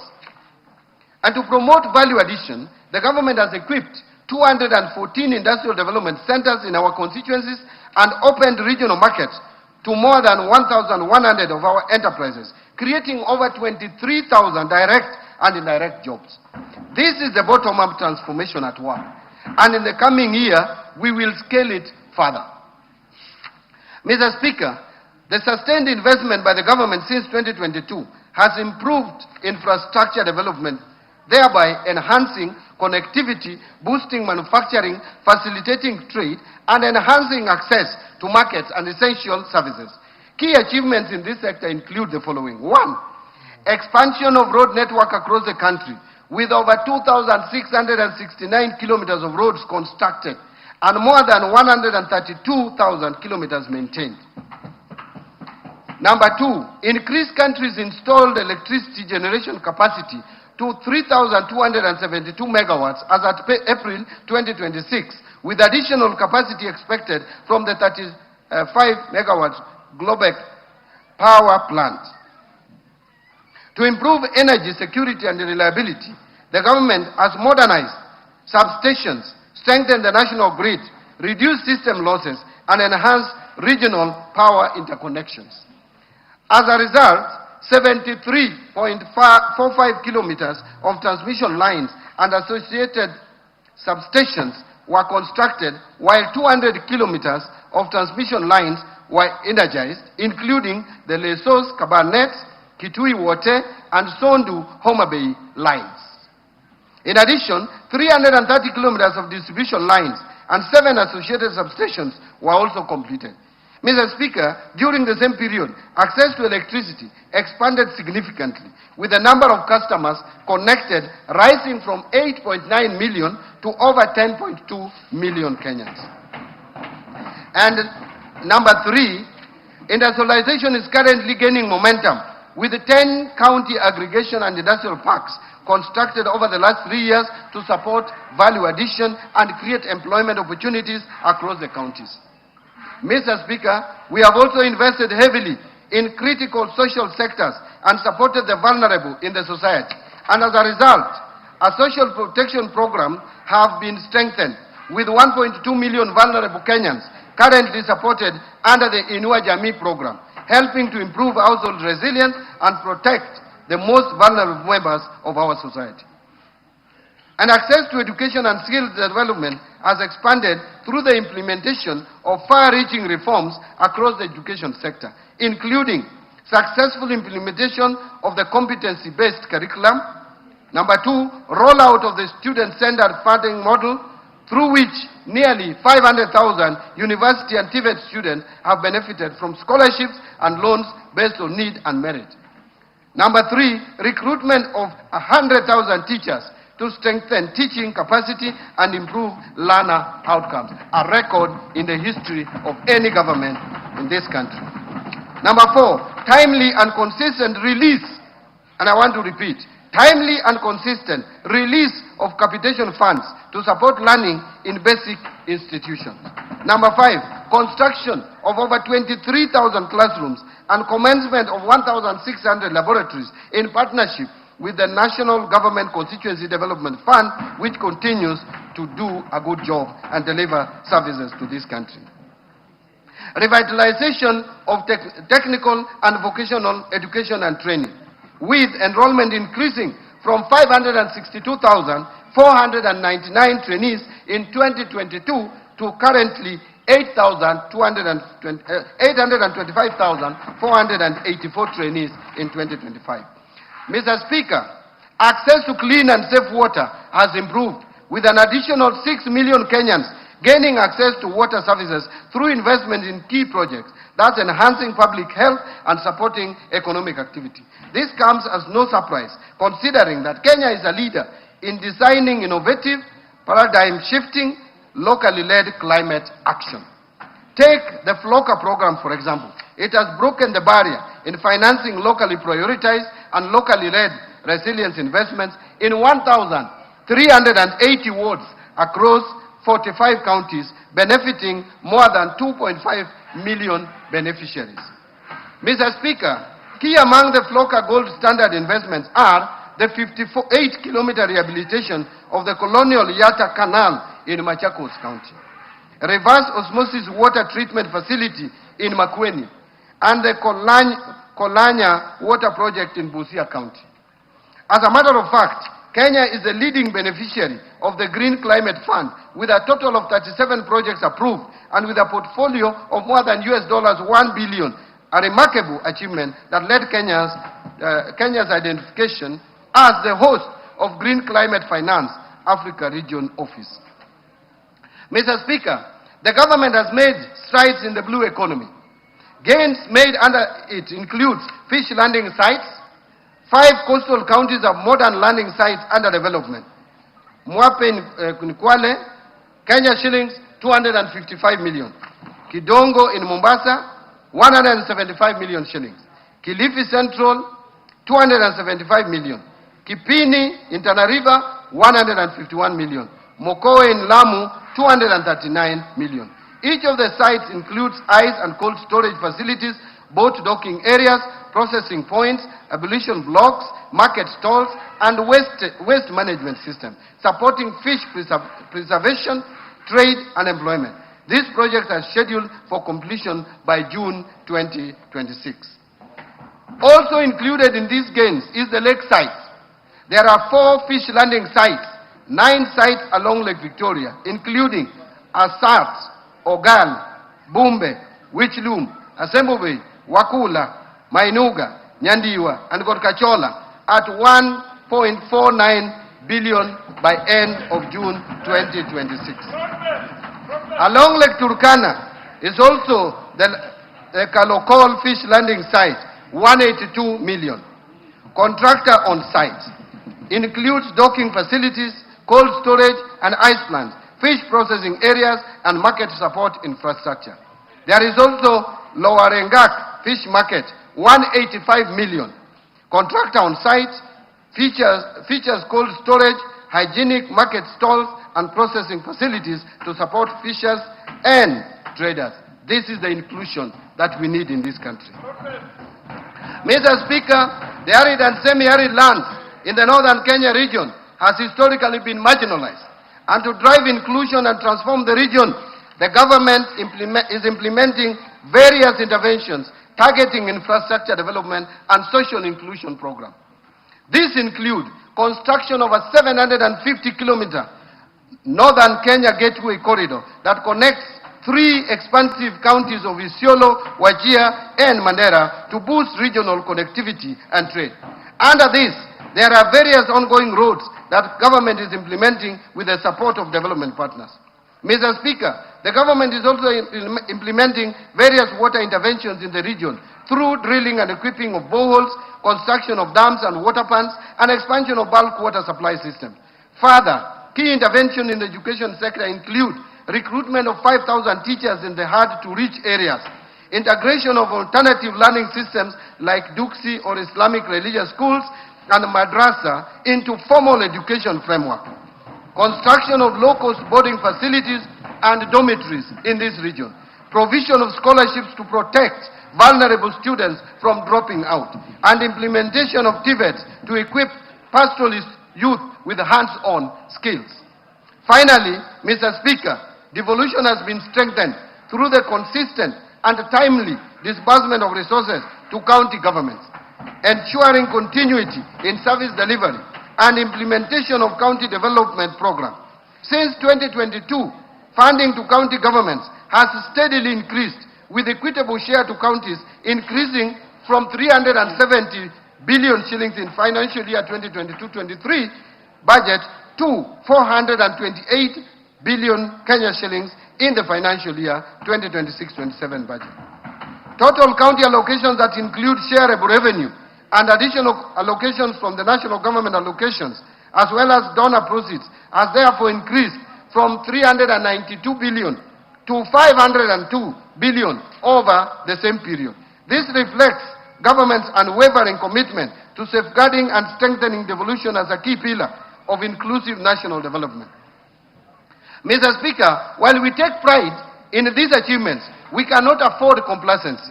Global uncertainty persists, high cost of living continues to affect many households, youth unemployment persists, and climate-related shocks continue to affect livelihoods and production.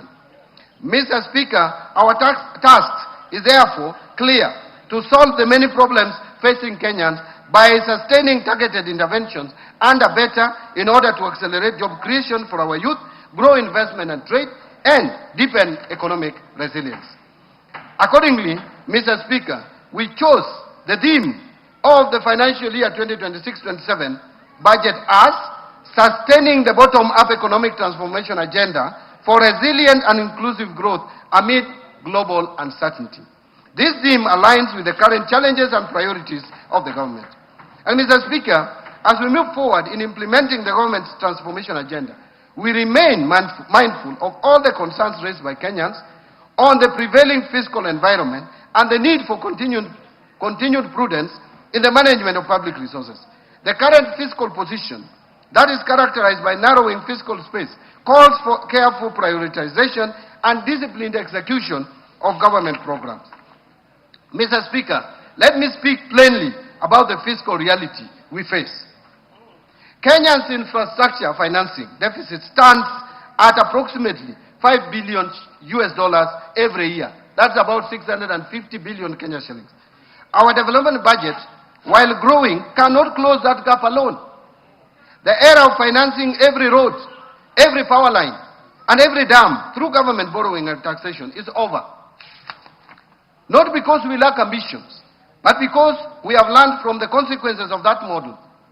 Debt finance infrastructure has left us with more debt service obligations that crowd out the very spending our people need most on health, education, and social protection. So, Mr. Speaker, we are going to build better. We are shifting from a model where government borrows to build to enhanced use of the public-private partnership and the recently established National Infrastructure Fund in funding priority infrastructure through private sector finances. That is the foundation on which this government's infrastructure program rests. Mr. Speaker, the Rironi-Nakuru-Mau Summit Expressway stands as proof. Construction of the expressway is now underway, and Kenyans will be driving on a modern 4 to 6 lane expressway once completed. Thank you. What makes this project truly historic is not the speed of delivery, it is how it was financed. Through the participation of the National Social Security Fund, both as a debt and equity investor, alongside international investors, a major national highway is being built with Kenyan capital by Kenyan workers and for the Kenyan people. Mr. Speaker, beyond the Rironi-Nakuru-Mau Summit project, the government will continue executing an ambitious infrastructure development plan through the National Infrastructure Fund. The fund will leverage on resources from privatization proceeds from mature national assets to attract private capital, domestic pension funds, and climate finance. Mr. Speaker, the rest of my statement now will present the economic context underpinning this budget, followed by the policy priorities, fiscal framework, expenditure proposals, and taxation measures for the financial year 2026-2027. I now turn to economic policy context, and I want to speak about the global context. Mr. Speaker, this budget, as I said earlier, has been prepared amidst heightened uncertainties associated with ongoing conflict in the Middle East. The conflict has disrupted critical energy infrastructure and major shipping routes, including the Strait of Hormuz, thereby exerting upward pressure on prices of energy and food. Mr. Speaker, against this backdrop, global growth is therefore projected to slow down to 3.1% in 2026 and 3.2% in 2027, from the average of 3.4% in both 2024 and 2025. Domestic economy. Back home, Mr. Speaker, notwithstanding the challenging global environment, the Kenyan economy has remained largely resilient, and the economy grew at an average of 5% in the period 2022 to 2025, outperforming the average global growth of 3.4% and that of sub-Saharan Africa of 4.1%. This performance reflects sound macroeconomic policy management, particularly prudent monetary and sound fiscal policies, sustained structural reforms, and the increasing diversification of the economy, which has enhanced its capacity to withstand severe shocks.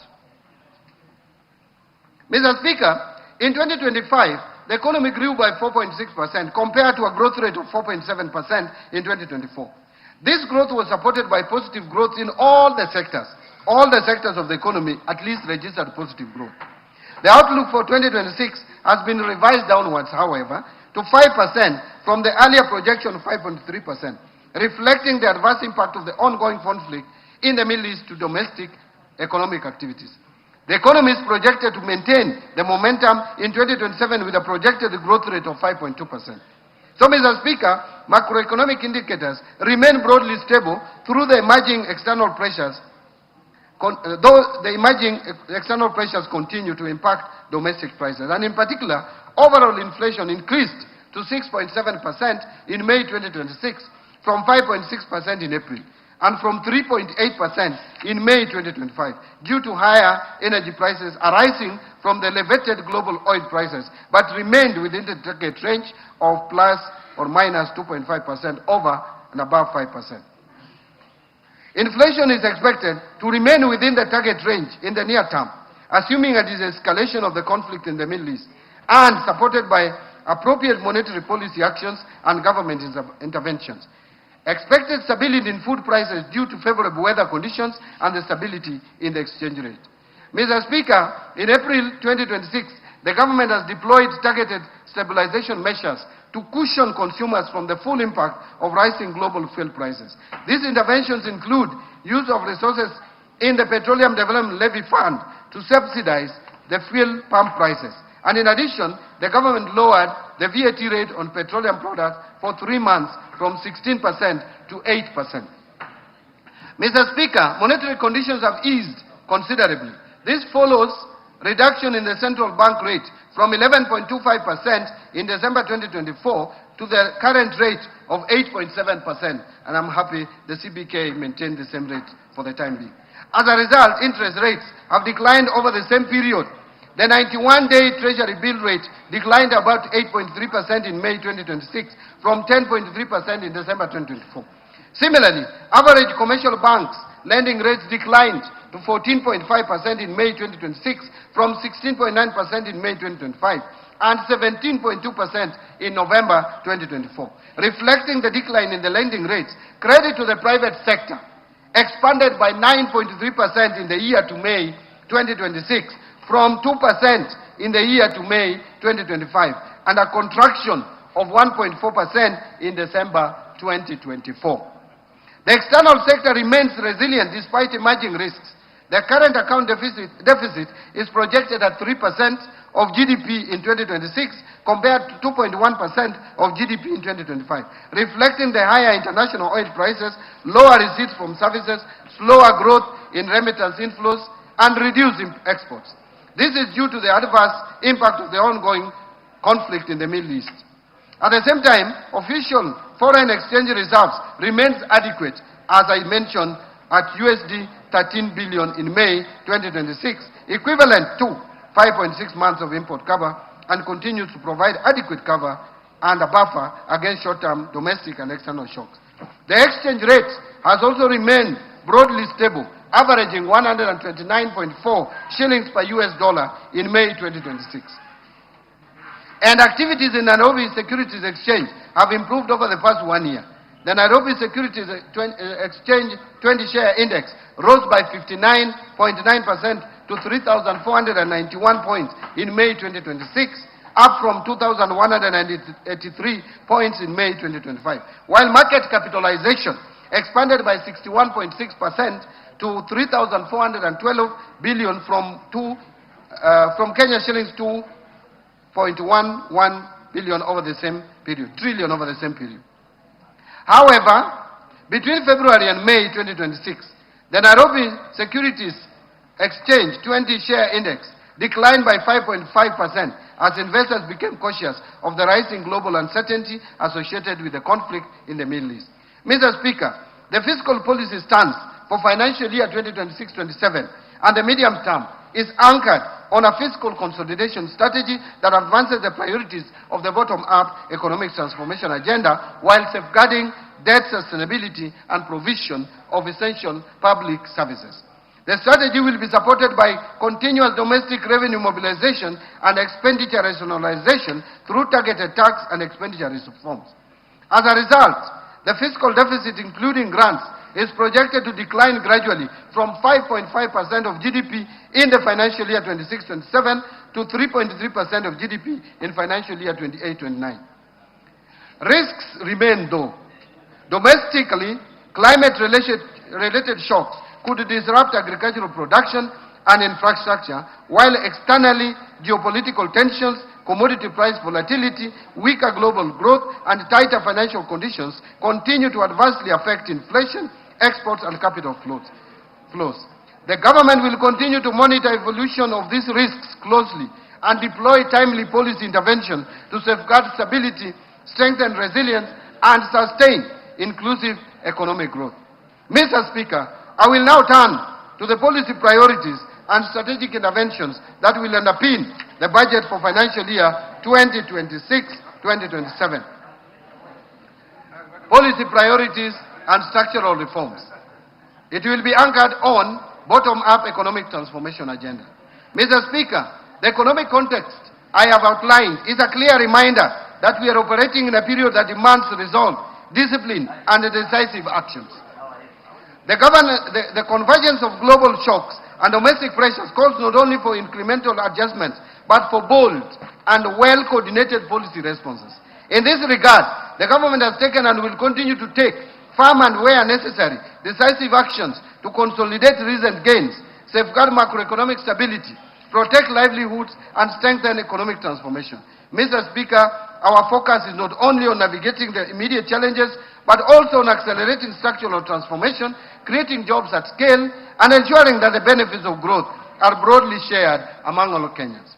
Mr. Speaker, these interventions are being implemented within a coherent and forward-looking framework anchored on the bottom-up economic transformation agenda.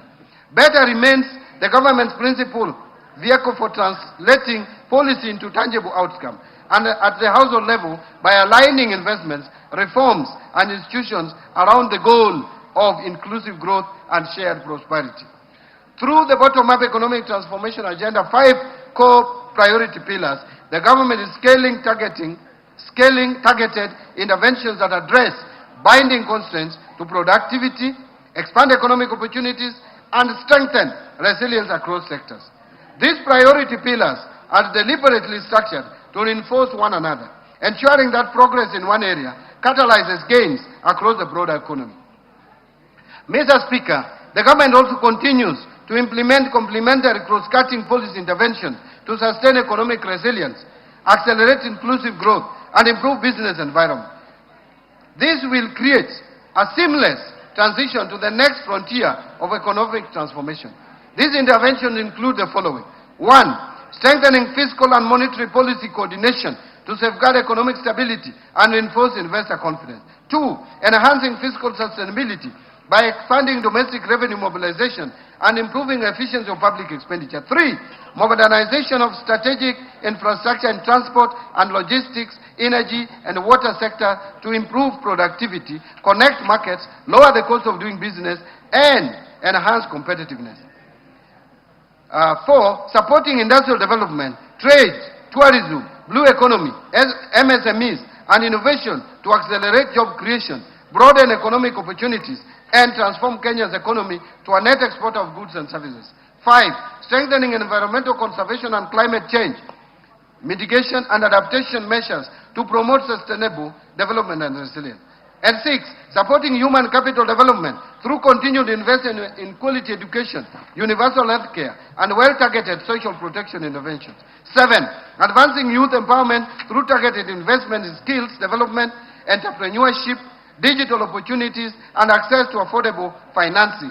And 8. Strengthening governance reforms to enhance public service delivery. Now I want to talk about evidence-based decision-making. Mr. Speaker, as we implement this budget, the government reaffirms its commitment to strengthening economic planning and development as the foundation of sustainable growth. Prudent resource allocation and improved service delivery to our citizens. In the coming financial year, we will intensify efforts to institutionalize evidence-based planning and decision-making across all levels of government. This approach will ensure that public resources are directed to interventions that deliver the highest economic and social returns, aligning with the national development priorities. To achieve this, the government will accelerate the finalization and implementation of a comprehensive economic planning policy and an economic planning bill. These two instruments will create a coherent, transparent mechanism for identifying, prioritizing, and sequencing government policies, programs, and projects based on rigorous economic analysis, affordability, and measurable impact. Mr. Speaker, we will also continue to invest in national statistical systems, policy research, data analytics, and monitoring and evaluation to provide timely, reliable evidence for decision-making. Integrated planning and data management system will be rolled out to improve coordination among ministries, departments, agencies, and even county governments. Mr. Speaker, through these measures, we will foster a culture of evidence-based policy making, strengthen public accountability, and ensure that every shilling spent delivers maximum value to the people of Kenya. On the policy and legal and institutional reforms front, Mr. Speaker, to strengthen economic stability, The government continues to roll out targeted structural, institutional, and regulatory reforms to improve the business environment, boost public services efficiency, and reinforce accountability in public finances. In building resilience against climate change, Mr. Speaker, the government has continued to make concerted efforts to strengthen disaster risk management. The recently enacted National Disaster Risk Management Bill, which is now an act of Parliament, and I thank this National Assembly, provides a legal framework for coordination of disaster risk management activities across the two levels of government, supporting prompt responses when disasters occur. Mr. Speaker, to further strengthen the country's preparedness and response to climate-related risk, the National Treasury is spearheading the development of a new disaster risk financing strategy for the period 2026-2030, since the earlier strategy for the year 2018-2022 came to an end. Mr. Speaker, and in response to changes in climate, the government will continue to implement the Financing Locally Led Climate Action Program, a transformative initiative that has unlocked green investments at the county level, empowering local communities to adapt to impacts of climate change. Mr. Speaker, to finance large-scale climate and environmental projects, the government will establish the Kenya Green Investment Facility in line with the Kenya's commitments under the nationally determined contributions to the Paris Agreement. To further scale green financing, the government is finalizing the framework for issuance of sustainability-linked bonds with targets in forestry and rural electrification expansion. Mr. Speaker, Kenya secured the hosting rights for the Green Climate Fund Regional Office for East and Southern Africa in Nairobi, reinforcing the country's position as a regional green finance hub. Further, the National Treasury is at an advanced stage of accreditation as a direct access entity to the Green Climate Fund, enabling the country increase public sector-driven climate investments and opportunities. Mr. Speaker, the government will host the African Green Investment Forum in October 2026. And this forum will serve as a flagship continental initiative designed to mobilize substantial green finance, accelerate sustainable investments, and advance Africa's leadership in this domain. On public procurement reforms, Mr. Speaker, to operationalize procurement reforms and eliminate manual inefficiencies, the government officially launched the rollout of an end-to-end e-government procurement system in July 2025. The system has now shifted procurement processes from fragmented and manual processes to a fully digitized procurement platform. The platform has been integrated with core government systems, including IFMIS, Business Registration Services, and ITAX, with initial onboarding prioritizing national government ministries, departments and agencies. State corporations and county governments will then follow. Significant progress has been made, and to date, 1,543 procuring entities have been registered, over 40,000 suppliers registered, over 22,000 staff trained, over 12,000 suppliers or contractors have also been trained. 652 annual procurement plans have been published and over 8,000 tenders published. Mr. Speaker, going forward, the next steps will include full rollout of the system to all schools and other procuring entities that are yet to onboard to the EGP system. Continuous user training and change management to improve adoption and system utilization will be conducted.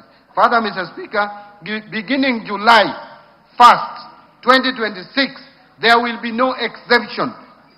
There will be no exemption to procure outside the system. Together, these measures will ensure that every shilling allocated through this budget delivers maximum value to Kenyans. Mr. Speaker, during the implementation of the EGP system, we have experienced challenges which have hindered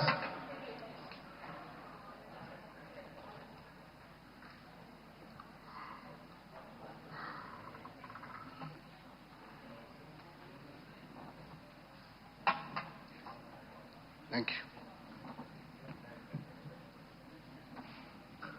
Mr. Speaker, during the implementation of EGP system, we have experienced challenges which have hindered the seamless implementation of the system. Some of these challenges include resistance from users and litigation in the courts. Mr. Speaker, to further strengthen our procurement framework, the government developed the Public Procurement and Asset Disposal Bill, Amendment Bill 2026, among the key reform areas in the bill, which include mandatory disclosure and reporting requirements, promotion of local content, and preference and reservation schemes, especially for youth, women, and persons with disabilities, and provision of a stronger legal basis for electronic procurement and framework contracting. Mr. Speaker, I submitted this bill of 2026 to Parliament for consideration and approval. I urge the House to favorably consider the bill. I want to now speak about the reforms under the state corporations. Mr. Speaker, state corporations remain a cornerstone of Kenya's development architecture, delivering essential public services and catalyzing strategic investments.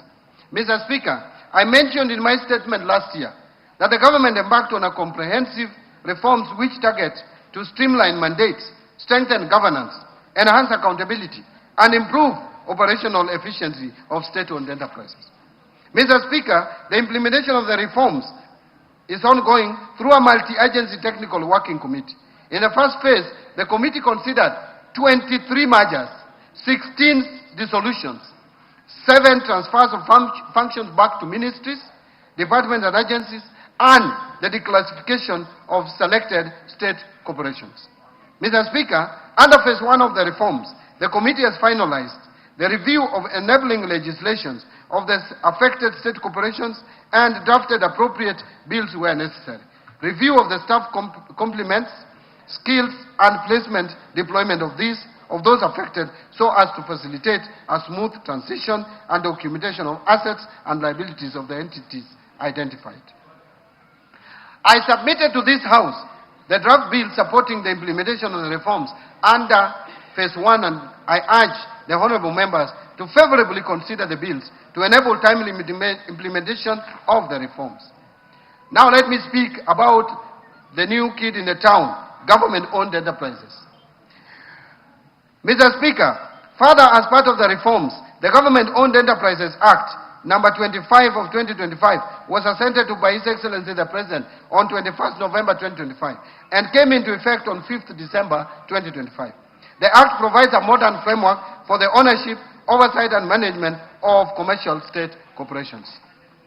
The implementation of the Act is underway, with the reforms being rolled out across 65 identified government-owned enterprises and 18 statutory entities.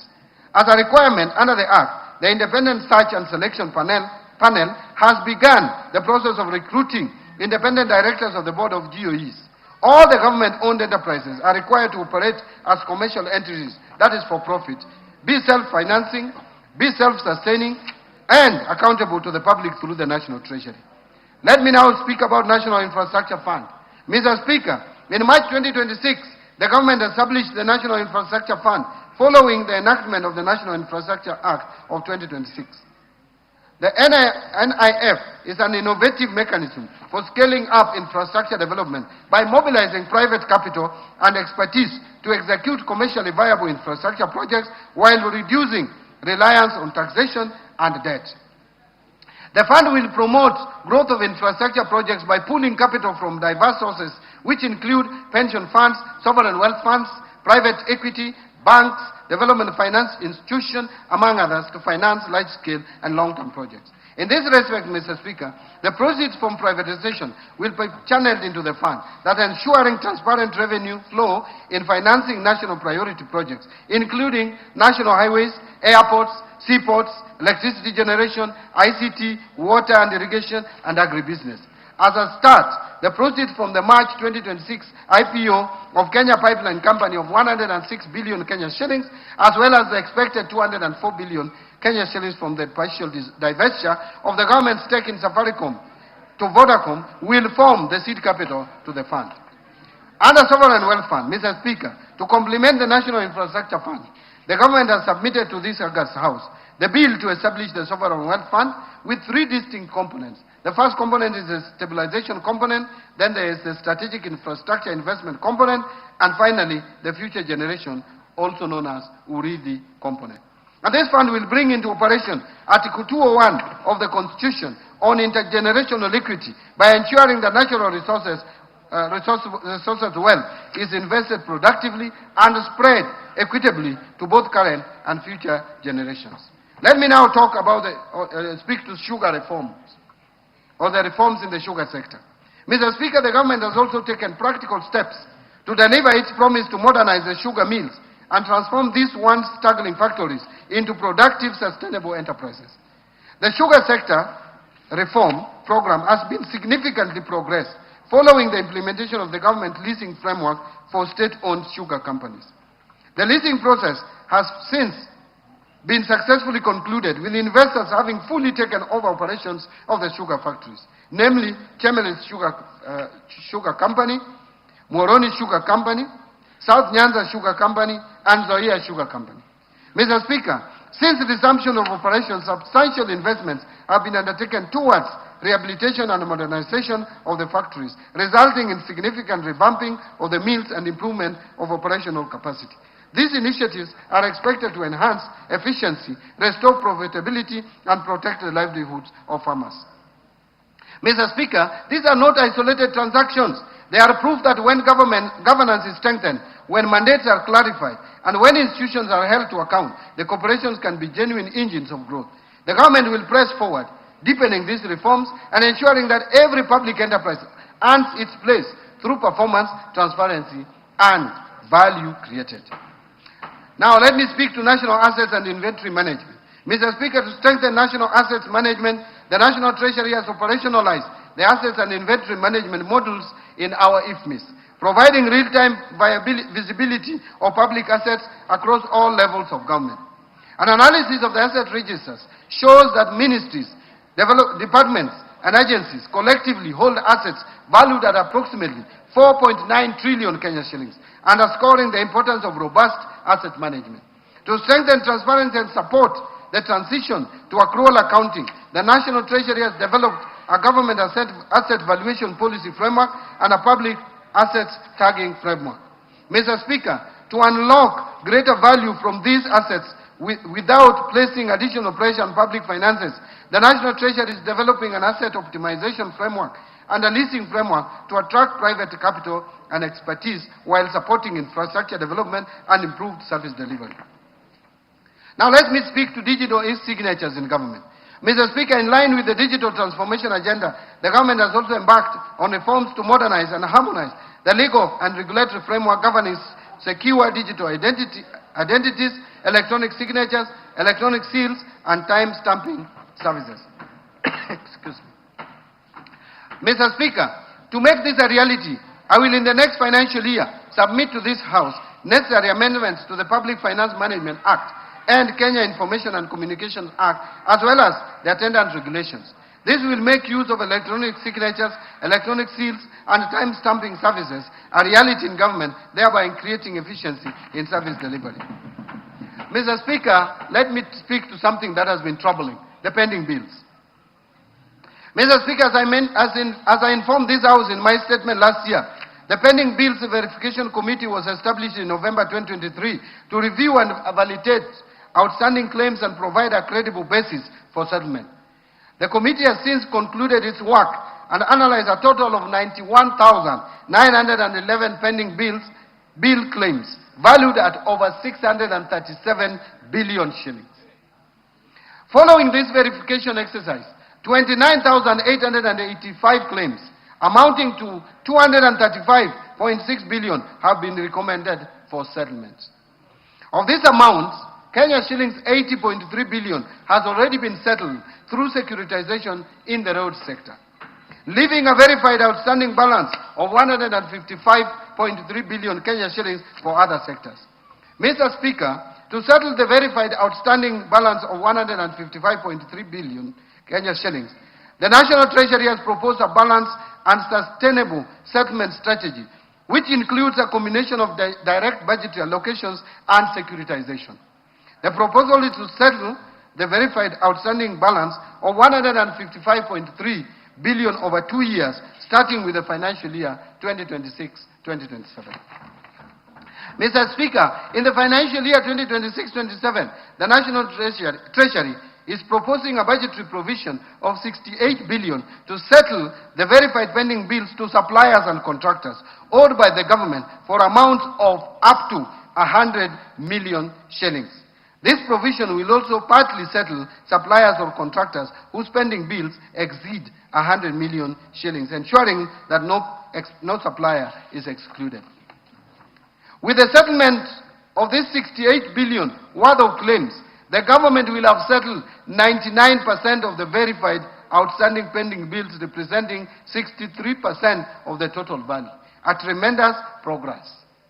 Now, in terms of numbers, this will be 99 of the bills. But the remaining 88 billion worth of claims will be addressed through other budgetary provisions and instruments. Mr. Speaker, the deliberate policy of settling pending bills of up to 100 million Kenya shillings, while individually smaller in value, accounts for the majority of suppliers and have the highest multiplier effect on economic activity. This is to ensure that the micro, small and medium enterprises are not starved of the essential working capital, which is critical to the sustainability of their businesses. Financial sector reforms. Mr. Speaker, Kenya's financial sector remains strong and continues to support households, businesses, savings and investment across the country. Mr. Speaker, today the banking sector remains strong, very stable and profitable, supported by adequate capital and liquidity buffers. In the year to March 2026, total banking sector assets grew by 13.8% from 7.7 trillion to 8.7 trillion, and profitability increased by 13.6% from 73 billion Kenya shillings to 83.5 billion. Mr. Speaker, to strengthen the banking sector's resilience, deepen competition, and improve access to credit for households and businesses, the government is implementing the following reforms. 1. Progressive increase in minimum core capital requirements for commercial banks from 1 billion to 10 billion by December 2029. 2. Lifted the moratorium on licensing of new commercial banks effective 1st July 2025.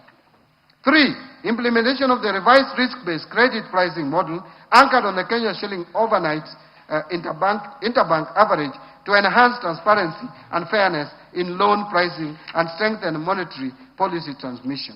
And number 4, implementation of the banking penalties regulations 2025 to strengthen enforcement, governance, accountability, and compliance in the banking sector.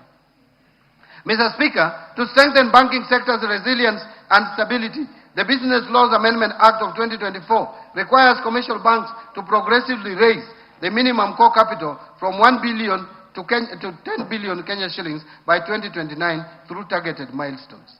Mr. Speaker, while the government firmly upholds the strategic necessity of raising the minimum core capital, it is prudent that this transition be managed in a manner that is least disruptive to credit access and financial services delivery, particularly to the micro, small and medium enterprise segment and other niche markets currently served by the banking industry. Mr. Speaker, to allow flexibility in achieving this objective and following wide consultation, especially with Kenya Bankers Association, I will be proposing amendments to the timeline specified in the Business Laws Amendment Act of 2024 to allow commercial banks raise the minimum core capital to 10 billion by 31st December 2032 without their new annual milestones. This will provide the flexibility necessary for institutions to pursue measured, commercially sound and market-sensitive capital-raising strategies in a manner that preserves shareholder value and sustains investor confidence. Mr. Speaker, to make it easier and cheaper for Kenyans and businesses to send and receive money across East Africa region, partner states are working to connect their financial system as per the East African Community Payment System Master Plan of 2025 so that transactions are faster, more affordable, and more efficient to support trade and regional integration. Mr. Speaker, to safeguard the country against illicit financial flows, the government has over the last 2 years undertaken far-reaching reforms aimed at strengthening our anti-money laundering, counter-financing of terrorism, and counter-proliferation financing framework following the country's placement on the Financial Action Task Force Grey List in February 2024. These reforms include the adoption of the Virtual Asset Service Providers legal framework, strengthening beneficial ownership transparency, enhancing risk-based supervision across financial and designated non-financial business and professions sectors, improving interagency collaboration, and increasing investigations, prosecutions, and asset recovery efforts relating to money laundering and terrorism financing offenses. Further, Mr. Speaker, reporting institutions have continued to enhance compliance with AML and CFT obligations, thereby reinforcing the integrity and resilience of our financial system.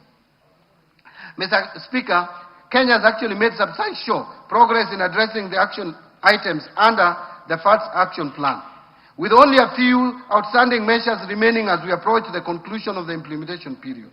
The government remains fully committed to finalizing the remaining reforms and securing Kenya's exit from the grey list at the earliest opportunity. These achievements demonstrate our unwavering resolve to align Kenya with the international best practices, safeguard the country against illicit financial flows, and strengthen investor confidence in our economy. And Mr. Speaker, the government is also supporting innovation in financial services through the implementation of the Virtual Asset Service Providers Act of 2025. And in this regard, we have developed regulations to govern virtual asset service providers. The regulations framework ensures that new technologies operate in a safe and regulated environment that protects users, strengthens financial stability, and encourages responsible innovation. Under capital markets, Mr. Speaker, I have the following to say.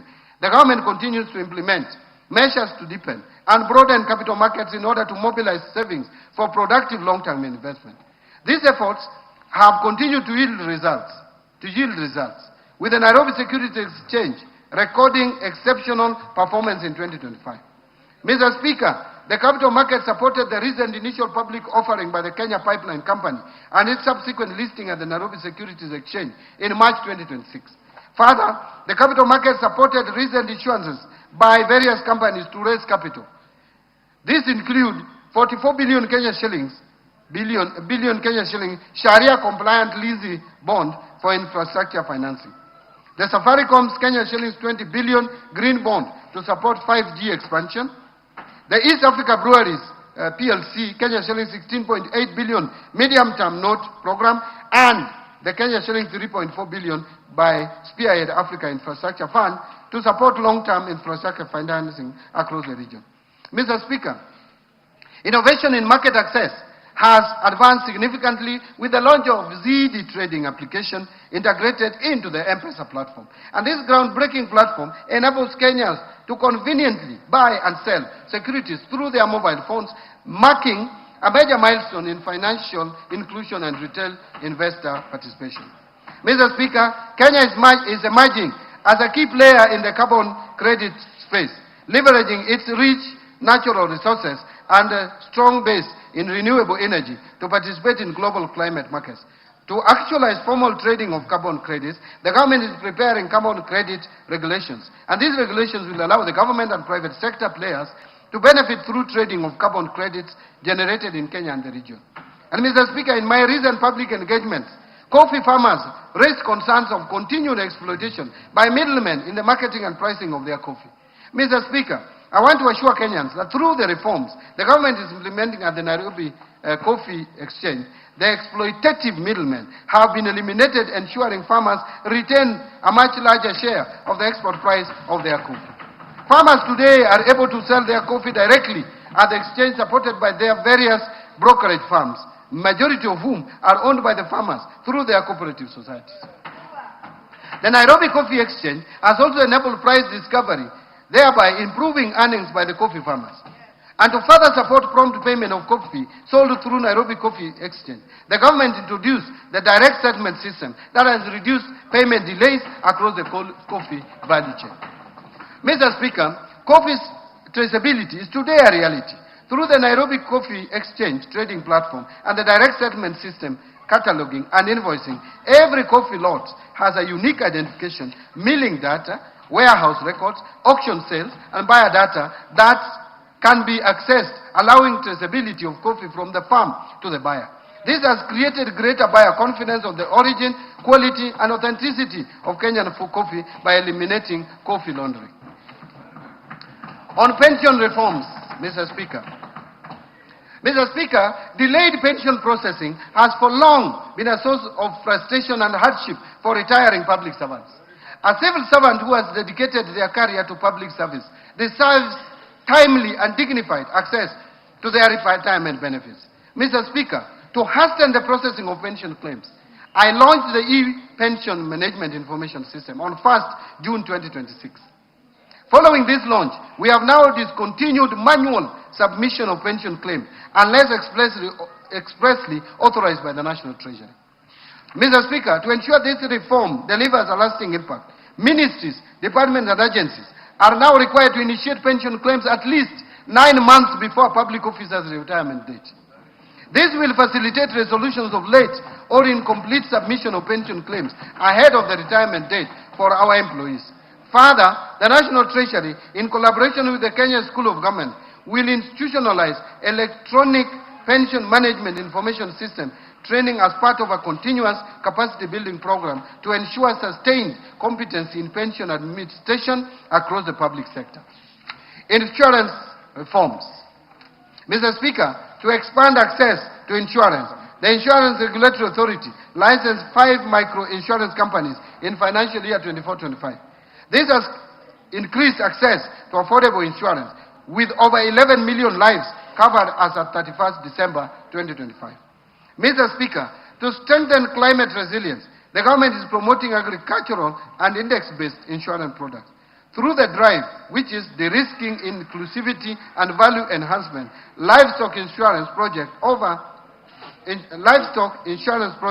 2.7 million livestock valued at 29.3 billion have been insured, while payouts exceeding 648 million have supported pastoral communities affected by drought since 2023. Further, the government has initiated amendments to the Insurance Act to establish agricultural insurance as a standalone class of insurance business.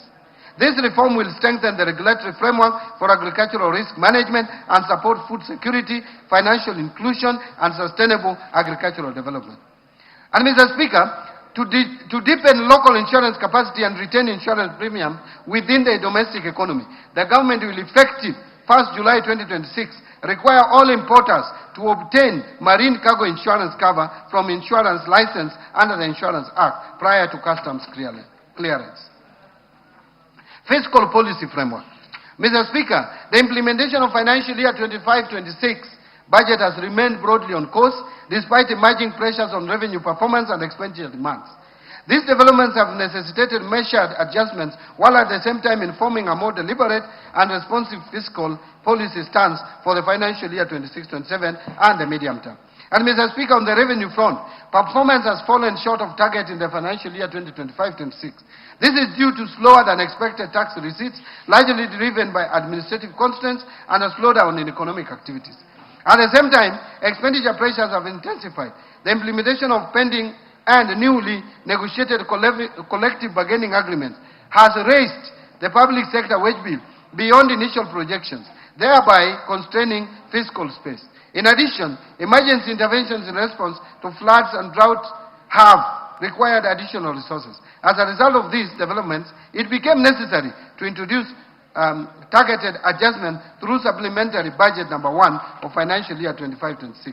Mr. Speaker, to enhance tax administration, including upgrading of critical systems and strengthening of compliance efforts, the Kenya Revenue Authority was allocated additional resources in the supplementary budget number 1 for financial year 2025-27, to be exact 17 billion. These interventions are expected to improve efficiency and support a recovery revenue performance.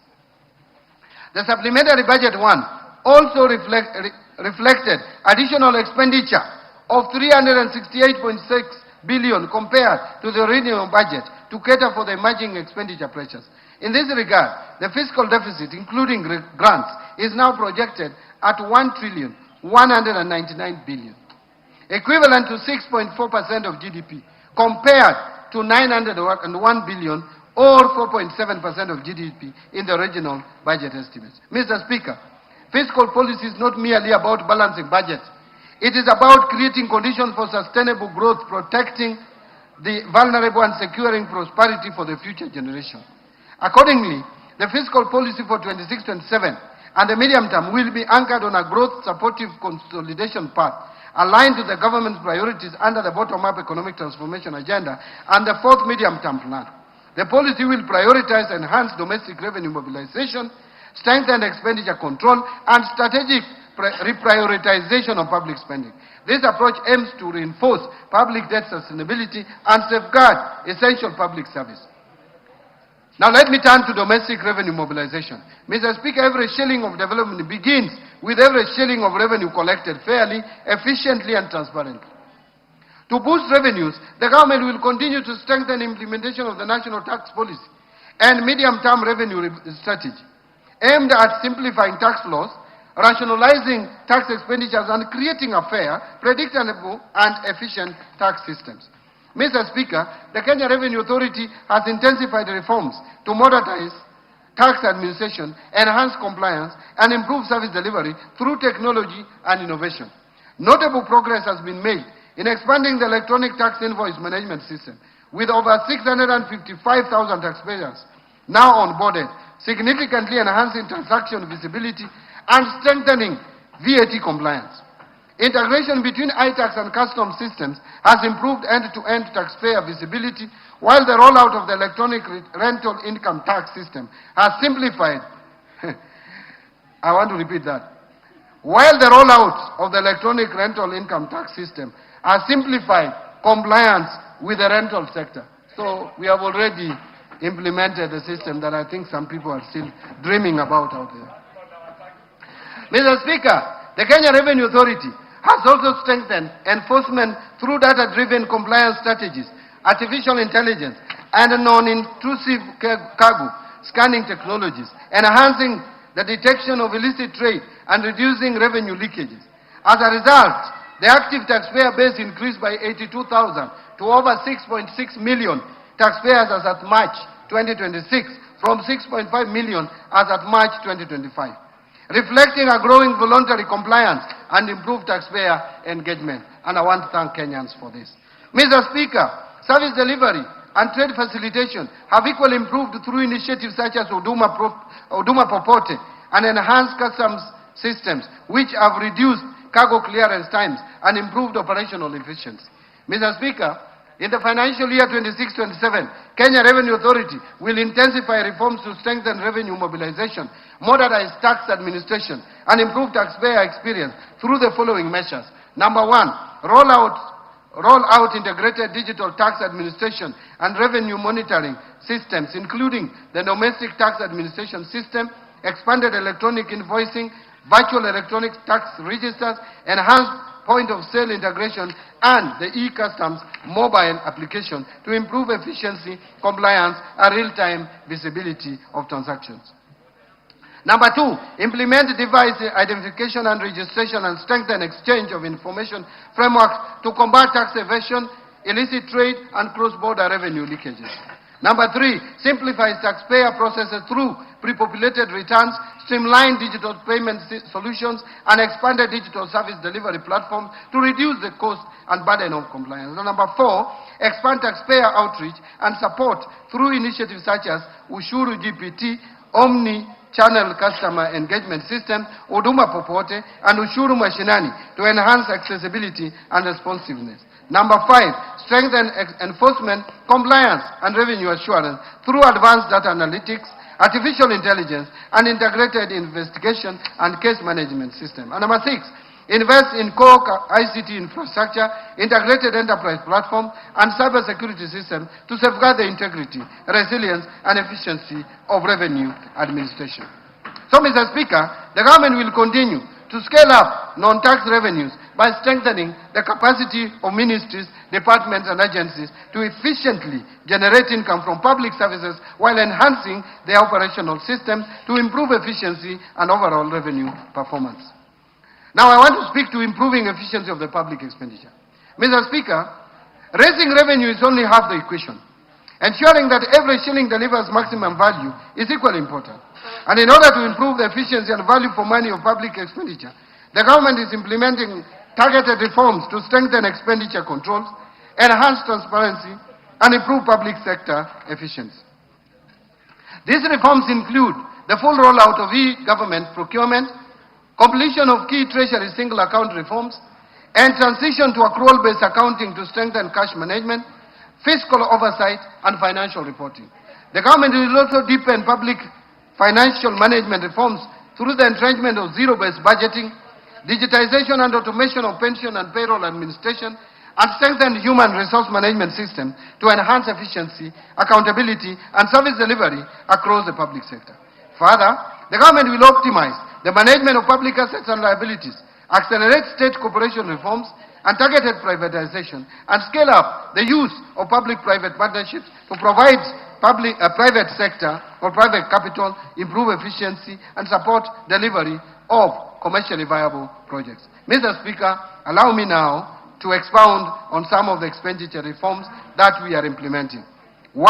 Migration to accrual accounting. Mr. Speaker, effective public finance management begins with what we own, what we owe, and how public resources are being utilized. To improve cash management, the government is implementing one of the most significant financial management reforms in Kenya's history. The transition from cash basis to accrual basis of accounting under the International Public Sector Accounting Standards. Following Cabinet approval of the transition roadmap in March 2024, implementation commenced in financial year 2024-25 through a structured 3-year phased approach led by the National Treasury. Mr. Speaker, this reform fundamentally changes how government accounts for public resources. For the first time, Kenya's financial statements will present a complete and accurate picture of the country's financial position, capturing not just cash flows, but all public sector assets, liabilities, revenues, and expenditures. Public debt obligations, infrastructure assets, inventories, receivables, and payables will all be recognized and reported transparently, giving Parliament, citizens, and investors a true account of the nation's financial health. Mr. Speaker, implementation is progressing as scheduled across 3 phases. The first phase addressed financial assets and liabilities. The current phase incorporates inventories and prepayments. The final phase will bring in all remaining assets and liabilities, culminating in full consolidation of public sector entities. That is, consolidation of financial statements. To support this transition, the government is upgrading IFMIS and related systems, strengthening public sector asset management frameworks, undertaking asset identification and evaluation exercises across ministries, departments and agencies, counties and other public entities, and building capacity among public officers to sustain the reform beyond its implementation period. Mr. Speaker, this reform is not just about accounting standards. It is about accountability. It's about ensuring that those entrusted with public resources can be held to a higher standard of transparency and reinforcing public confidence in the stewardship of national resources. Number 2 is the Treasury single account. Mr. Speaker, as I had informed this House in last year's budget statement, the government has been implementing the Treasury single account framework to strengthen cash management and improve efficiency of public financial operations. Following the successful rollout of the Treasury single account to all ministries, the government has reduced the cost of overdraft financing from Central Bank of Kenya by 61% in this financial year, translating into substantial savings. I want again to pause there. I saw some people talking about reforming this so that there can be savings. I want to repeat that the government has reduced the cost of overdraft financing from Central Bank of Kenya by 61% in this financial year, translating already into substantial savings. So the work that you intend to do is actually already done. Mr. Speaker, the implemented Treasury single account model directly links invoices to specific batches submitted by ministries, departments, among other enhanced features. These Treasury single account reforms have substantially improved the efficiency of government exchequer operations, delivered transparency in exchequer and cash management, and ensured that public funds are released only against verified and approved obligations, thus laying the foundation for managing pending bills, and there is going to be no more cherry picking of invoices for payments. So, Mr. Speaker, building on this momentum in the financial year 26-27, the government will expand or extend the Treasury single account framework to county governments by completing the automation of county exchequer requisition processes, after which counties will progressively migrate to a Treasury single account architecture mirroring that of the national government. And 2, operationalize in collaboration with the CBK a granular data integration system to deliver real-time visibility of the cash and liquidity positions of state corporations and semi-autonomous government agencies. Mr. Speaker, taken together, these reforms represent significant modernization of our public cash management architecture. They are already delivering measurable savings, deepening fiscal transparency and strengthening our capacity to deliver value for every shilling of public money. Let me now talk about strengthening the internal audit oversight and fiscal discipline. Mr. Speaker, every shilling entrusted to government must be accounted for and deliver value to the people of Kenya. The recurrence of audit queries and delays in implementing audit recommendations across public institutions continue to expose public resources to fiscal risk and weaken service delivery. And Mr. Speaker, to strengthen accountability, fiscal discipline, and support the government's zero-fault audit initiative, the government will introduce amendments to the Public Finance Management Act and related regulations to strengthen the mandate of the Office of the Internal Auditor General, and enhance oversight across the public sector. I am strengthening the Office of the Internal Audit. The reforms will establish a framework for tracking the implementation of audit recommendations and resolutions issued by Parliament, the Office of the Auditor General, audit committees, and other oversight institutions, with clear accountability mechanisms for non-compliance. The government will also strengthen internal audit functions across public entities, roll out integrated internal audit management system, and enhance the adoption of enterprise risk management to improve the identification and mitigation of fiscal and operational risks. Mr. Speaker, these reforms will strengthen transparency, internal controls, and prudent management of public resources while improving accountability and service delivery across government. Now let me turn to revenue projections for 2026-2027. Mr. Speaker, our fiscal projections reflect a careful balance between ambition and realism, ensuring that we live within our means while investing in our future. Based on the outlined policy measures, total revenue collection, including appropriation in aid, for the financial year 2026-27 is projected to be 3,630.5 billion, which is equivalent to 17.4% of our GDP. Of this, ordinary revenue is projected at 2,985.7 billion, equivalent to 14.3% of the gross domestic product. And ministerial appropriation in aid is projected at 644.8 billion, equivalent to 3.1% of GDP. Grants are projected at 43.6 billion, or 0.2% of GDP. Expenditure projections.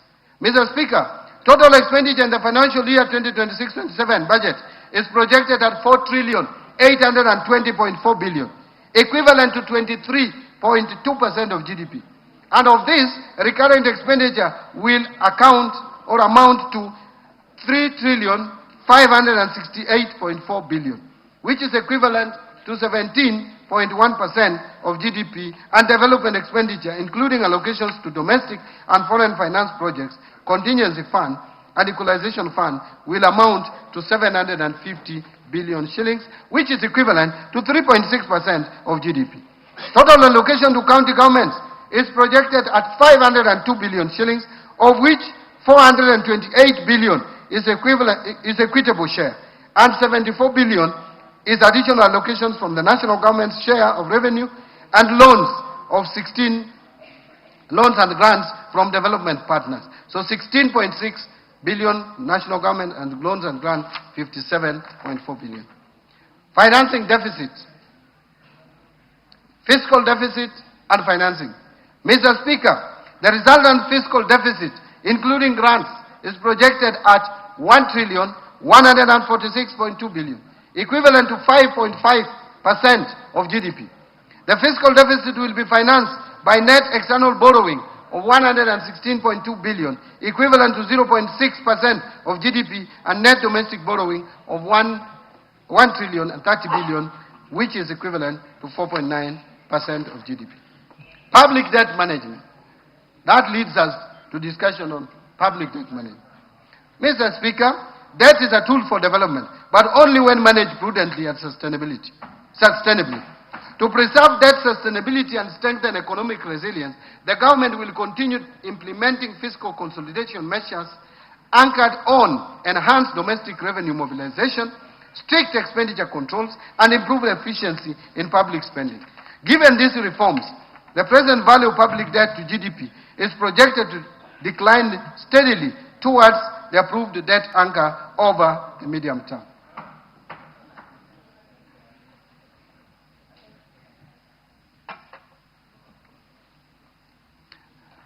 Mr. Speaker, in pursuit of the strategic objective of strengthening debt portfolio diversification, the National Treasury is actively advancing a range of innovative financing instruments. These initiatives are designed to broaden the investor base, optimize the cost-risk profile of public debt, and enhance overall resilience in debt management. In this regard, the government is considering thematic and liability management instruments such as debt for food swaps and debt for development swaps. These instruments provide an opportunity to convert external debt obligations into targeted investments that directly support national priorities, including food security, sustainable development, and social infrastructure, while simultaneously easing debt service pressures and reinforcing fiscal sustainability. Mr. Speaker, further to this, the government is also evaluating opportunities to access new and diversified international capital markets. This includes the potential issuance of samurai bonds in the Japanese market, and a lot of progress has been made in this area, and panda bonds in the Chinese domestic market. By tapping into these markets, the government stands to benefit from deep and diversified pools of capital, secure potentially competitive financing terms, and promote currency diversification within the debt portfolio, thereby reducing reliance on traditional funding sources. Mr. Speaker, complementing these efforts and in recognition of the growing global demand for ethical and faith-based financing, the government is considering the introduction of sukuk instruments.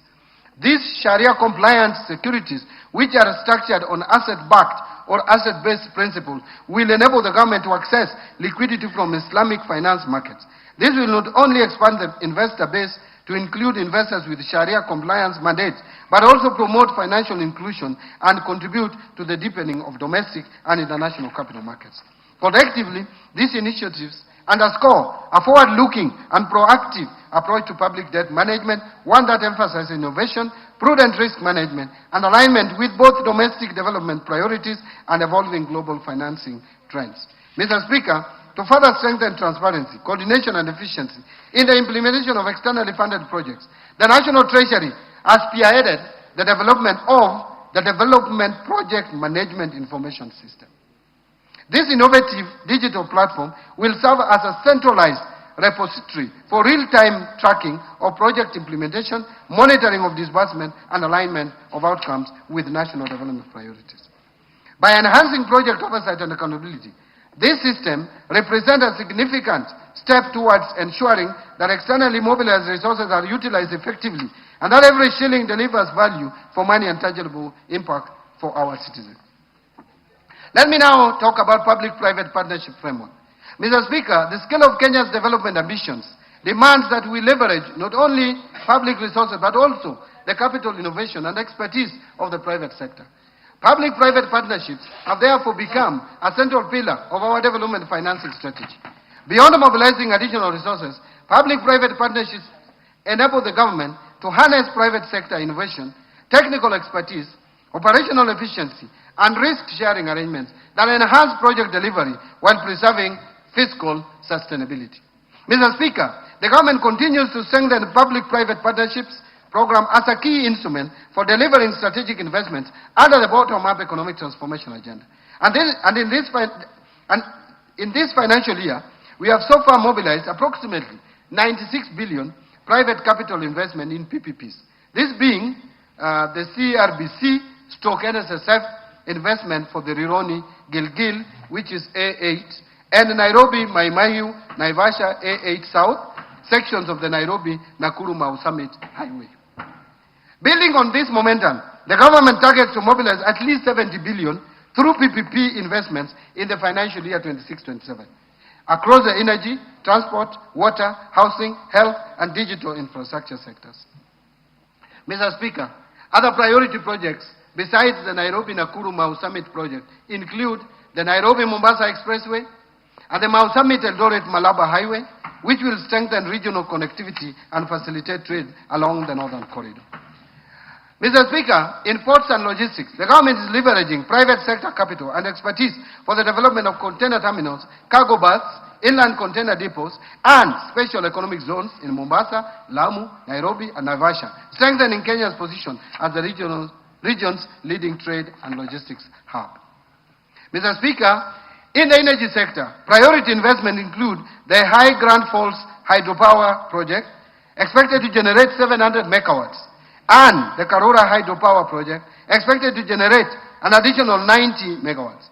Together, these projects will add approximately 790 megawatts of clean and reliable power to support industrialization, digital transformation, and emerging technologies.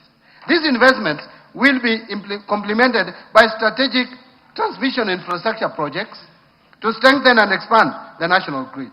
Mr. Speaker, in the water sector, the government is advancing key dam projects, including Radat Dam, Barsalinga Dam, Lowat Dam, and Soin Koru Dam, which will enhance water security, irrigation, food production, and climate resilience in some of the country's most water-stressed regions.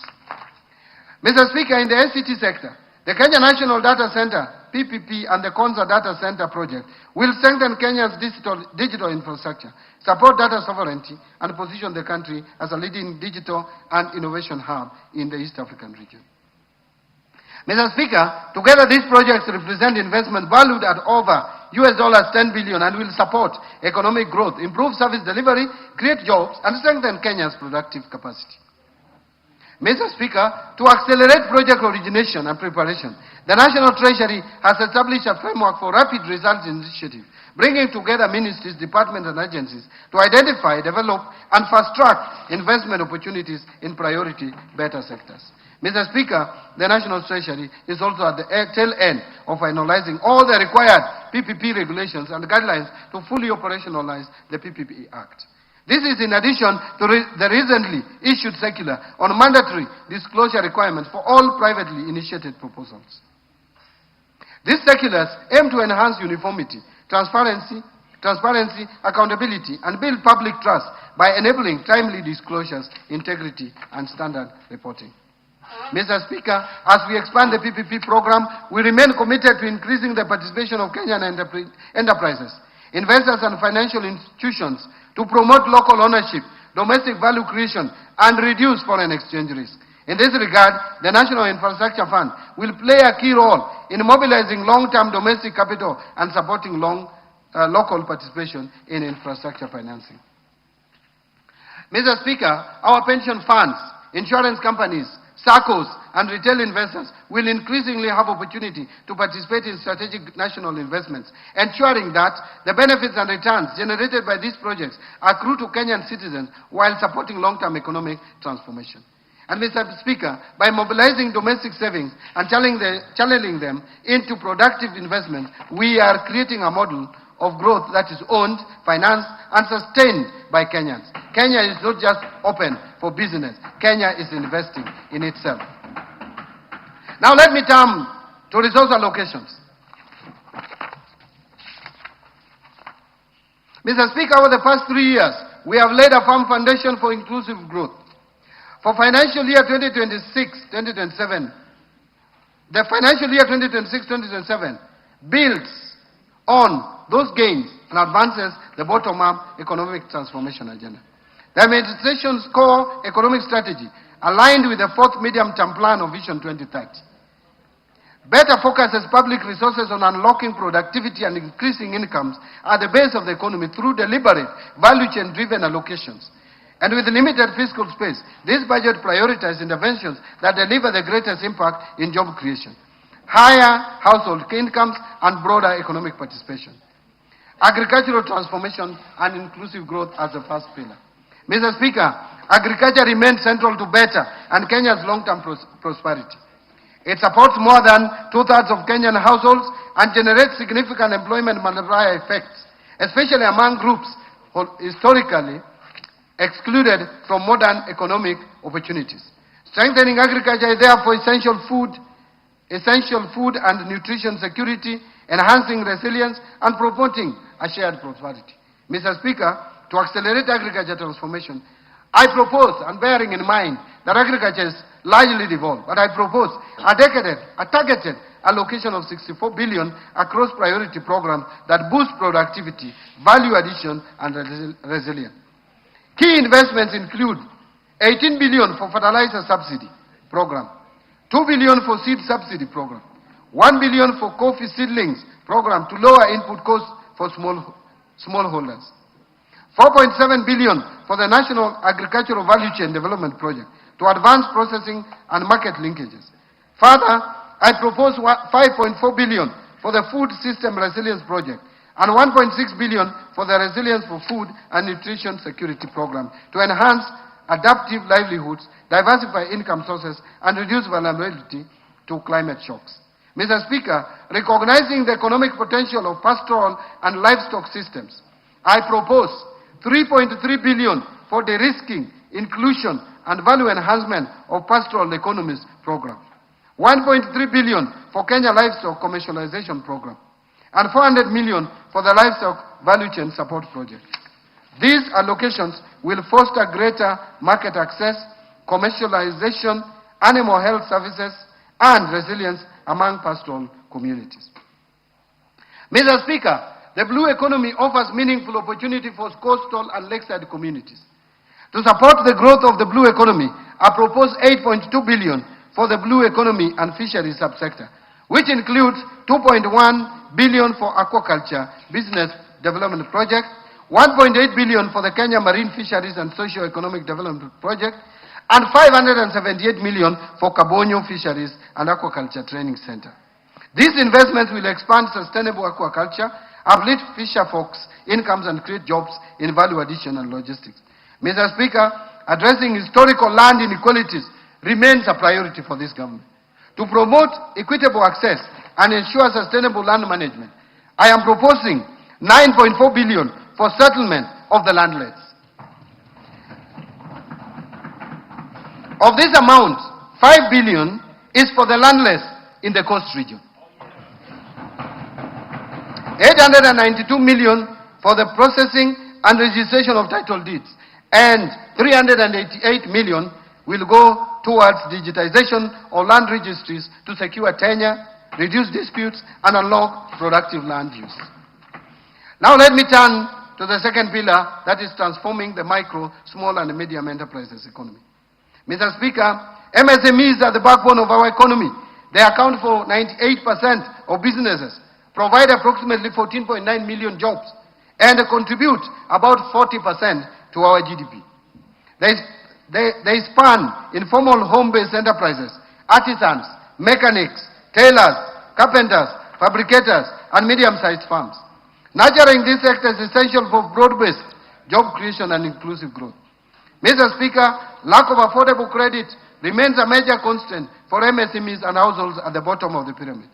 To address this, I propose 550 million for the Center for Entrepreneurship Project to strengthen incubation, skills, and business development services, and 1.1 billion for Rural Kenya Financial Inclusion Facility to expand credit access and financial services to underserved communities.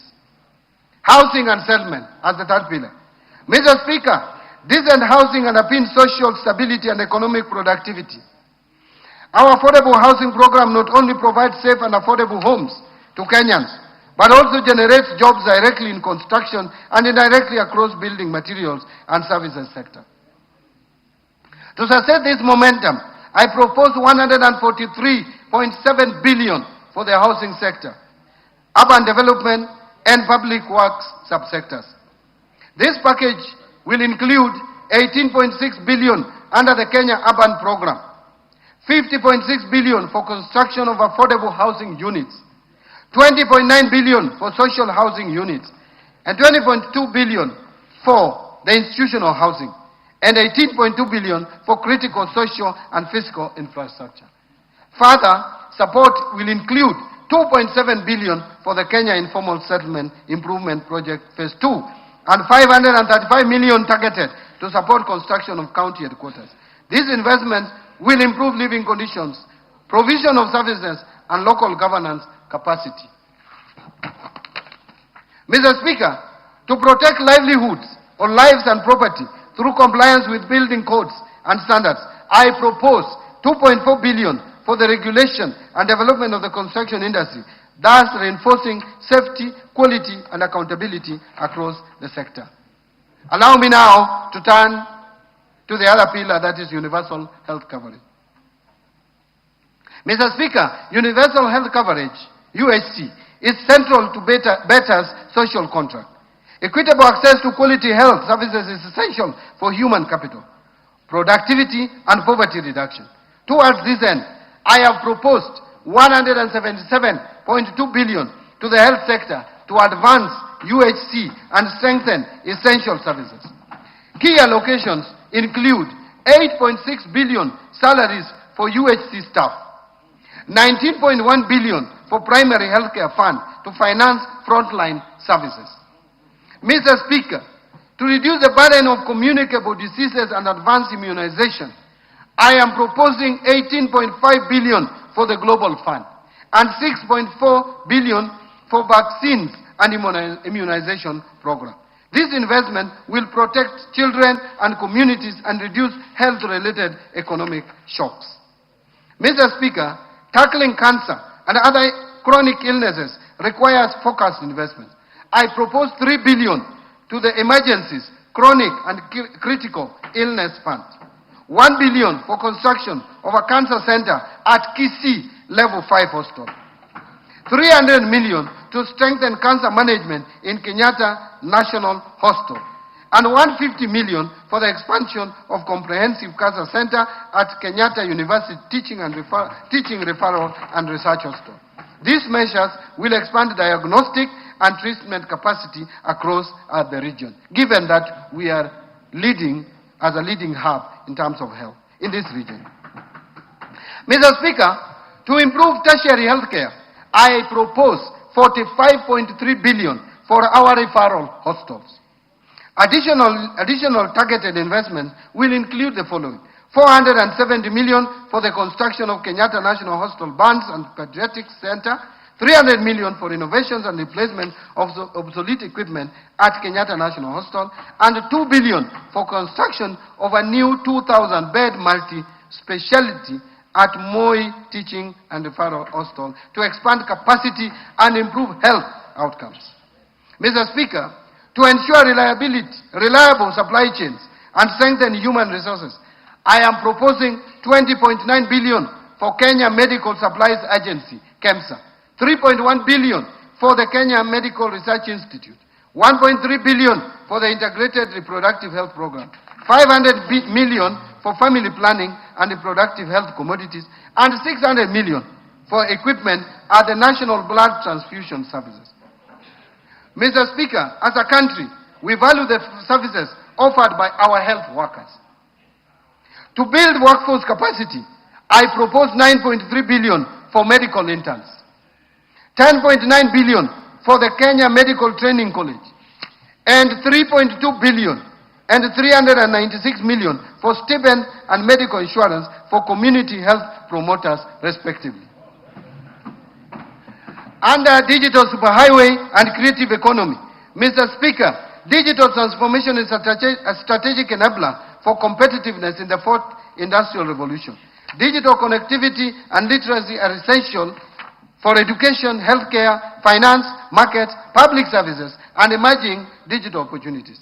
Mr. Speaker, Kenya's creative economy, encompassing film, music, fashion, arts, media, digital content, and design, has become a powerful engine for growth and youth empowerment. Investing in creative industries expands cultural exports and drives innovation. Mr. Speaker, to accelerate digital adoption and inclusion, I propose 8.6 billion Kenya shillings to this sector.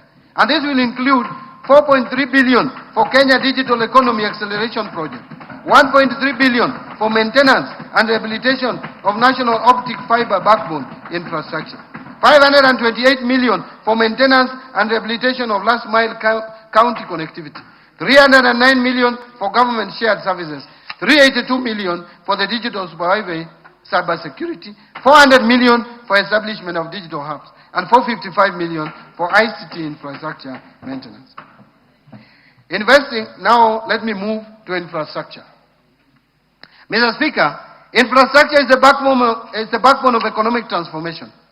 It provides connectivity, energy, and water resources needed to power productive activities and sustain human settlement. By reducing transaction costs and opening markets, infrastructure investments deliver long-term value. Towards this end, I propose 220.4 billion for development of roads, including 44.3 billion to support construction of roads and bridges, 58 billion for rehabilitation of roads, and 118.1 billion for roads maintenance.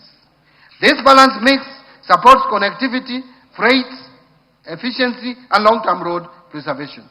Mr. Speaker, to expand railway transport, I propose 38.4 billion for railway projects. Additionally, Kenya shillings 400 million is proposed for the Kenya ferry ramp in Likoni, Mombasa. Additional 1 billion for development of public ferry landing ramps in Lake Victoria, including Mbita and Sena Islands in Suba North and West sub-counties of Homa Bay County, respectively. 150 million for acquisition of public ferry in Lake Victoria, completing the purchase of public ferry for use in Lake Victoria. And 582 million for Nairobi Bus Rapid Transport Project, which is a critical public transport investment that will reduce congestion and enhance mobility. Mr. Speaker, reliable, affordable energy is vital for industry and households.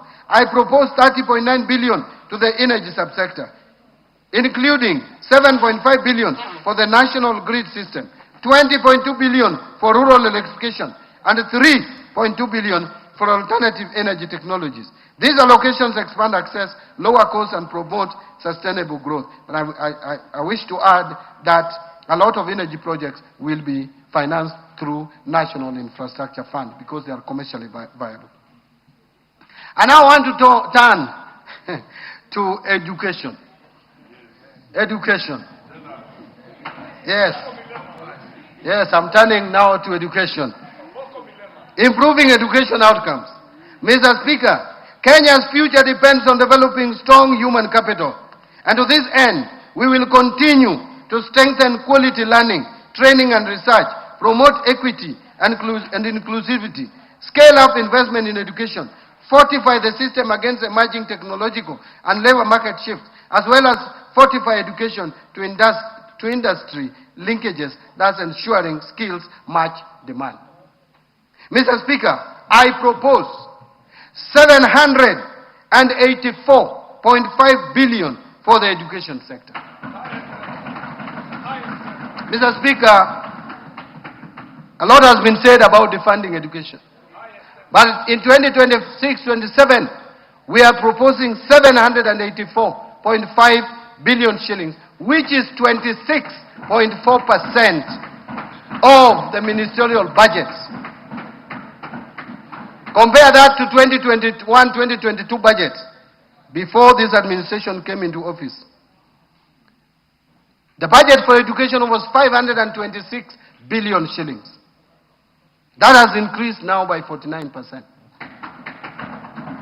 And it was 24.5% of the ministerial budget. Now it is 26.5% of the ministerial budget. Therefore, Mr. Speaker, it is not correct that this government, this administration is defunding education. In fact, we are funding it more. So this 784.5 billion includes Kenya shillings 424 billion to Teacher Service Commission for payment of our teachers. And that has moved from 290 billion in 2022 to now 421 billion shillings. Basic education. Basic education is now 136. I'm proposing 136.6 billion. Compare that to 107 billion in 2022. 163.9 billion for higher education, which was 105 billion in 2022.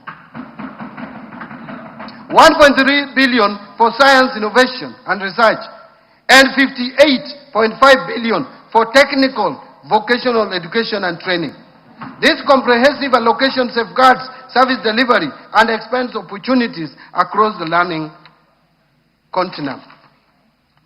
Mr. Speaker, within this funding to the education sector, I propose 7 billion for free primary education, 54.6 billion for free day secondary education, and 30.7 billion for junior secondary school capitation. Those two lines, the free day secondary education 54.6 plus junior secondary education of 30.7 adds to a total of 85.3 billion. What was it in 2022? In 2022, it was 62.4 billion shillings. I also propose 9.9 billion for administering national exams, and that is in addition to what we have just provided before the end of this year to pay the arrears of 1.5 billion to teachers. So teachers who marked exams, they will be paid before the end of this financial year, 1.5 billion.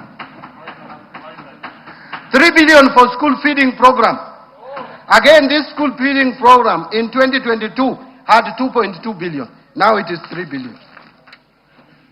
Mr. Speaker, I am proposing 4.9 billion to be provided for conversion of 20,000 intern teachers into permanent and pensionable from January 2027. Further, the newly recruited 24,000 intern teachers will be converted into permanent and pensionable terms in July 2027.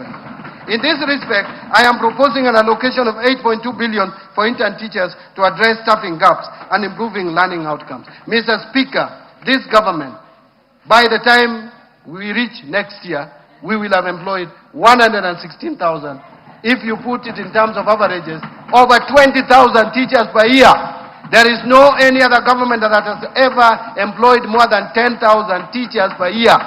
This government is employing on average 20,000 teachers per year. Mr. Speaker, to improve learning environment and skills training, I am proposing 4.1 billion for primary and secondary school infrastructure and 2.1 billion for construction and equipping of TVET centers, 7.1 billion for the Kenya Primary Education Equity and Learning Program, and 4.7 billion for Kenya Secondary Education Quality Improvement Project.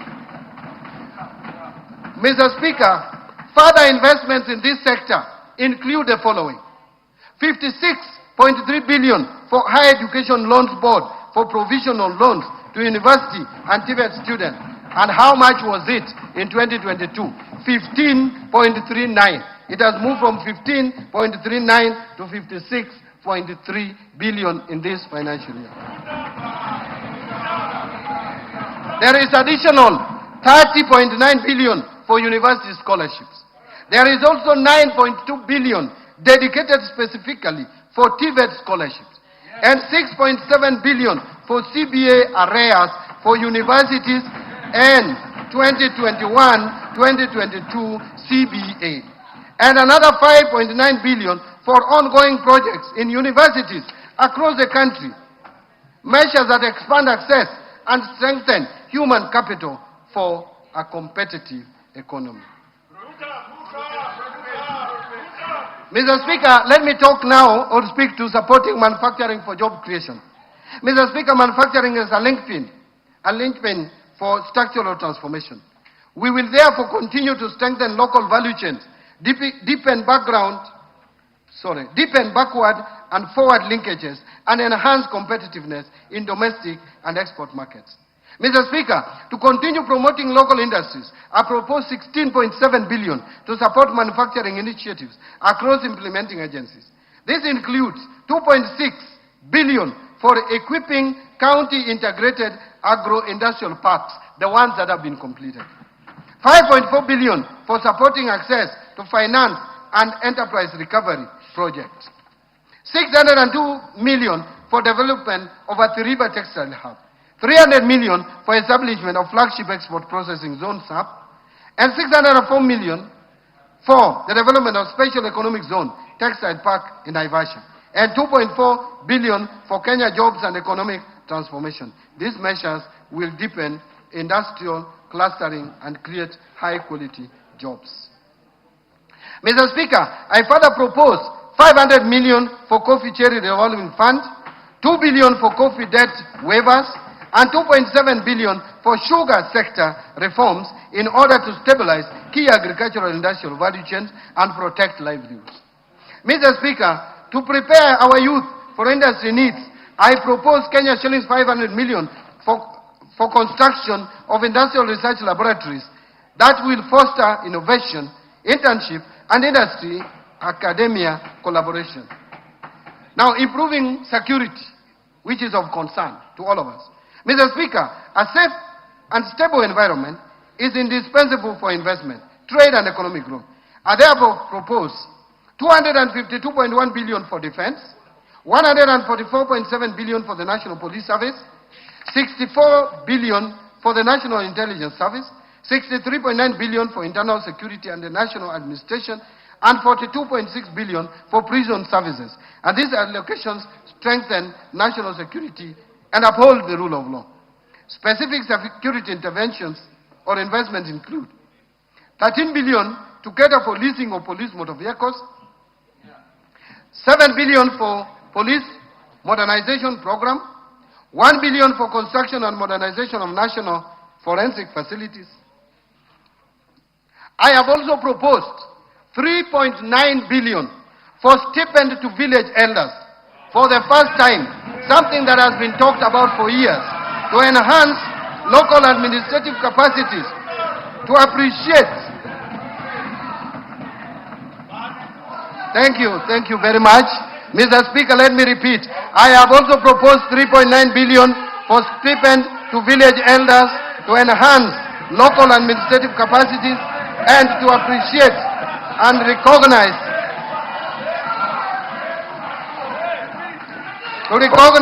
the role played by village elders in helping address security and other societal challenges. Mr. Speaker, allow me now to turn to protecting the vulnerable groups in our society. Mr. Speaker, social safety nets remain central to better objective of poverty reduction and inclusive growth. Strengthen safety nets, protect livelihoods, create pathways out of poverty, and enable economically excluded households to participate in productive activities. In this regard, Mr. Speaker,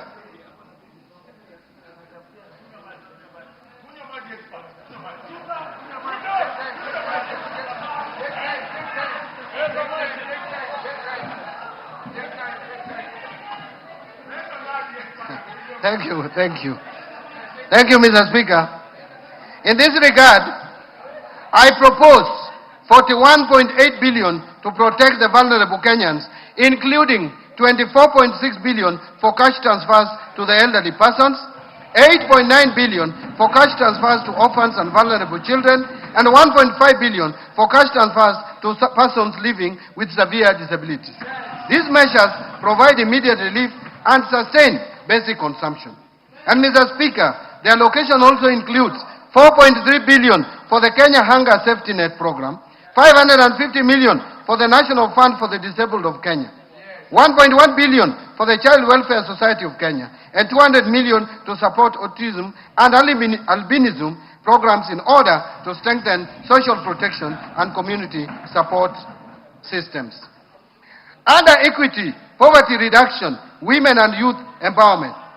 Mr. Speaker, anchored on the Kenya Young People's Agenda, we are funding key government interventions that will equip young youth with entrepreneurial and life skills, promote local and international employment, and unlock opportunities for youth-owned MSMEs.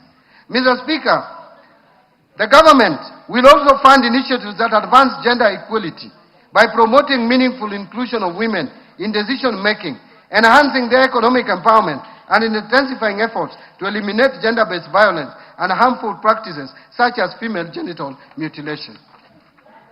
Mr. Speaker, to empower youth, women and constituencies across the country, I propose 110.2 billion for targeted initiatives.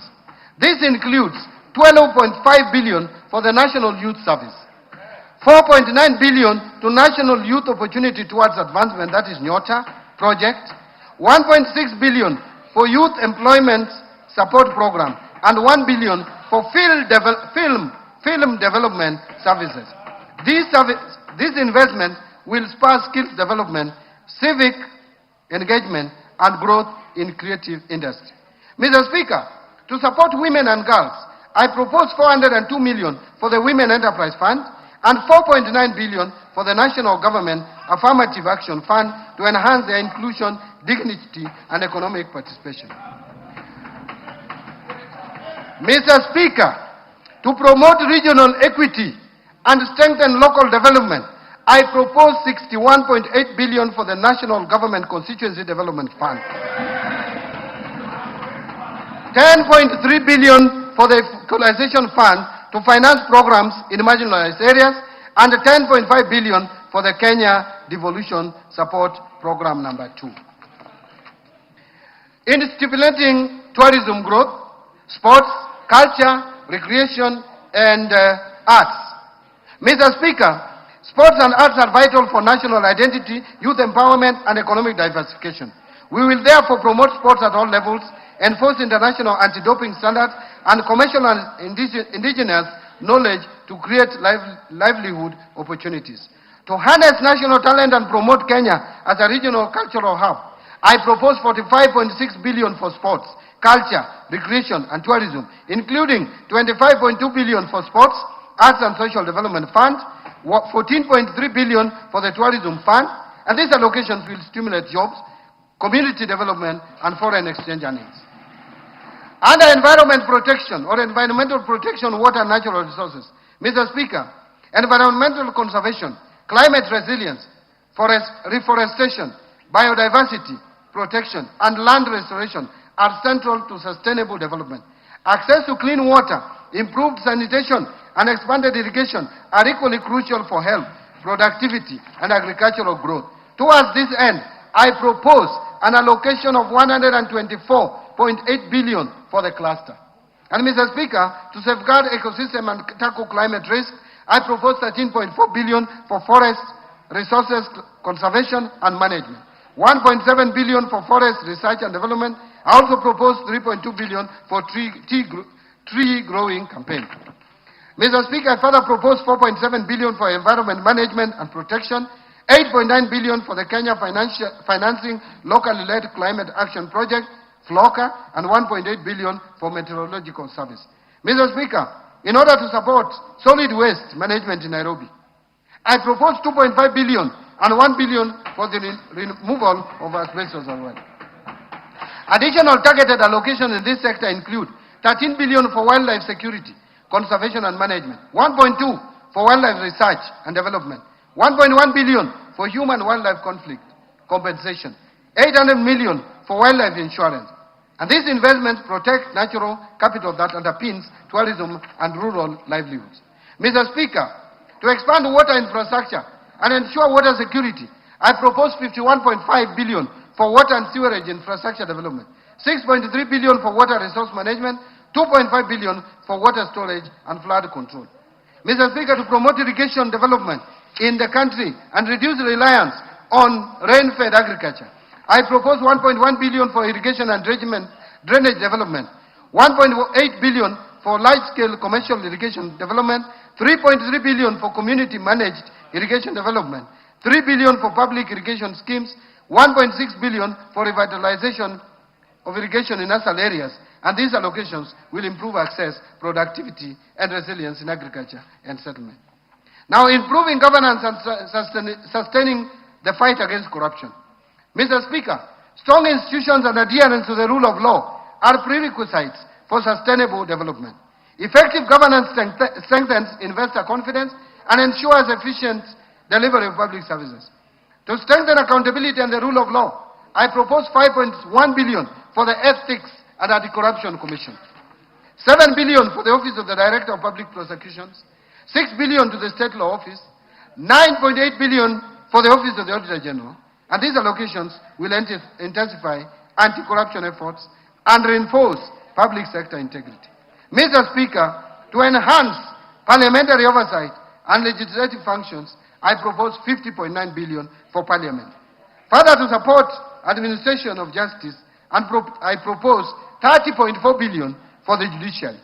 These allocations are essential to uphold democracy, transparency, and citizen trust in public institutions. Now, allocations to county governments. Mr. Speaker, the government remains committed in supporting devolution through intergovernmental fiscal transfers in line with Article 202 of the Constitution. I therefore propose to allocate 428 billion in equitable share, which shall be transferred to the respective county governments as per the first basis formula during the financial year 26-27. The 428 billion represents 21% of the most recently audited revenues for the financial year 22-23, way higher than the minimum of 15% prescribed in Article 203 2 of the Constitution. Mr. Speaker, including the additional allocation from the national government share of revenue of 16.6 billion to the proposed shareable of 428 billion, implies that the county governments will receive a total of Kenya shillings 444.6 billion, just a few billions, less than, about 5 billion less than what is in the 10-point agenda. Further to this allocation, I have proposed an additional allocation of 57.4 billion from loans and grants from development partners.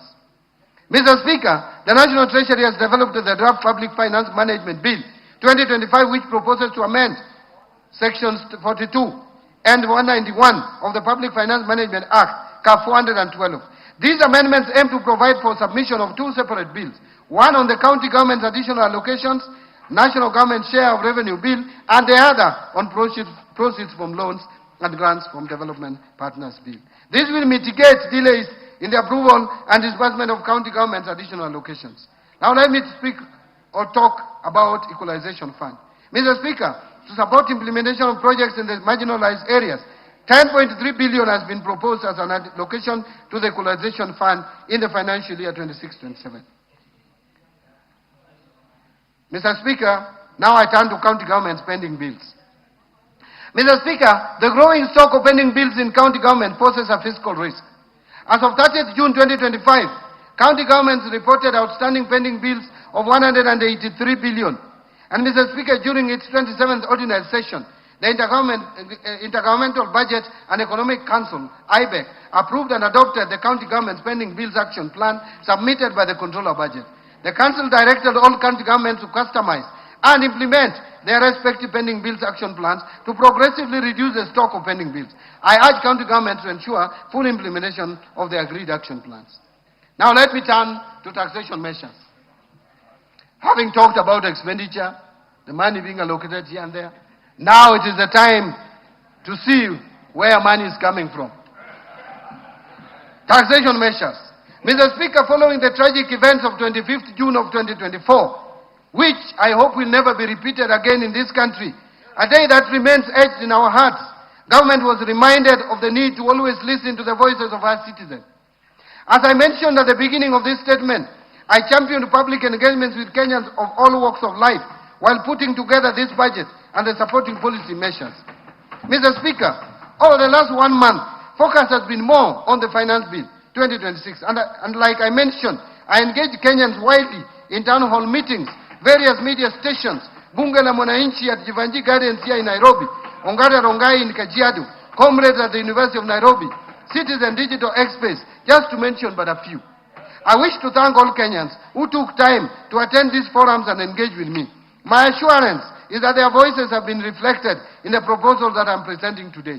Mr. Speaker, in preparing these proposals, I have been guided by the overriding principle of placing the well-being of the common Mwananchi first.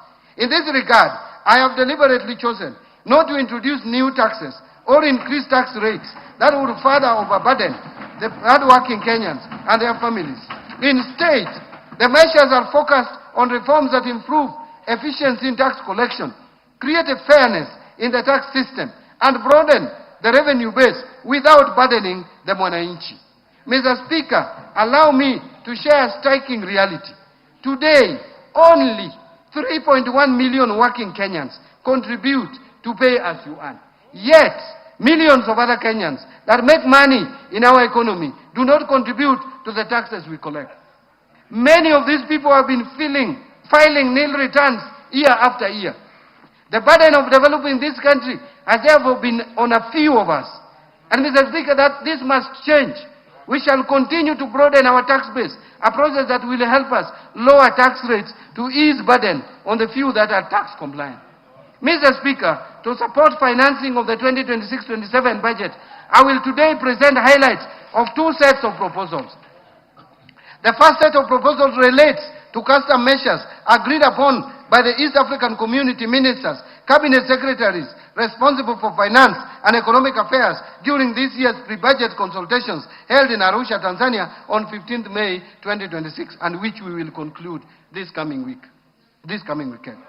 The measures agreed upon target to support local manufacturing, promote value addition, strengthen industrial competitiveness, enhance food security, protect jobs, and align the regional tariff structure with Kenya's economic development projects.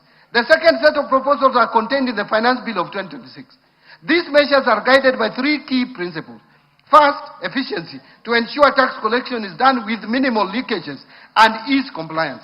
Second, fairness, to ensure that the tax burden is shared equitably among all. And third, simplicity, to ensure that compliance with tax laws is straightforward, transparent, and predictable for all Kenyans.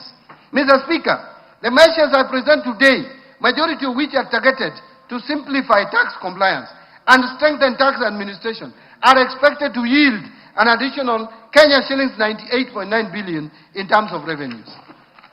So let me turn to custom measures. Mr. Speaker, allow me to express my sincere appreciation to this House for the approval granted to the custom measures on 8th of May 2026, which are subsequently presented during the pre-budget consultations held in Arusha, Tanzania on 15th May of 2026. I wish to inform this House that all those measures were subsequently adopted by the East African Community Ministers, Cabinet Secretary responsible for finance and economic affairs. These measures will take effect from 1st July 2026. I will now highlight some of them. Mr. Speaker, high production costs continue to constrain growth and competitiveness of local industries, particularly where manufacturers rely on imported inputs that are not available locally. To lower the cost of production for our local industries and make locally produced goods affordable, Kenya secured an approval at the region to continue applying a 0% duty remission on selected inputs used in manufacture of pharmaceutical products, roofing materials, automotive parts for vehicles and motorcycles, and cold rooms for preservation, leather processing, and the assembly of smart mobile phones. Laptops and tablets.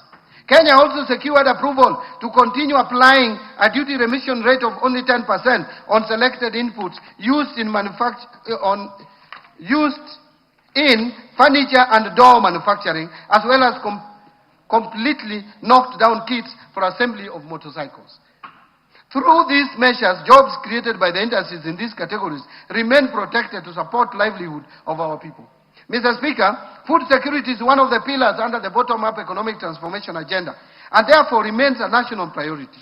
To support affordability of food and animal feeds by Kenyans, Kenya was allowed to continue importing wheat at a duty remission rate of 10% instead of the common external tariff rate of 35%. Continue importing imports for manufacture of animal feeds. I want to repeat. Continue importing inputs for manufacture of animal feeds duty-free under the East African Community Duty Remission Scheme and apply a 0% import duty on dates consumed by our Muslim brothers and sisters during the period of Ramadan in 2027. Kenya also secured approval to continue applying an import duty of 35% or $200 per metric ton, whichever is higher, on imported rice instead of the common external tariff rate of 75% or $345 per metric ton. Mr. Speaker, to promote value addition of products locally grown by our farmers, Kenya was allowed a stay of application of East African Community Common External Tariff Rates and apply a duty rate of 35% or equivalent specific duty rates on selected processed food products, including preserved vegetables, peas, sweet corn, tomato products, sauces, jams, edible oils, malt extract, and other prepared food products. This will cushion the local industries from imported products and make Kenyan products more competitive in the domestic market. Protect these agro-based industries, thus safeguarding income of our farmers and the local jobs created in the agro-processing value chain. Mr. Speaker, to protect local manufacturers in the textile, apparel, leather, and footwear sectors, and the many jobs in these industries, Kenya was granted an extension of a stay of application of EAC common standard tariff and apply higher duty rates ranging between 25% and 35% on imported textiles, apparel, blankets, bed linen, carpets, tarpaulins, leather products, and worn clothing, while maintaining 0% duty remission on selected inputs for leather processing. Mr. Speaker, to strengthen digital connectivity and part of the digital superhighway pillar of BETTER, the local assembly of smart devices remains a key priority.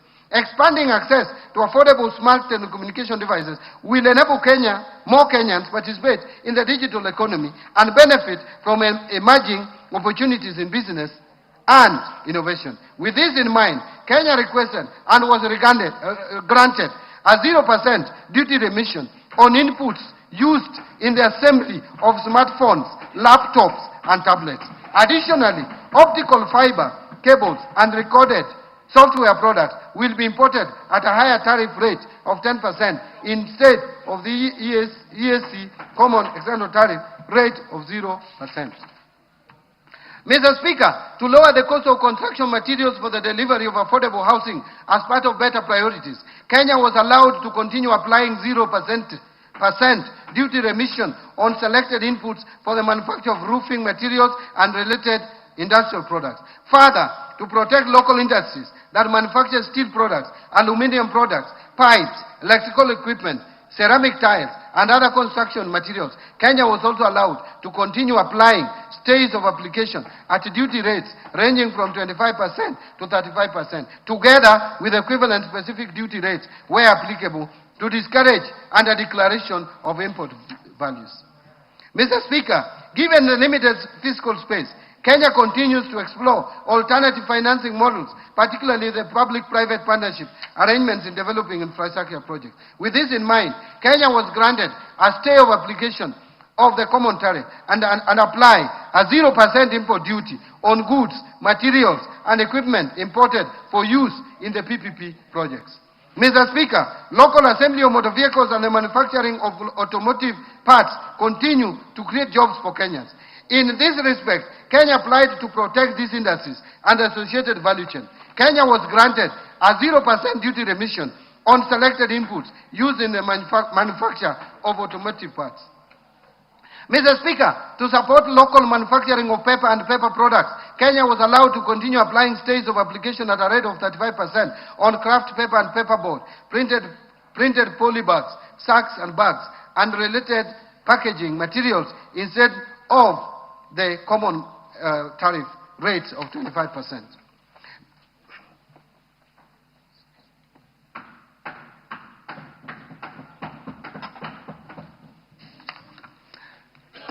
Mr. Speaker, to protect local manufacturers of household and industrial products and the jobs therein, Kenya will continue to the stays of application under the common tariff rates and apply rates ranging from 25 to 35%, together with equivalent specific duty rates where applicable on products including LPG stoves, cookware, aluminum products, steel products, electrical equipment, and related manufactured goods.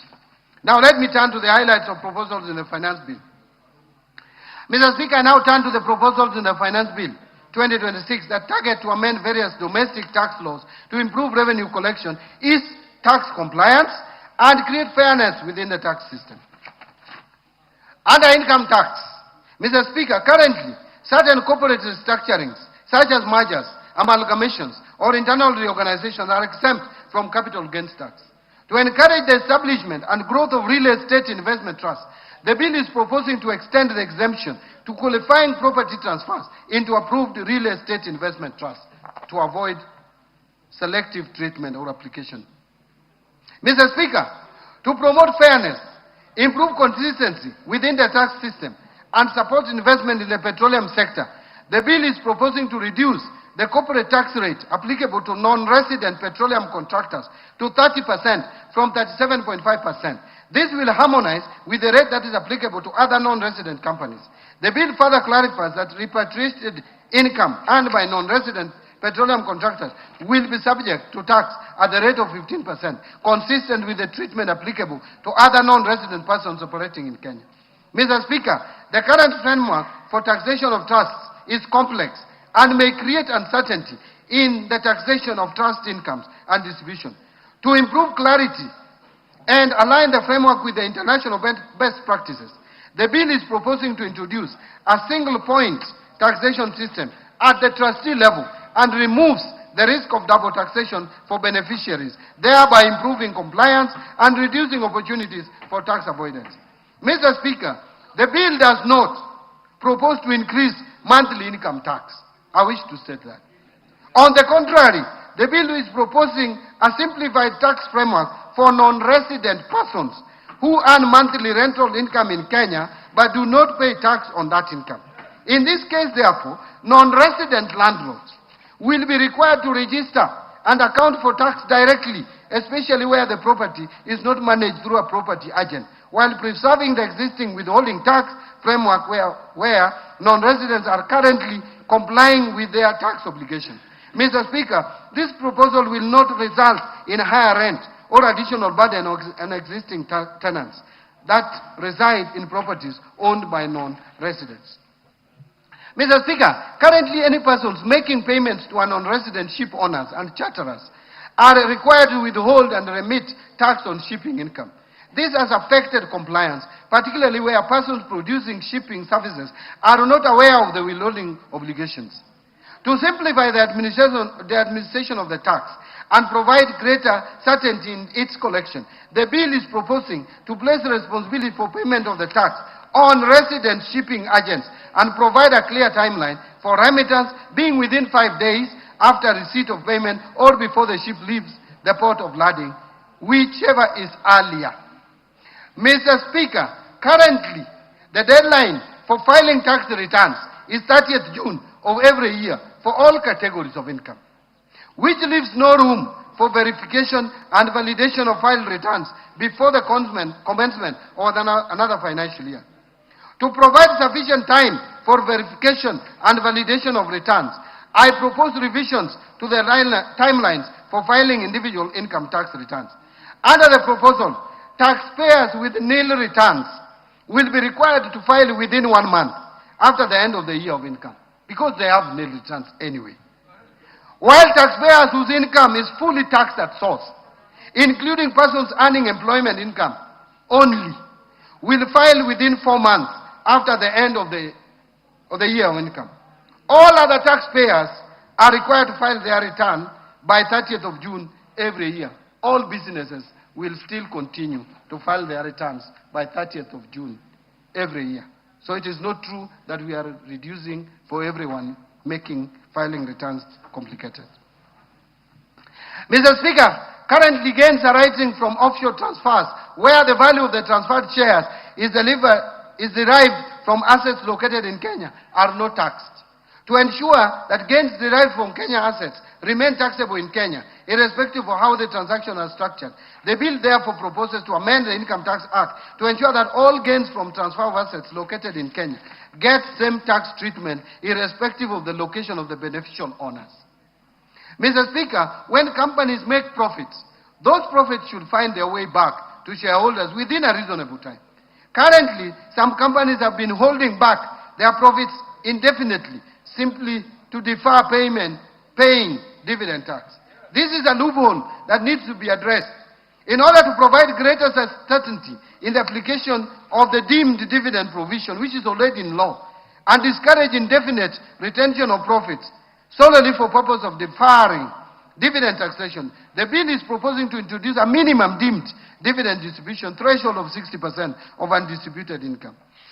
Mr. Speaker, rapid advances in technology have transformed the way businesses make payments, distribute software, and provide services across borders.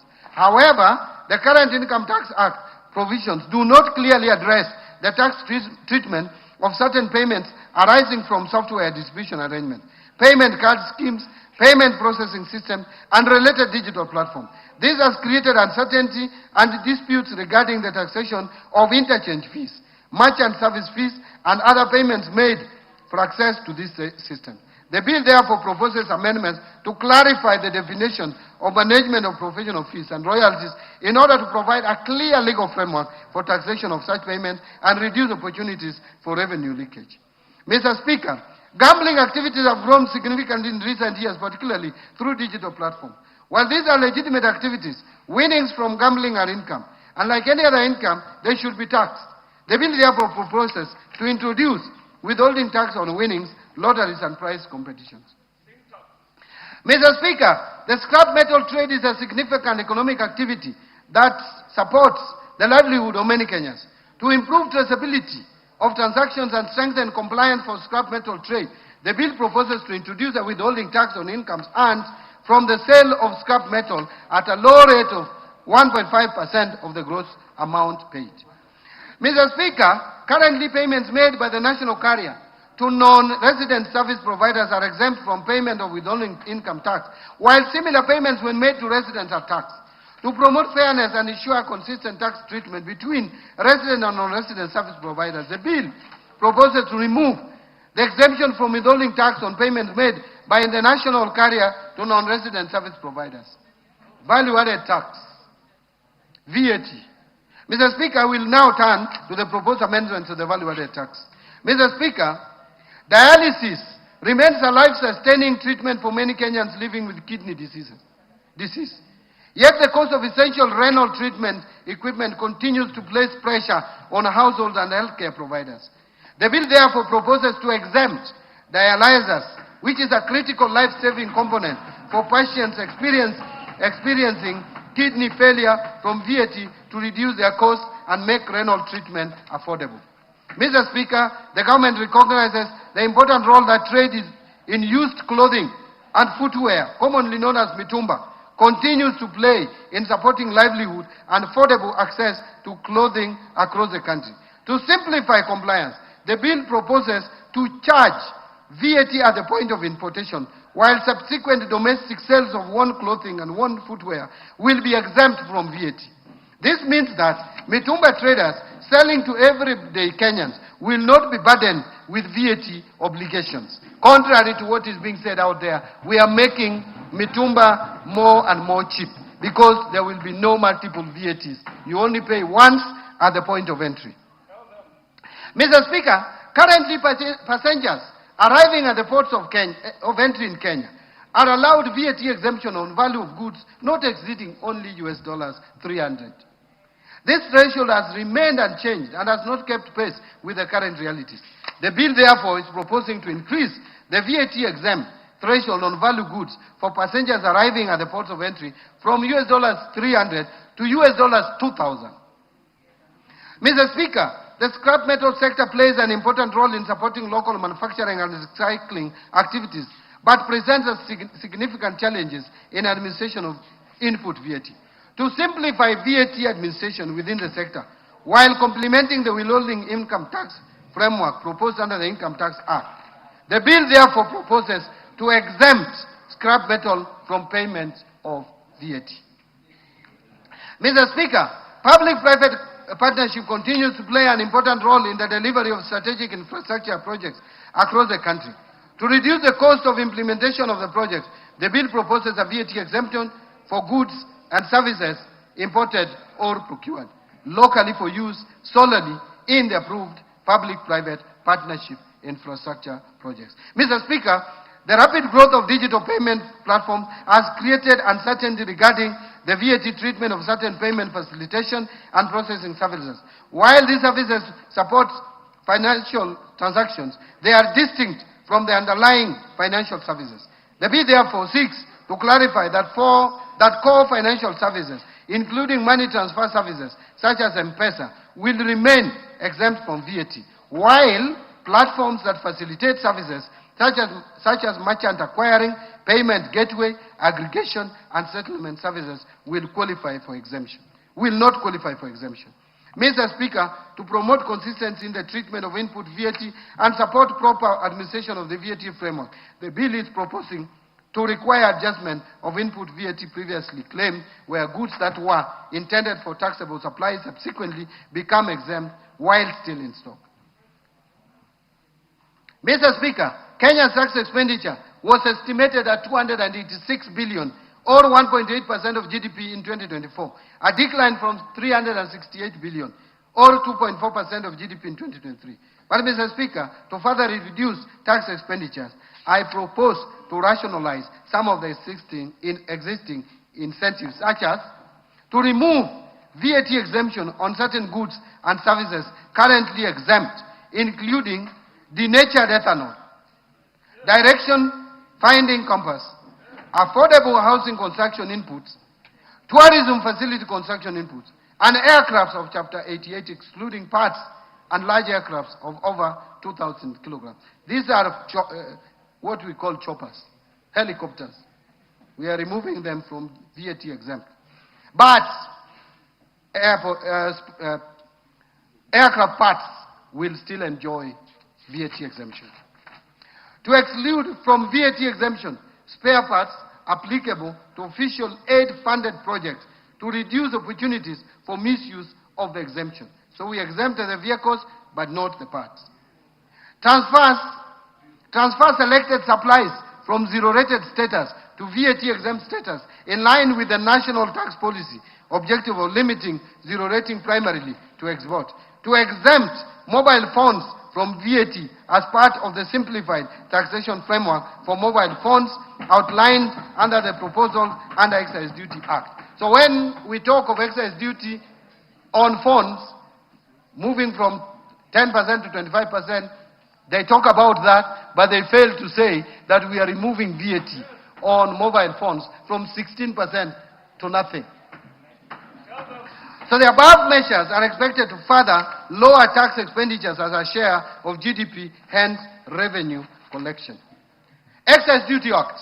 Mr. Speaker, we now turn to the proposed amendments to the Excise Duty Act. Mr. Speaker, currently, more Kenyans are drinking bottled water in both urban and rural areas.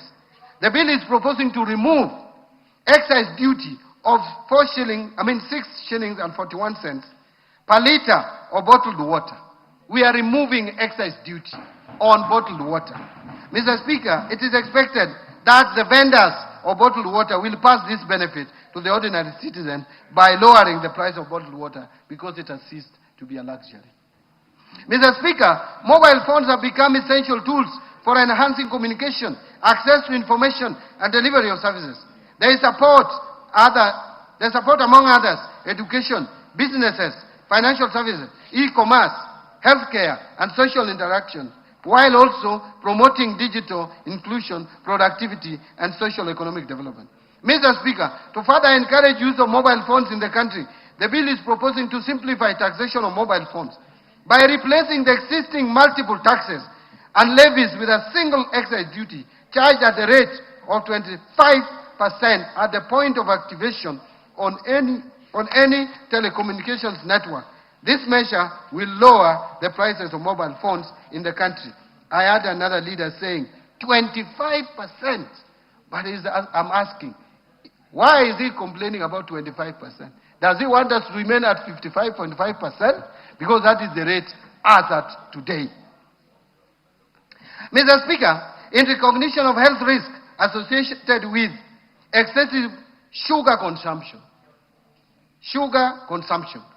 the bill proposes to increase excise duty on sugar-sweetened beverages from 14 shillings per litre to 20 shillings per litre.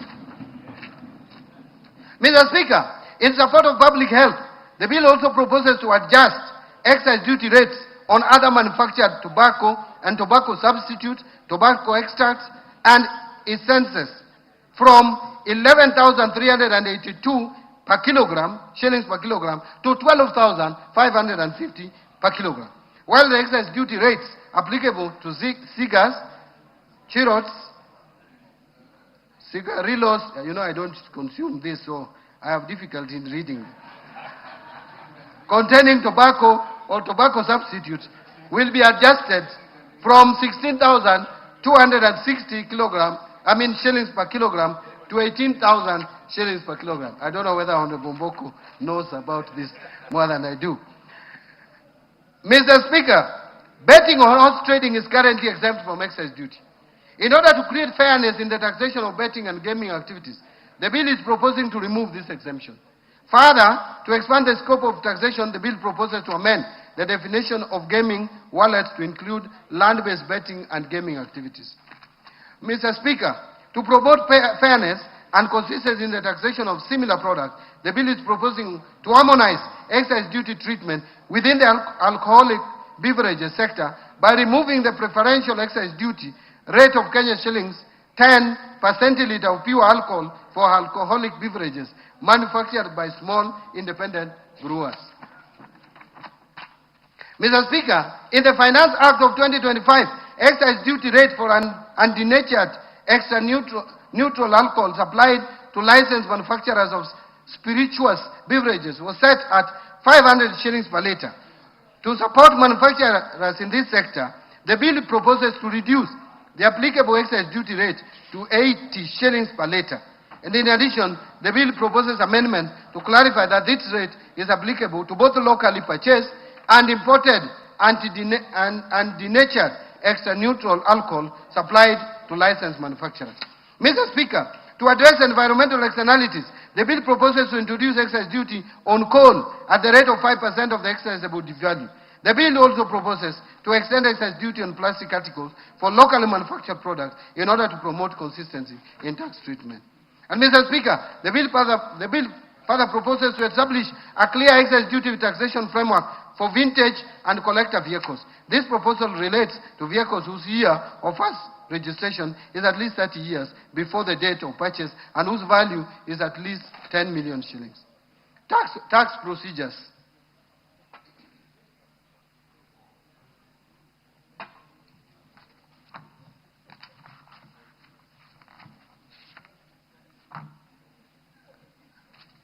Mr. Speaker, I have about 30 more pages. Nobody's complaining. Looking at the time. Now, on Tax Procedures Act, Mr. Speaker, the proposed amendments to the Tax Procedures Act seek to strengthen tax administration, improve compliance, support digitization, and make it easier for taxpayers to meet their obligations. Mr. Speaker, currently, foreign investors are required to obtain KRA PIN before opening Central Depository and Settlement Corporation, that is CDSC, accounts to participate in trading in the Nairobi Securities Exchange. In order to improve the attractiveness of Kenya's capital markets to foreign portfolio investors, the bill proposes to exempt foreign investors from the requirement to obtain KRA PIN solely for purposes of opening Central Depository and Settlement Corporation accounts. Mr. Speaker, income earned by non-resident investors from investment in the Nairobi Securities Exchange is subject to withholding tax as a final tax, and they are not required to file annual income tax returns. Mr. Speaker, I am grateful that this House approved the Virtual Asset Service Providers Bill of 2025 that was subsequently enacted in 2025. Mr. Speaker, currently there is no reporting framework for virtual asset transactions. In order to address this gap, the bill proposes to introduce a virtual asset reporting framework for virtual asset service providers so as to improve visibility of virtual asset transactions and align Kenya's reporting framework with the international best practices. Mr. Speaker, to simplify compliance, reduce filing errors, and improve efficiency in tax administration, the bill proposes to amend the Tax Procedures Act to provide for pre-populated tax returns using information already available to the Kenya Revenue Authority. And under this amendment, taxpayers still retain the right to review, confirm, or amend the information before submitting their returns. Mr. Speaker, to strengthen the integrity of the tax system and prevent tax arrangements designed primarily to obtain a tax benefit while preserving fairness for compliant taxpayers, the bill is proposing introduction of a general anti-avoidance rule applicable across tax laws. Mr. Speaker, the Tax Procedures Amendments Act of 2024 provided for a tax amnesty on penalties, interest, and fines for taxpayers on tax liabilities accrued up to 31st December 2023. This facilitated taxpayers to clear principal tax liabilities to government. In order to encourage settlement of existing tax liabilities by more taxpayers, this bill is proposing a 6-month amnesty beginning 1st July 2026 for tax liabilities accrued up to 31st December 2025. Under this amnesty, taxpayers who settle the principal tax due within the amnesty period will qualify for waiver of the related penalties, interest and fines. Mr. Speaker, to support faster resolution of system-related issues and improve taxpayer confidence in digital tax administration, the bill proposes to allow for waiver of penalties and interest by the Commissioner up to a specified threshold of 2 million arising from electronic tax system errors. Mr. Speaker, to improve continuity of tax records and simplify compliance for reinstated entities, the bill proposes to provide for automatic reinstatement of a personal identification number where the registered company or other entity is restored to the official register. Mr. Speaker, to improve efficiency in tax administration, the bill is proposing to allow tax assessments to be issued based on information lawfully available to the Commissioner. Mr. Speaker, to further line enforcement of tax compliance, the bill is proposing to amend the Tax Procedures Act to clarify that enforcement of tax collection when a tax appeals tribunal or a court judgment on a tax dispute is in favor of the Commissioner shall only be suspended where a stay order has been granted. Mr. Speaker, to lower compliance costs and simplify customs clearance procedures, the bill is proposing to remove the requirement for importers to present certificates of origin where such certificates are not necessary for purposes of claiming preferential tariff treatment. Now let me turn to Miscellaneous Fees and Levies Act. Mr. Speaker, under the Miscellaneous Fees and Levies Act, the bill proposes to rationalize the application of import declaration fee and railway development levy exemption on aircraft by limiting the exemption to aircraft parts and large aircraft used for commercial air transport. This measure is intended to better target the exemption while supporting Kenya's position as a regional hub for aircraft maintenance and aviation services. Mr. Speaker, the bill is also proposing amendments to clarify the application of customs procedures to all fees and levies imposed under the Miscellaneous Fees and Levies Act. These measures are intended to improve administration and support prudent fiscal management. Mr. Speaker, to support the growth of real estate investment trust market and development of Kenya's capital markets, the bill proposes to exempt from stamp duty transfers of beneficial interest in property into approved real estate investment trust. This measure complements the proposed amendments under the Income Tax Act on exemption of real estate investment trust from capital gains tax. Mr. Speaker, in line with the proposed simplified framework under the Excess Duty Act on mobile phones, the bill is proposing to exempt imported mobile phones from imported declaration fee and railway development levy, another benefit that is not being talked about by naysayers of the bill. Mr. Speaker, to increase resources available for road maintenance while ensuring that existing annuity obligations continue to be met, the bill proposes amendments to the Road Maintenance Levy Act to reduce the allocation to road annuity fund from 3 shillings per litre to 1.5 shillings per litre of fuel. And this reduction of 1 shilling and 50 cents per litre of fuel will be allocated to road maintenance levy funds. Mr. Speaker, let me now conclude. Mr. Speaker, as I conclude, I want to underscore that we have navigated a period of extraordinary challenge, yet the economy has held firm. Kenyans have demonstrated remarkable resilience and patience, and this government has remained steadfast in its commitment to deliver on the promises of the bottom-up economic transformation agenda at the most difficult period in the history of this country. Mr. Speaker, this budget was carefully crafted against a backdrop of limited fiscal space and competing priorities.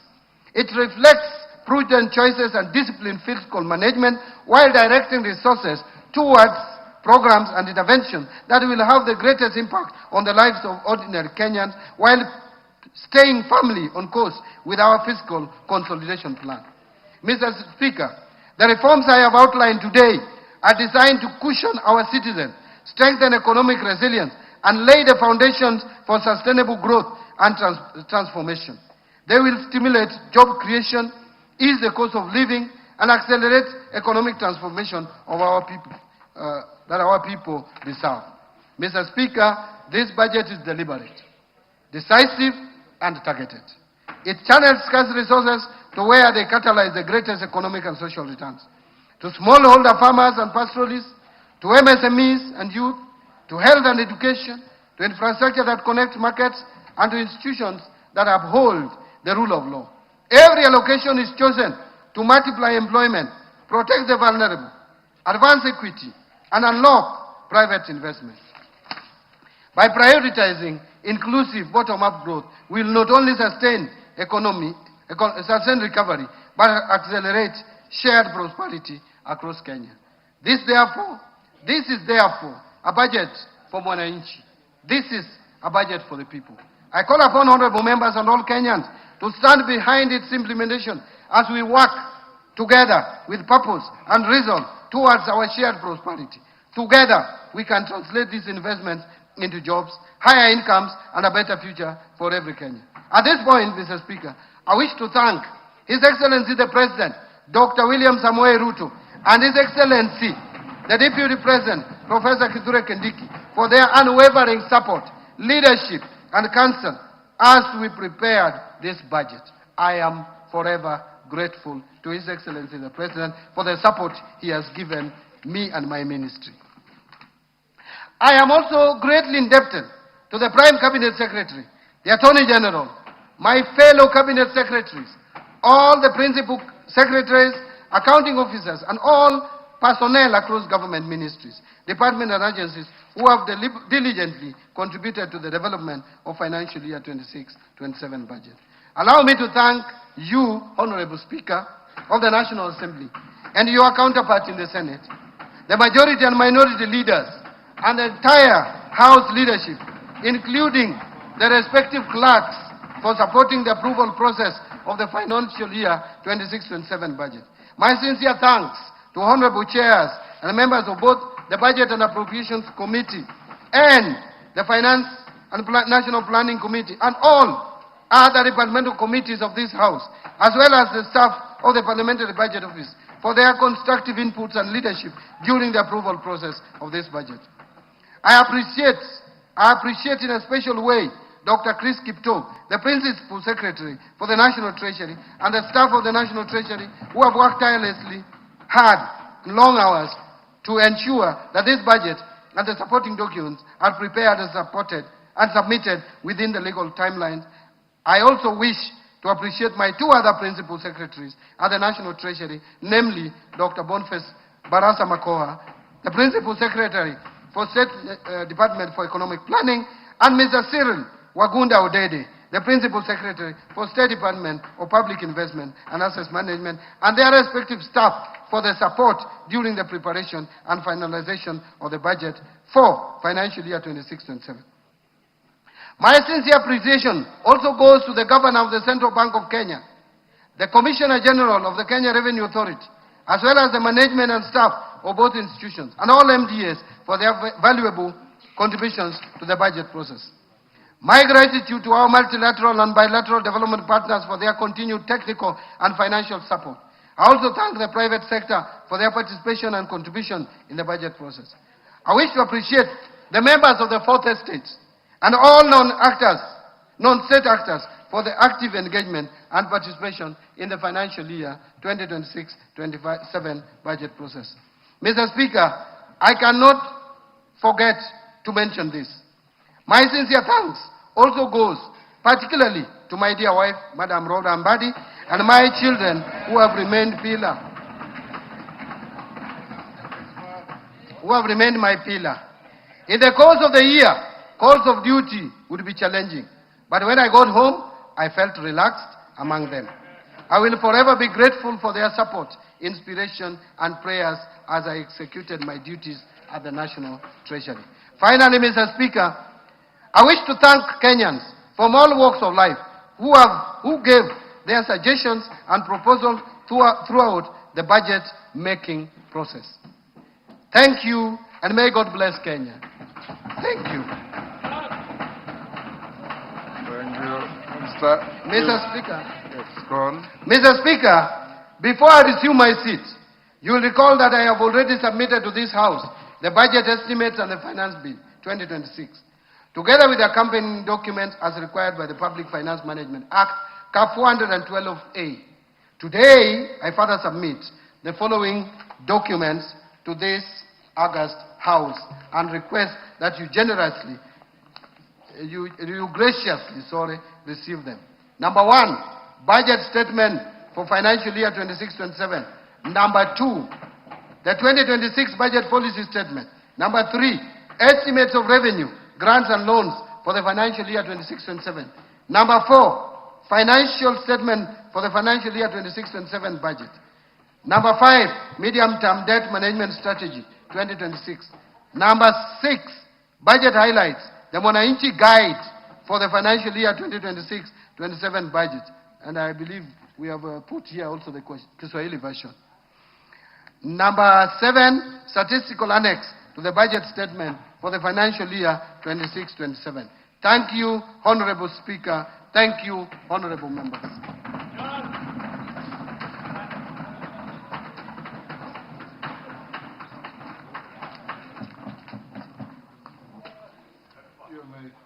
You may take your seat, Minister.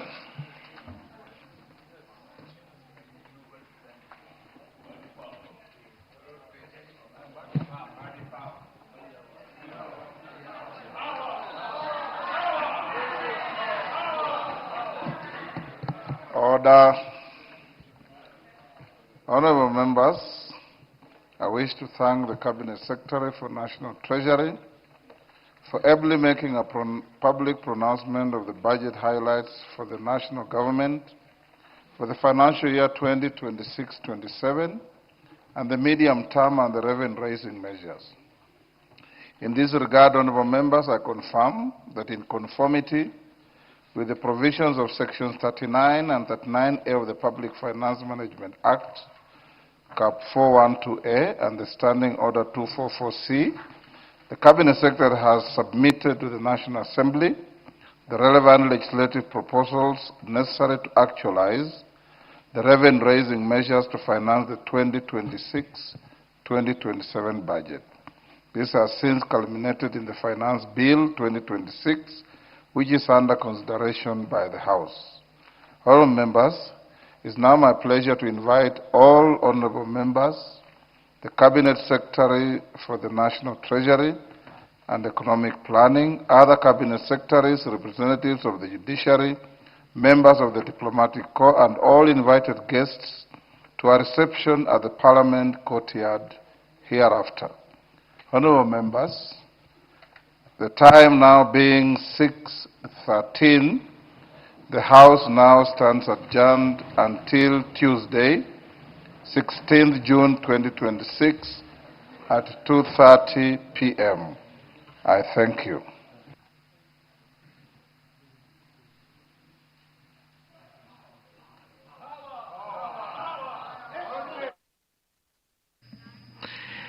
You have been watching the pronouncement of the budget highlights by the Treasury Cabinet Secretary, Honorable. All right, there you have it. Final remarks from the Speaker of the National Assembly, Moses Wetangula, after CS for Treasury, John Mbadi, has just finished or winded up making his pronouncements and proposals for the budget for the financial year 2026-2027. A lot has been said, of course. He has explained a lot of things. He has also extended the conversation to the finance bill, and the conversation will go into the second reading this coming Tuesday.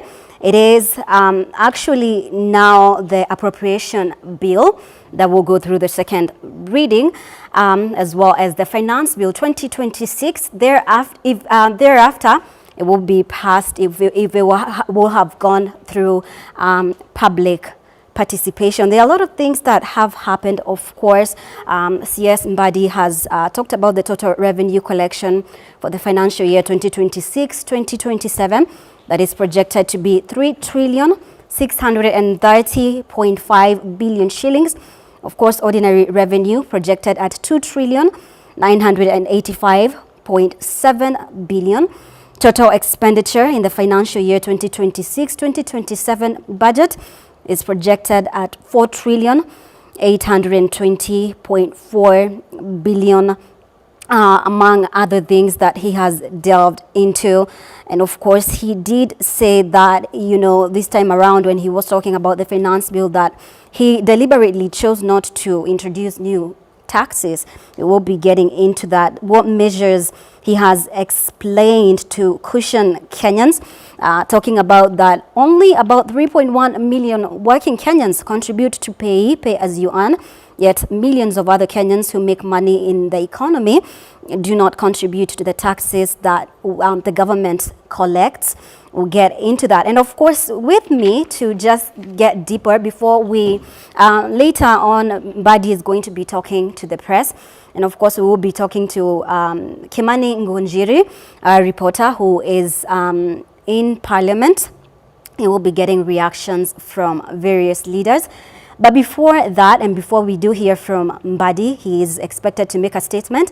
Here with us is financial expert, CPA John Miano. How are you, Miano? Thank you. Thank you for being with us.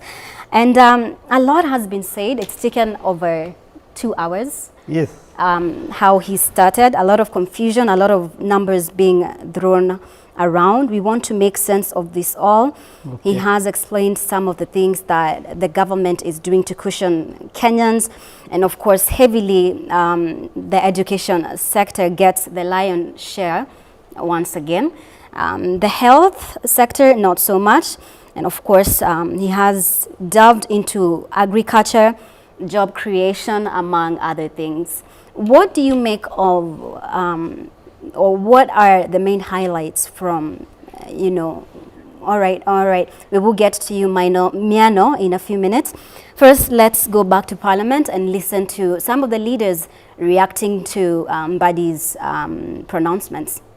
University, they have enough money to enable them to move on with their education.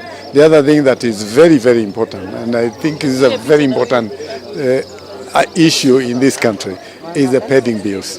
You know, we have been dealing with this issue of pending bills, both at the national and the county government. And you know, without paying the pending bills, this affects our people, because it is our people, particularly the local people, who have suffered over time having provided services and not being paid.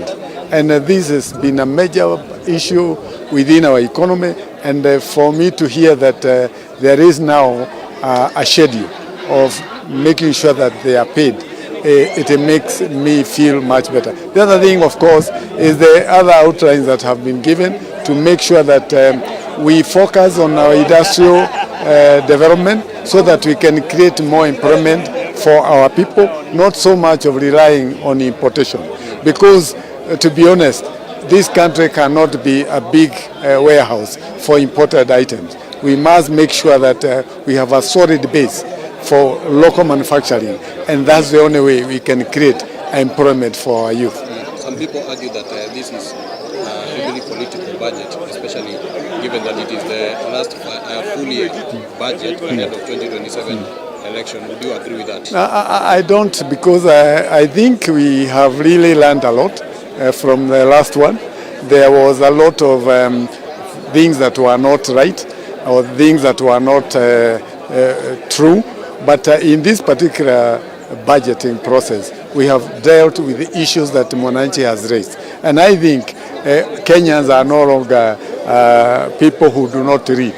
So for me, this budget is not so much of a political process, but more important to make sure that we also align our country so that we can deal with the issues that have arisen out of this crisis in the Middle East. Because we cannot pretend that that thing is not going to affect us. So for me, I look at it more positively, knowing that it will address some of the very fundamental issues that we have in the country. All right. Yeah. Thank you so much. Asante. Asante sana. Madam. Thank you very much.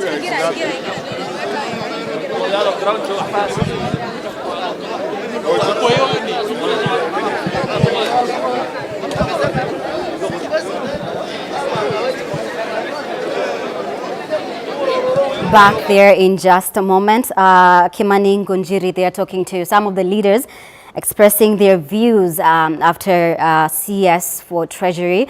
John Mbadi made his pronouncement, and one of the leaders has actually talked about, the government's plan or Treasury to clear pending bills that amount to 155.3 billion in 2 years. Miano, thank you once again for being here with us. What are your main highlights? What do you make of the combination of the numbers that Mbadi has just thrown around in terms of the tax cushioning, in terms of the finance bill? What do you make of all this? Thank you, Mombi and Media Max, for having me this evening. What I make out of Mbadi's statement, but first things first, we all did communication, and it's something I picked big about his demeanor, the way he was doing his communication. It wasn't a good one. Maybe they will work, but it has been a problem with this government on communication all through from whatever sectors. Another thing that I had to pick is that the president is out of the country. Right. I don't want to be political, but every time the president went out of the country and something happened and the blame was tried to be removed from his desk, but we always say that the balls or the buck stops somewhere. I would not understand why such an important budget, being the last one in this particular term, he would be out, because this is the only budget that he will articulate himself, because the 2027-2028, nobody is sure who will be the president. Coming back to the budget, I heard about agriculture. Of course, there were interventions about agriculture, and remember that our economy is mostly an agronomy economy, or rather what our backbone of our economy is mostly agriculture. So it was a good thing to hear interventions and monies that have been allocated to agriculture, because we must look at the red flags and the green flags. All of them are important. Well, having interventions on agriculture and the processes, the value chain of agriculture, that is how we also grow our industry. Well, doing that, we also help our foreign reserves, because when we are importing, and the country, Kenya is a net importer, whether of manufactured product or also food. Remember, sometimes we were importing, I don't want to say plastic fish, but I just said, well, sometimes there was also things to do with rice that was being imported. But when there is interventions about fertilizers and growing the value, the whole value chain of agroeconomy sector, that is a good thing for us. But making of the figures, because I like discussing figures, and figures are factual. 1 + 1 can only be 2, not 11. That's what I was taught in school. We have a budget that is not ambitious. I know you would call it ambitious. It is not. It is over ambitious, because it is 4.8. It is the biggest or the largest budget ever since independence, or since so far. So 4.8 trillion for what? What economy supports a 4.8 trillion?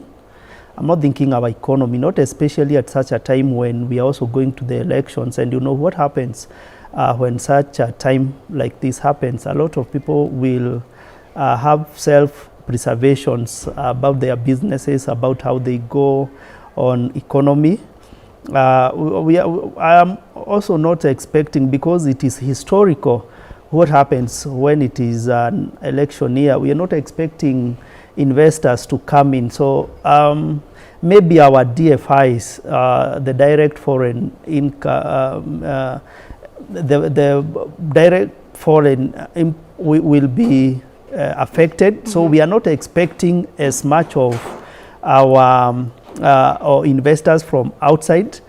Because when these direct foreign investments are not coming, then you are not expecting new industries or new things coming up. But 4.8 trillion, and what is the projected revenue? About 2.7, I would say.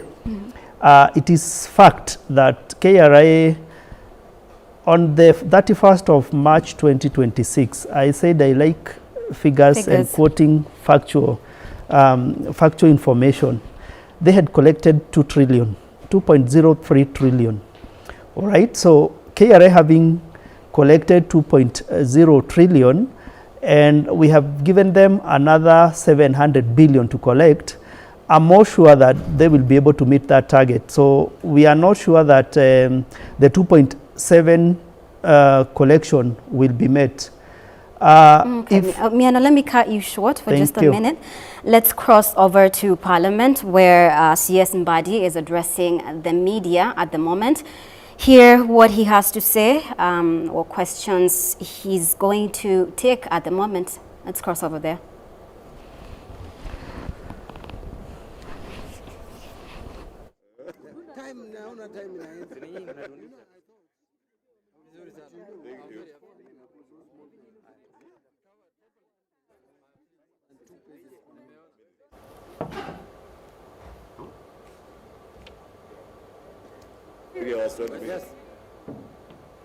All right, we are waiting for Treasury CS to give a press briefing after he's just made his proposals and pronouncements on the budget for the financial year 2026-2027. I think he's ready now. All right, let's go there and hear what he has to say, addressing the media there after making his remarks on the budget for financial year 2026-2027, that is 4.8 trillion, making a lot of remarks in terms of how the government prepares or plans to cushion Kenyans not going to have any more taxation or collect any more taxes in order to cushion Kenyans. Let's cross over there. Maybe I have just a few comments to make. First, I have made pronouncements as required by law. The documents were submitted to Parliament in April 30th, and they have been with us for a while. But today was a significant day where I was making formal public pronouncements, which was basically a helicopter view of what is in the finance bill and our budget estimates. But again now, it calls upon the members of the Fourth Estate, the media, to engage Kenyans constructively and objectively and with clear information. This is the time now for the members of the Fourth Estate to hold every leader accountable in whatever they say, especially regarding the budget estimates and finance bill. For example, when people make sweeping statements like they are defunding education, now I expect members of the Fourth Estate to come up with these figures and ask, defunding it from where to where? Where is the evidence? I have mentioned here, and I want to repeat it, education particularly. In 2021-22 budget, the total provision was 526 billion. That was 24.5% of the ministerial budget.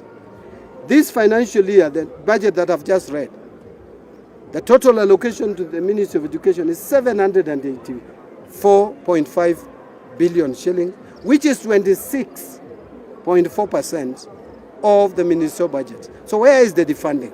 Even if you go to granular, to the budget lines, and I mentioned money allocated to TSC, and it is not for nothing, moving from 290 to 421 billion in 4 years, it is not for no reason. It's because we have employed more teachers than any other administration. Secondly, look at the capitation money, which has been talked about a lot, moving from 626 billion in 2022 to to today, 2026, 4 years later, 86 billion shillings. You go to Higher Education Loans Board, 15 billion, now 56 billion. And I can go on, but I am now leaving it to Kenyans to hold the leaders who just make sweeping statements and who sometimes pick my figures, remove a few data from my figures, take my finance bill, and claim to be providing alternative budget. If you want to provide alternative budget, have your people to do simulation. You will not manage the country if you, God forbid, become president with my data, because I will not be there to supply the data for you. So it is upon you now, members of the fourth estate, hold leaders to account. That's what I wanted to say. I don't want to say anything more, because the rest I have said on the floor of the House. And I want to thank National Assembly for providing that opportunity on behalf of the people of Kenya. Yes. Maybe you move closer. I know where you are heading. You are talking about pay as you earn. Yes, even if it is not in the finance bill, it is not off the table. We are going to make sure that the promise by the President and the CS National Treasury will be implemented. So you wait for this. You should tell TOR you presented those papers in April. TOR. The President pronounced himself 3 weeks ago. Yeah, and you see, I've explained this, that there was some data and analysis that we were doing. We have now agreed, and the President has pronounced himself unequivocally that is going to be implemented. You know, TOR, please don't take me that route. That will be implemented. We have given a commitment. This government is not going to lie to Kenya. We have given that commitment. Wait for the commitment. It is us who said it. No one pushed the government to say it. It is us. President, myself, we sat, we agreed, and we have communicated. It will be done.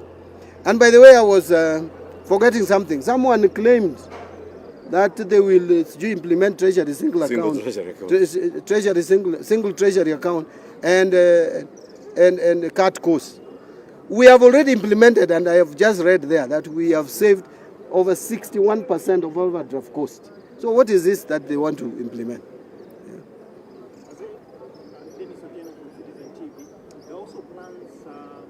Recently by the government to securitize future housing levy collections. I just wanted to know from you, in simple terms, how will this arrangement work? And in terms of what the government is trying to look at in terms of borrowing, how much will it be, and who will ultimately bear the repayment obligation? I think you're jumping the gun. That is something that is still in the thought process. If I start telling you, I'm telling you based on what? This is a thought process that has been started, and it may be actualized, it may not be actualized. We are thinking through how best to implement housing program, and that is a proposal that is on the table. Yeah, any other? So mwambie hao wengine, in fact in my language they say preparing budget ya kalongolongo. Waachane na hizo budget za kalongolongo. Let them critique our budget and tell us where it is not making sense. Thank you very much. Kalungulungu. Thank you. Good. Thank you. Good. All right, CS for Treasury, John Badi there, making his remarks to the media, answering a few questions. And of course, all right, let's hear the MP for Dagoretti, John Kerry, at the moment.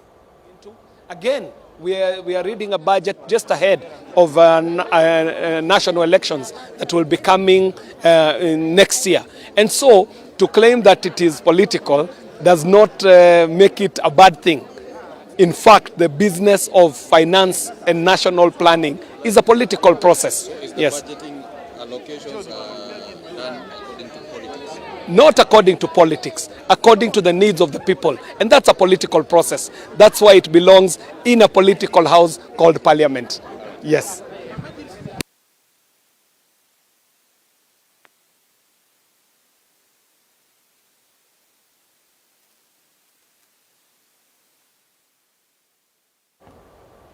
All right, that is one of the members of parliament speaking there, making his remarks after Treasury CS John Mbadi made his proposals and pronouncements on the budget for financial year 2026-2027. Before even we continue with the numbers, Miano, there's something I've observed there.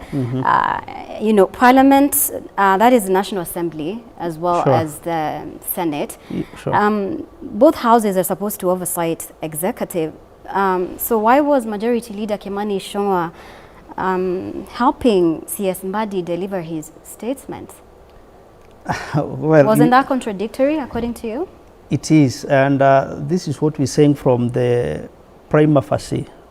We say it from the face value. You know, on the first side, that is wrong because this depicts of the arrogancy that have been in this government, because the leader for majority is supposed to oversight the government, but now what we see here, he's even helping words.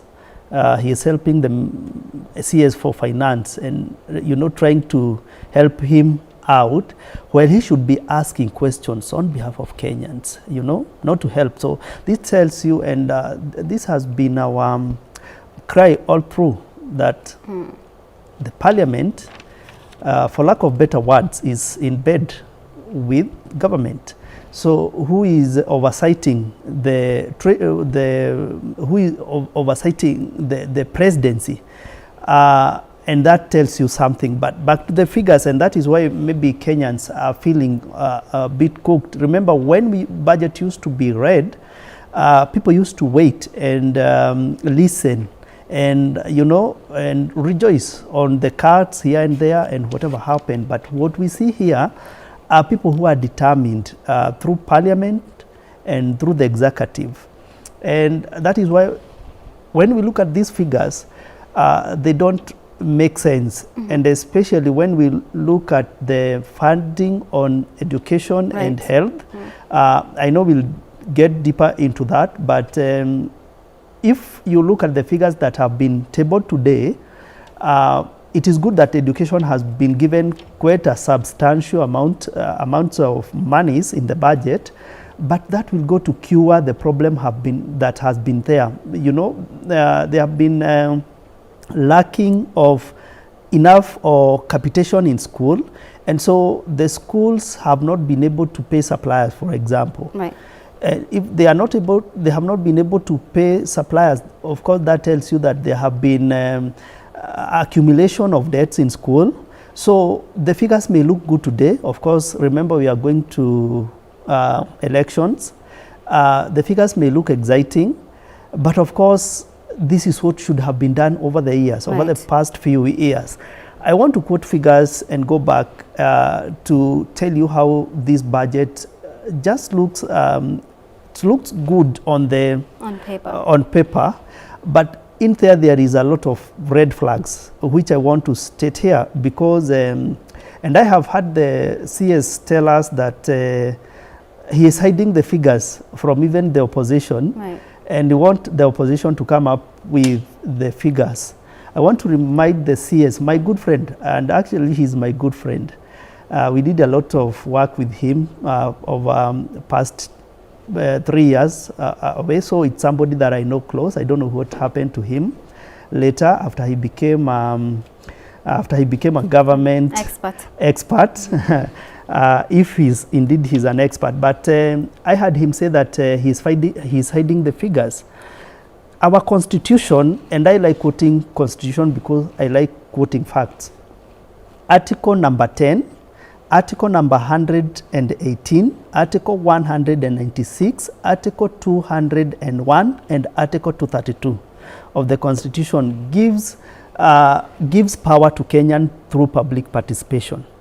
So all these articles are giving Kenyans power to air their views, how their money how they want to be taxed, and how that money will be used. So when I hear CS saying that he is hiding those figures and now he wants the opposition to go look for their own figures, that is in contravention of the law, because he should be able, all the way from 30th August of last year, he should have engaged Kenya. Now, today is 11th of June, and this budget start to be implemented on 1st July. That's about 19 days. Kenyans may not have ample time, you know, because if the figures were hidden all this long and they are being tabled today, they were not given to Kenyan. Remember now he's saying that he took them to parliament. Nobody has been discussing this budget.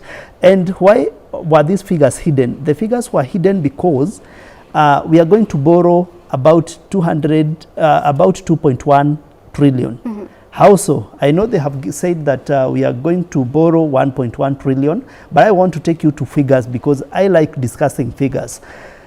The budget is 4.8 trillion. What we are projecting to collect is 2.7 trillion. That gives us or leaves us with a deficit of 2.1 trillion. In this 2.1 trillion, they say that we are going to borrow 1.1 trillion, but the rest of the money, they tell us it is grants. Miano, let me cut you short once again. We have to keep going back and forth to hear our members of parliament. Let's now listen to Member of Parliament for Molo, Kuria Kimani, as he makes his remarks. Like last financial year, our deficit as a percent of GDP was at 6.4%.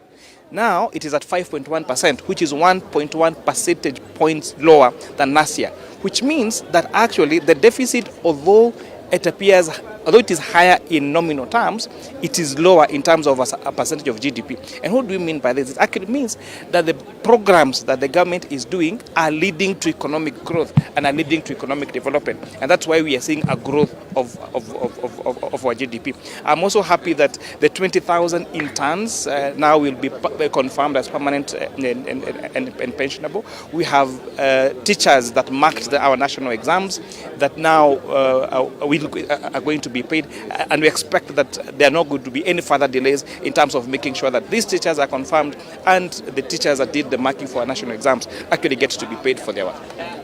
All right.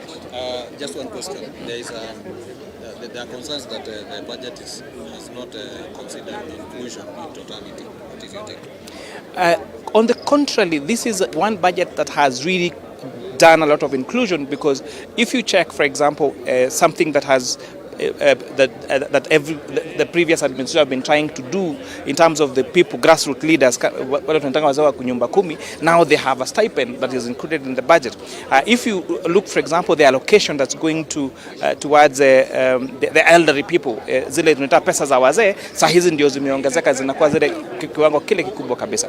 Pesa ambazo zinaenda kusaidia walemavu na orphans ndio pia zimeongezeka zile mingi kabisa. Kwa hivyo inamaanisha this budget is actually looking at the people at the bottom of the pyramid, as this administration promised in their campaigns. Sama. Kindly. How are you?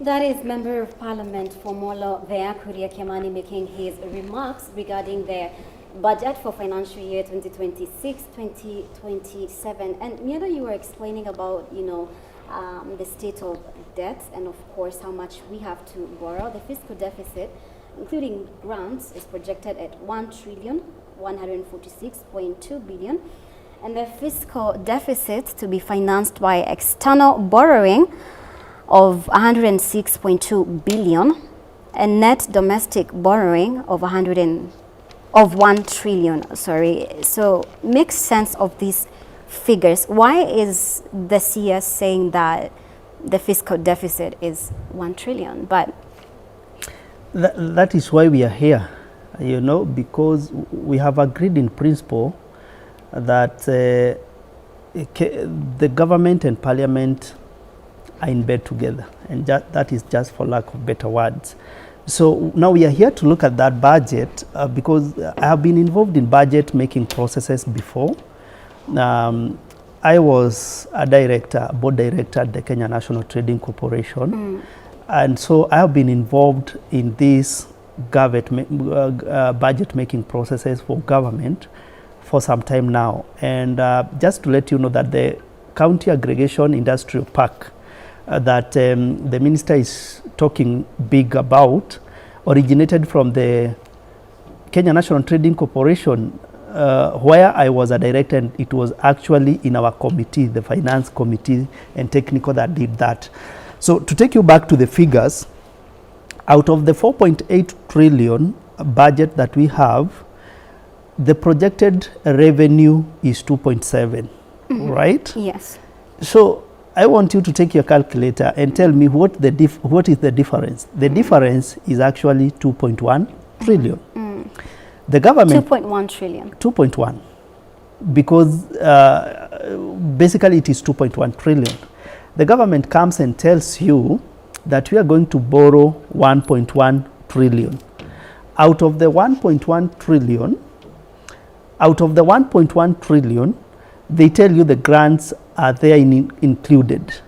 Basically, I want to tell you what grants are. Grants is actually a borrowing. It's not even a borrowing, it's actually asking for aid or for help. Basically, we are budgeting. It's like you are living in a house worth 100,000, but your salary is 70,000. Right. So you are telling Kenyans, or you are telling other people that I will be able to pay the house rent by borrowing 30. By every month I will be borrowing, or I'll be asking to be aided with 30,000 over and above what I'm getting, so that I'm able to cover. So when I tell you actually that you are going to borrow more than 1.1 trillion, that is the case because even the 2.7 trillion, we are not sure that we are going to meet those revenue targets from the Kenya Revenue Authority. I remind you that by 31st March of 2026, KRA had collected 2.0 trillion. So what are we expecting? What measures or what are targeted interventions have we done to make sure that we are going to meet now the target this time? And what happens, because there are various journals of making the budget. Miano, let me cut you once again. Let's cross over again to Parliament. Listen to remarks from Member of Parliament for Matungu, Peter Nabulingo at the moment. Zao kwa sababu fedha zote zitakuwa zimechukuliwa na serikali kuu ili kuweza kujaza hili pengo. Kwa hivyo ni ukweli ni kwamba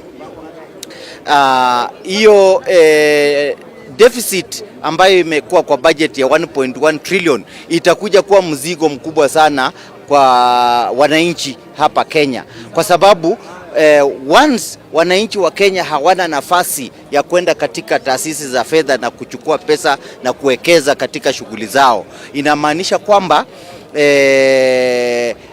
hiyo facility ya kuomba pesa katika taasisi za fedha itakuwa, ushuru yake itakuwa juu, asilimia yake itakuwa juu. Kama kwa saa hizi pengine kama tunakopa kwa shilingi kwa asilimia 12 kwa mwaka per annum, domestic borrowing yenye serikali itafanya ili kuraise 1.1 trillion, itafanya hiyo rate percentage ya borrowing itatoka 12% itafika hata 30%, kwa sababu banks hazitakuwa na fedha za kuweza kuhudumia wananchi wa kawaida. So kwa hivyo naona hii budget hata kama ni budget kubwa zaidi kuwa katika nchi ya Kenya, lakini ni budget ambayo pia italeta ugumu kwa maisha ya mwananchi wa kawaida, kwa sababu ukiangalia vizuri mambo ya mafuta hayajaangaziwa kiundani katika bajeti hii. Inamaanisha kwamba na kweli kwa waziri mwenyewe amekubali kwamba mafuta itazidi kwenda juu kwa sababu kuna vita kule Middle East, na waziri amesema pule kwa chemba kwamba ikiwa kutakuwa na taharuki kule Middle East, basi Kenya haina budi kuongeza mafuta. Na hiyo ni kitu ambayo inasumbua wananchi kule mashinani, kwamba serikali haifanyi zaidi kuhakikisha kwamba bei ya mafuta imerudi chini. Na kawaida bei ya mafuta isiporudi chini inamaanisha kwamba bei ya bidhaa zote, bei ya huduma zote zingine zitaenda juu, na hiyo yote gharama itarudi kwa mwananchi wa kawaida. Na pia ukiangalia mambo ya rental income levy imeongezwa na hii serikali mpaka kiwango fulani ambayo ni kiwango ya juu. Inamaanisha kwamba wale wenye nyumba hawatabeba mzigo huo, watapitisha huo mzigo mpaka kwa ule mtu wa chini ambaye analipa kodi ya nyumba. Na isitoshe pia kuna mazuri, hii budget pia iko na mambo mazuri ambayo yameonekana. Jambo la kwanza ni ile budget ya elimu. Kuna budget ya elimu ambayo ni kubwa zaidi kwa hii budget ya 780 billion na zaidi. Hiyo inamaanisha kwamba tuko na nafasi kama inji ya kuimarisha sekta ya elimu, na tuko na nafasi ya pia kuandika walimu. Walimu ambao wamesomea walimu, wamegraduate na wako internship, wote watakuwa confirmed by this government, kwa sababu budget imewekwa hapo ya kuandika ama kuajiri walimu zaidi ya walimu 10,000. Na hilo ndio swali ambalo tunasema kwamba at least serikali imeangalia maslahi ya elimu. Na swala lingine ni kwa mara ya kwanza tunaona kwamba serikali. Right, that is the Member of Parliament for Matungu, Peter Nabulengo, just making his remarks there. Miano, I would like you to finalize on what this extensive domestic borrowing means for Kenyans. Thank you. Extensive domestic borrowing, basically it is to let Kenyans know that we shall be borrowing about 990 billion locally. Okay. So the rest, about 100 billion, will be borrowed externally. Let me explain or depth it what this locally borrowing means. It is also important to mention here that we are borrowing about 4 billion a day. Every day we are borrowing about 4 billion. So in projections, we are borrowing about 1.2 trillion every year. If we ever go to 10 years, go north, we shall have borrowed 12 trillion. And that is about the net borrowing, because I have had conversations about people saying that, but we had debts to pay, so we are paying. It's like we are borrowing Peter 20 shillings, but we are paying 10 shillings, you know, to whoever. So the net borrowing is what I'm talking about. The 990 local borrowing means that this money will be moved from the local market. And that means it is in terms of what banks lend to the government, and also what is in treasury bills and treasury boards. That means that our economy will be affected, because now the common businesses or enterprises or investors are not able to borrow from the bank, because the banks will now prefer to lend to the government. And when the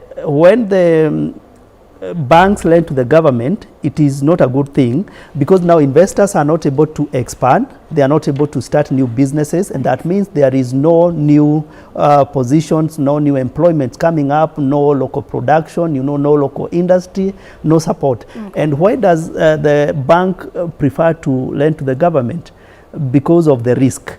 You know, when you lend to the government, you are sure that that money will be refunded. But when you lend to them, and when there is that competition between lending to an investor and lending to the government, then anybody will prefer to go to the government. And so it is not a good thing for the market. And when that money all goes to the government, we are not sure, again, it is used for development, because the law says that 30% must be used for development. But that money, when it is lent to the government, somehow it is budgeted corruption, it is all stolen, and then lent again to the government through treasury bills and treasury boards. All right, thank you so much, Miano. I wish we had more time to get deeper into this. I would like to get your final remarks before we wind up. My final remarks is the government should, well, for this budget at least, it was focusing a lot on Tax Procedures Act.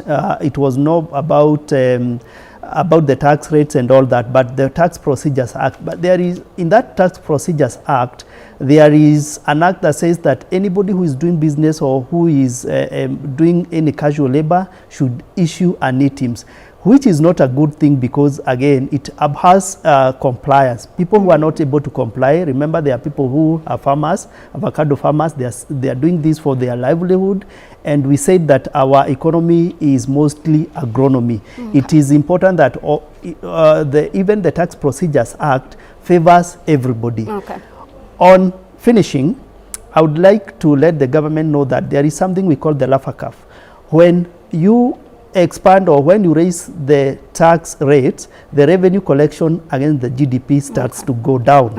And that is where the government is now not able to meet the target and the revenue collection, and that leads us to more borrowing, and it is a life cycle that may never end.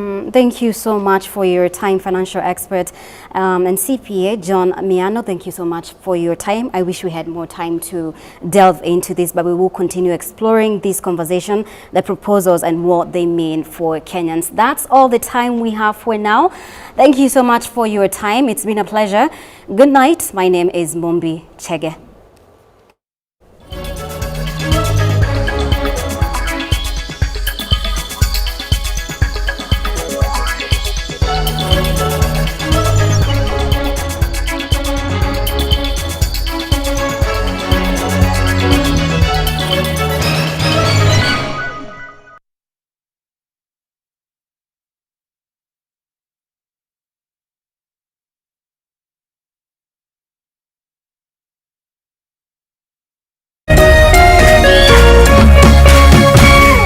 Meme TV, Muthegi wa Ruriri.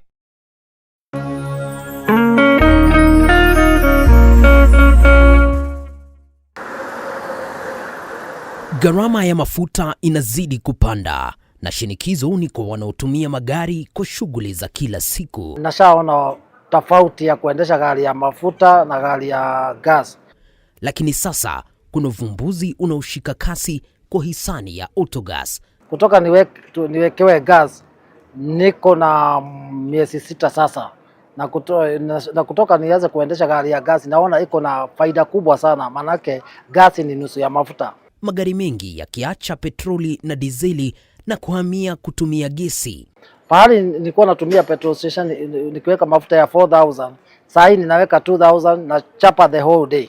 Lakini je, teknolojia hii ni salama kiasi gani? The safety of this system is too high compared even for that of petrol. Na inaweza kuwa mustakabali kwa usafiri nchini Kenya. Tunafaa kufanya kitu inaitwa education, just basic education about autogas, na to make sure kila mtu understand.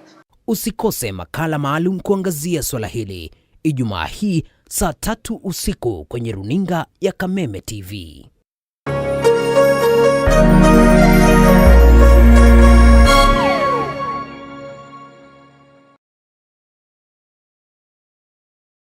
This June, step into a bigger entertainment experience with more to love on Us. We're talking more drama, more action, more unforgettable stories, all waiting for you. All hands on deck. We're opening up our world of entertainment so you can view more. Good job, partner. This June, pay for your current DSTV subscription and we'll upgrade you at no extra cost.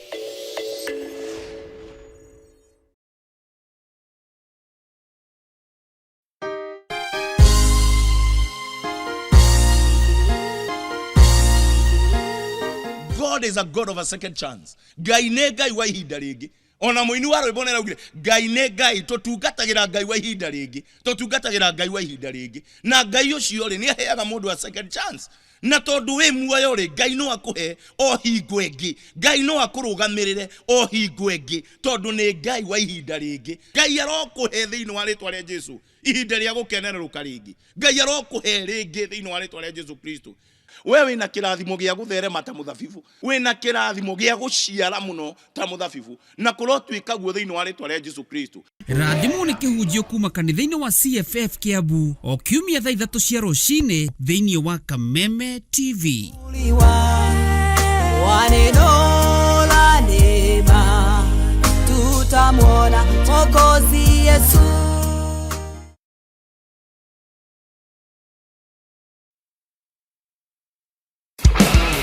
Jumatatu tariki 10 na kana tariki 11 June, kambuni ya Pwani Oil na Kameme Kayoka Mwige nitugacira matura-ini ma Murang'a, Kigumo na Maragwa kunyitanira na arimi aria maigaga ng'ombe ciaria. Nitugoka gukuonia njira njega ya gukama ukihuthira maguta ma Sawa Milk Jelly maria makoragwo mari soft na matigagira ati ng'ombe yaku nirakameka na njira njega o ati ndehithaga iria. Oho Pwani Oil ni makureheire supplement ta Ama Energy, supplement iria iteithagiriria ng'ombe yaku ikagia na hinya wa mwili na koguo ikongerera production.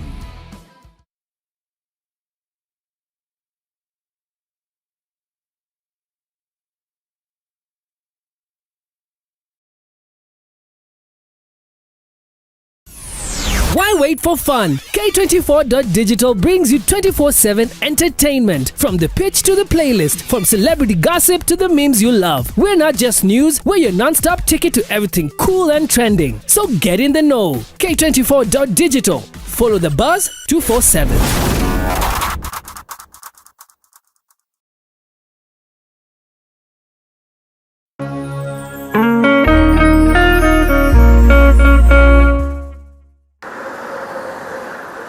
Gharama ya mafuta inazidi kupanda na shinikizo ni kwa wanaotumia magari kwa shughuli za kila siku. Nashaona tofauti ya kuendesha gari ya mafuta na gari ya gas. Lakini sasa kuna uvumbuzi unaoshika